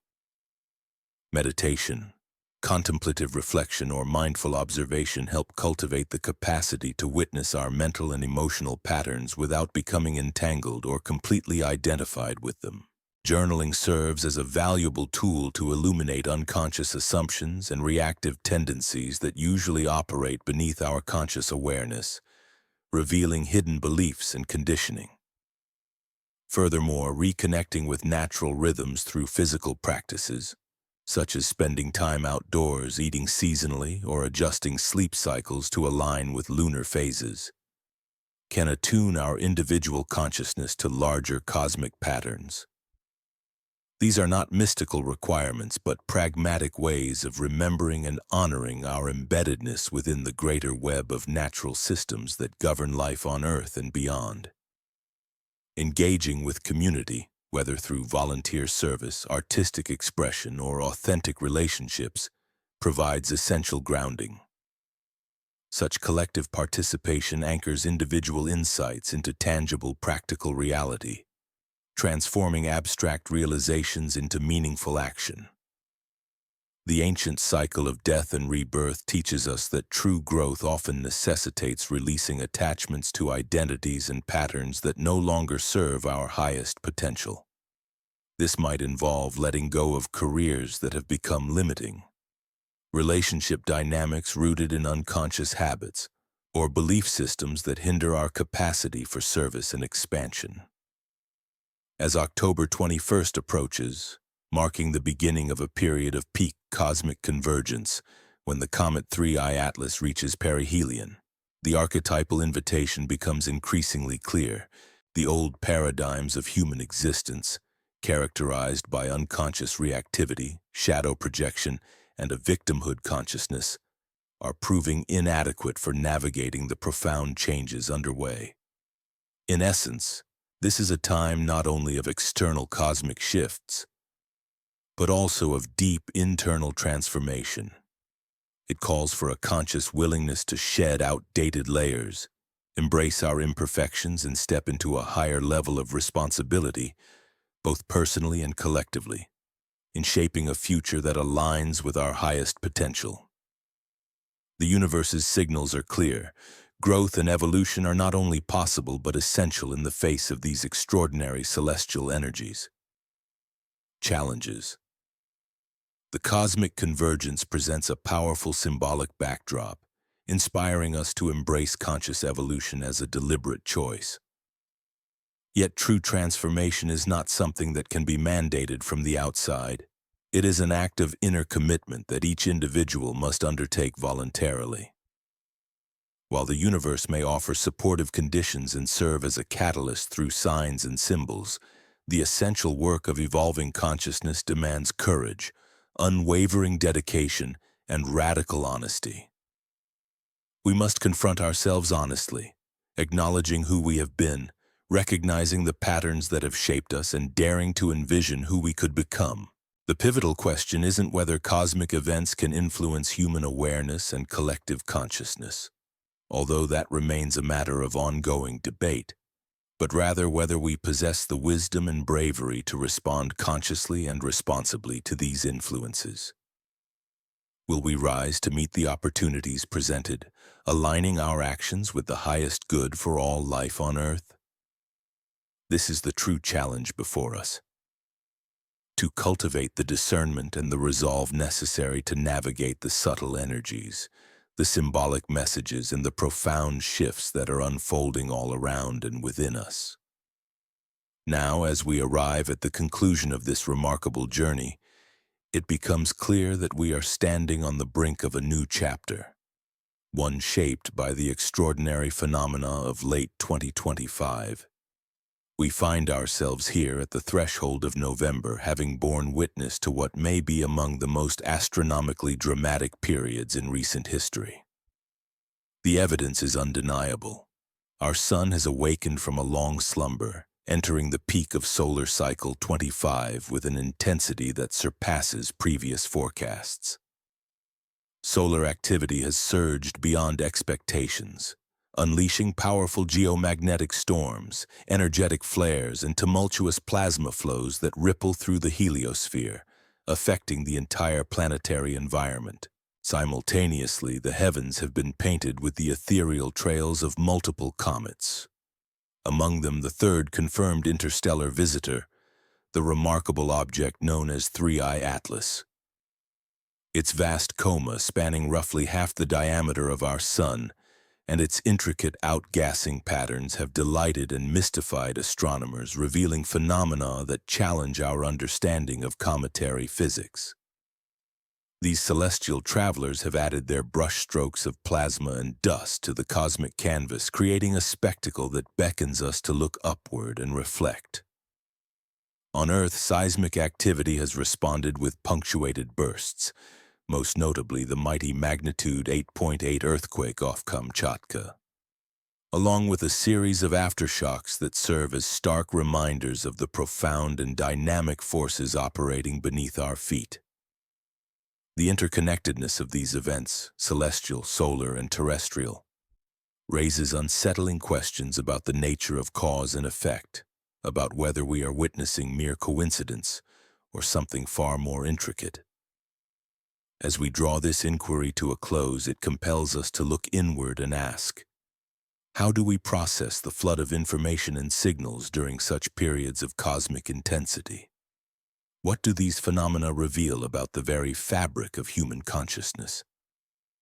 It appears that the universe is engaged in a grand experiment, not only in astrophysics or geophysics, but in the realm of awareness itself. The spectrum of possibilities we've contemplated stretches from well-established scientific principles to the fringes of speculative fiction, reminding us of the vast space of unknowns that still awaits exploration. The activity of Solar Cycle 25 has proven to be more vigorous than many had predicted, unleashing G4-class geomagnetic storms that disrupted our technological infrastructure and illuminated the skies with auroras at unprecedented latitudes. The roster of comets we have tracked, from the awe-inspiring massive coma of 3I Atlas to the striking tail of Comet Swan visible to amateur telescopes, stands as a testament to genuine astronomical phenomena, verified and documented by space agencies and observatories around the world. The seismic sequences recorded in Kamchatka, Utah, and beyond have been mapped with exquisite precision, their magnitudes and timings leaving no room for doubt about their reality. While the correlations between these space weather events and seismic occurrences are intriguing, they currently reside within the realm of statistical curiosity rather than confirmed causation. Science demands a higher standard of evidence, robust, repeatable, and free from the confounding effects of coincidence. Nevertheless, amidst all the skepticism and rigorous analysis, something profoundly meaningful has emerged, something that transcends the specific claims of causality and points toward a deeper, more subtle interconnectedness woven into the fabric of our reality. The process of examining these correlations has uncovered a profound aspect of human consciousness, how it naturally responds to epochs of cosmic phenomena, and why such times have frequently marked pivotal moments of cultural and societal evolution. When the heavens ignite with celestial drama, our innate pattern recognition faculties become exceptionally active, scanning tirelessly for subtle links and deeper meanings that might otherwise go unnoticed. This heightened perceptual state is not necessarily a flaw in human cognition, rather it reflects an evolutionary adaptation. Throughout our history, times of environmental stress and cosmic activity have been precisely when paying close attention to nuanced correlations, conferred survival advantages, enabling our ancestors to anticipate and adapt to rapid changes.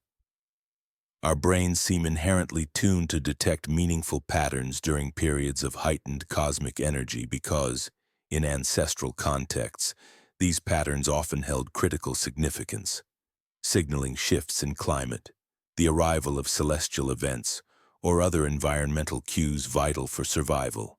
However, in today's world inundated with an incessant flood of information from global communication networks, this finely calibrated pattern recognition system faces a formidable challenge, distinguishing genuine signals from the overwhelming noise.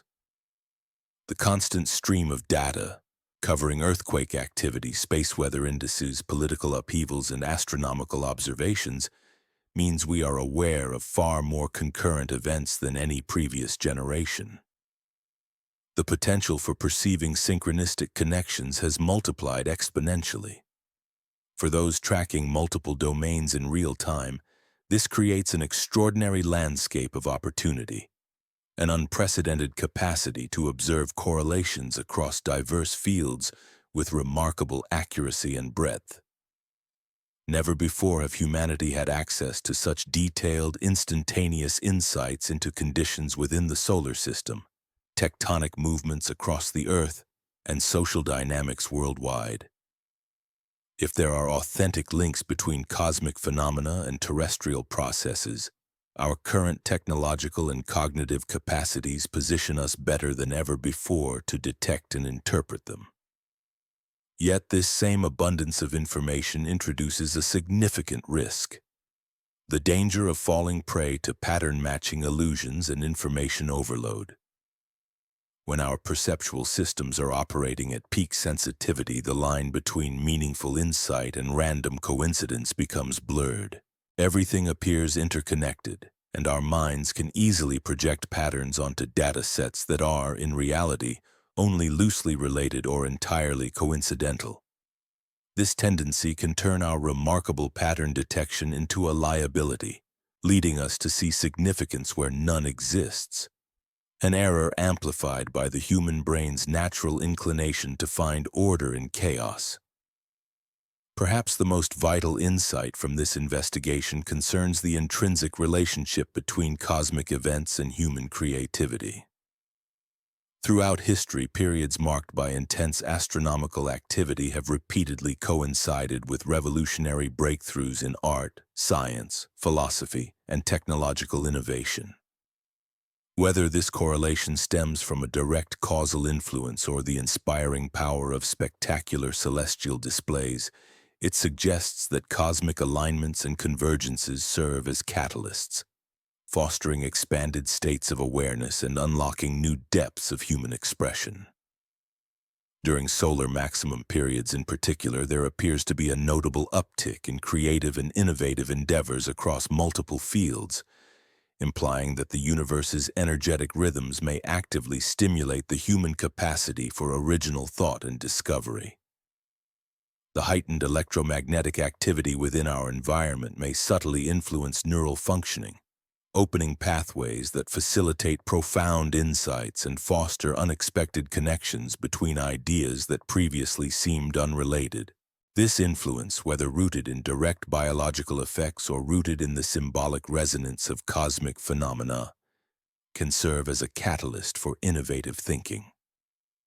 Alternatively, the powerful narratives of celestial drama might simply serve as psychological permission, an energetic permission slip, for the mind to venture beyond traditional boundaries and explore new conceptual territories. Regardless of the underlying mechanism, the practical implications are strikingly similar. During periods of intense cosmic convergence, such as we're experiencing now, conditions become especially conducive to creative endeavors, accelerated learning, and practices aimed at expanding consciousness. This elevated electromagnetic environment acts as a fertile ground for nonlinear associative thought patterns, those that often lead to genuine breakthroughs and novel insights, whether through direct influence on brain chemistry or through the inspiring power of symbolic reflection. For anyone who has been following this investigation from its inception, the pressing question now becomes: how can these heightened states of awareness be seamlessly integrated into everyday life? How do we translate the extraordinary potential of this cosmic moment into tangible, practical steps? The late 2025 convergence offers a singular experimental space, what we might call a natural laboratory, for consciously exploring expanded awareness and the conscious application of new insights. Yet, the core principles we've examined hold relevance well beyond the immediate event horizon, remaining pertinent long after interstellar visitor 3I Atlas completes its solar encounter and the swarm of comets disperses into the distant reaches of the solar system. The foundation of practical integration begins with cultivating reliable channels, tools, and resources that allow us to track and interpret these cosmic phenomena with clarity and discernment. Institutions such as the National Oceanic and Atmospheric Administration's Space Weather Prediction Center are invaluable, offering real-time data on solar activity and geomagnetic fluctuations, enabling us to stay aware of the electromagnetic shifts impacting Earth. The United States Geological Survey maintains comprehensive earthquake databases, providing immediate alerts and detailed records that help us understand seismic activity in context. Complementing these, astronomical software and online platforms supply detailed tracking information about comets, planetary alignments, and other celestial events, making it possible for us to remain engaged with the unfolding cosmic choreography. However, information alone, without the capacity for discernment, can become a source of distraction or even anxiety, transforming into entertainment or worry rather than enlightenment. The true skill lies in developing the ability to process and interpret cosmic data in ways that enhance our awareness rather than overwhelm it. This process, often called cultivating a cosmic perspective, involves maintaining a broader awareness of the intricate patterns and cycles that weave through our universe, all while remaining grounded in our immediate practical responsibilities. Recognizing that we are embedded within multiple overlapping cycles, each operating on vastly different timescales, can radically shift our understanding. The 11-year solar cycle, for instance, is just one rhythm among many. Lunar months, seasonal shifts, planetary orbital periods, and the grander galactic rotations that span hundreds of millions of years. Our fleeting human lifespans offer only a tiny window into these vast interconnected patterns. Nonetheless, even a partial awareness of our place within this grand cosmic framework can provide profound insights into our role in the larger order. The principles of manifestation derived from this exploration do not hinge on notions of magical thinking or wishful visualization. Instead, they emphasize the importance of recognizing and harnessing the increased creative potential that becomes accessible during cosmic peaks. During solar maximum periods, both positive and negative manifestation tendencies are amplified, underscoring the importance of conscious, deliberate direction of our creative energies. This conscious steering can help us navigate the heightened currents of inspiration and insight, ensuring that our intentions align with constructive and growth-oriented outcomes. In essence, this period invites us to develop a refined capacity, not just to observe cosmic events, but to integrate their lessons into daily practice. By cultivating a broad cosmic perspective, we foster a state of awareness that recognizes the interconnectedness of all cycles and the influence of celestial rhythms on our inner worlds. Through intentional practices, such as mindful observation, reflective journaling, or aligning daily routines with lunar or solar cycles, we can better attune ourselves to these larger patterns, turning cosmic influences into powerful catalysts for personal and collective evolution. This underscores the importance of cultivating awareness of our mental and emotional states during periods when cosmic activity reaches its peak. When space weather intensifies, negative thought patterns and emotional reactions can surface with heightened and often unpredictable force, amplifying inner turbulence. Conversely, moments of cosmic upheaval also present an extraordinary opportunity. Positive intentions, focused efforts, and constructive endeavors can unexpectedly gain momentum, receiving support and rapid manifestation in these heightened, energetic times. As we approach the culmination of solar cycle 25 and witness the slow dispersal of the comet swarm throughout the distant reaches of the outer solar system, the insights gleaned from this exploration transcend the specific celestial events we have observed.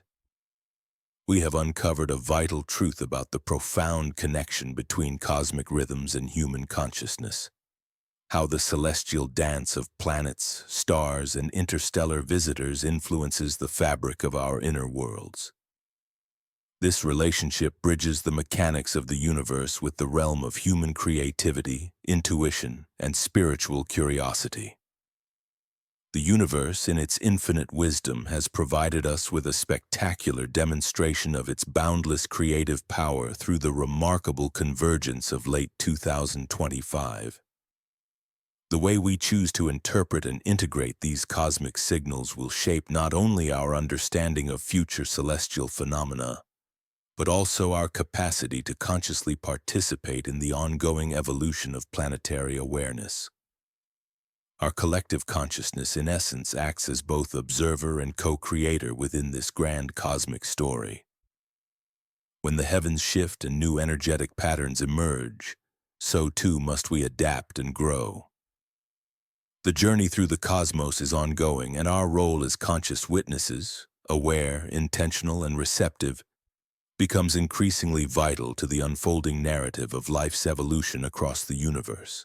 In this shared dance, our awareness and responsiveness are keys to unlocking the deeper mysteries of existence, guiding us toward a more harmonious and enlightened future.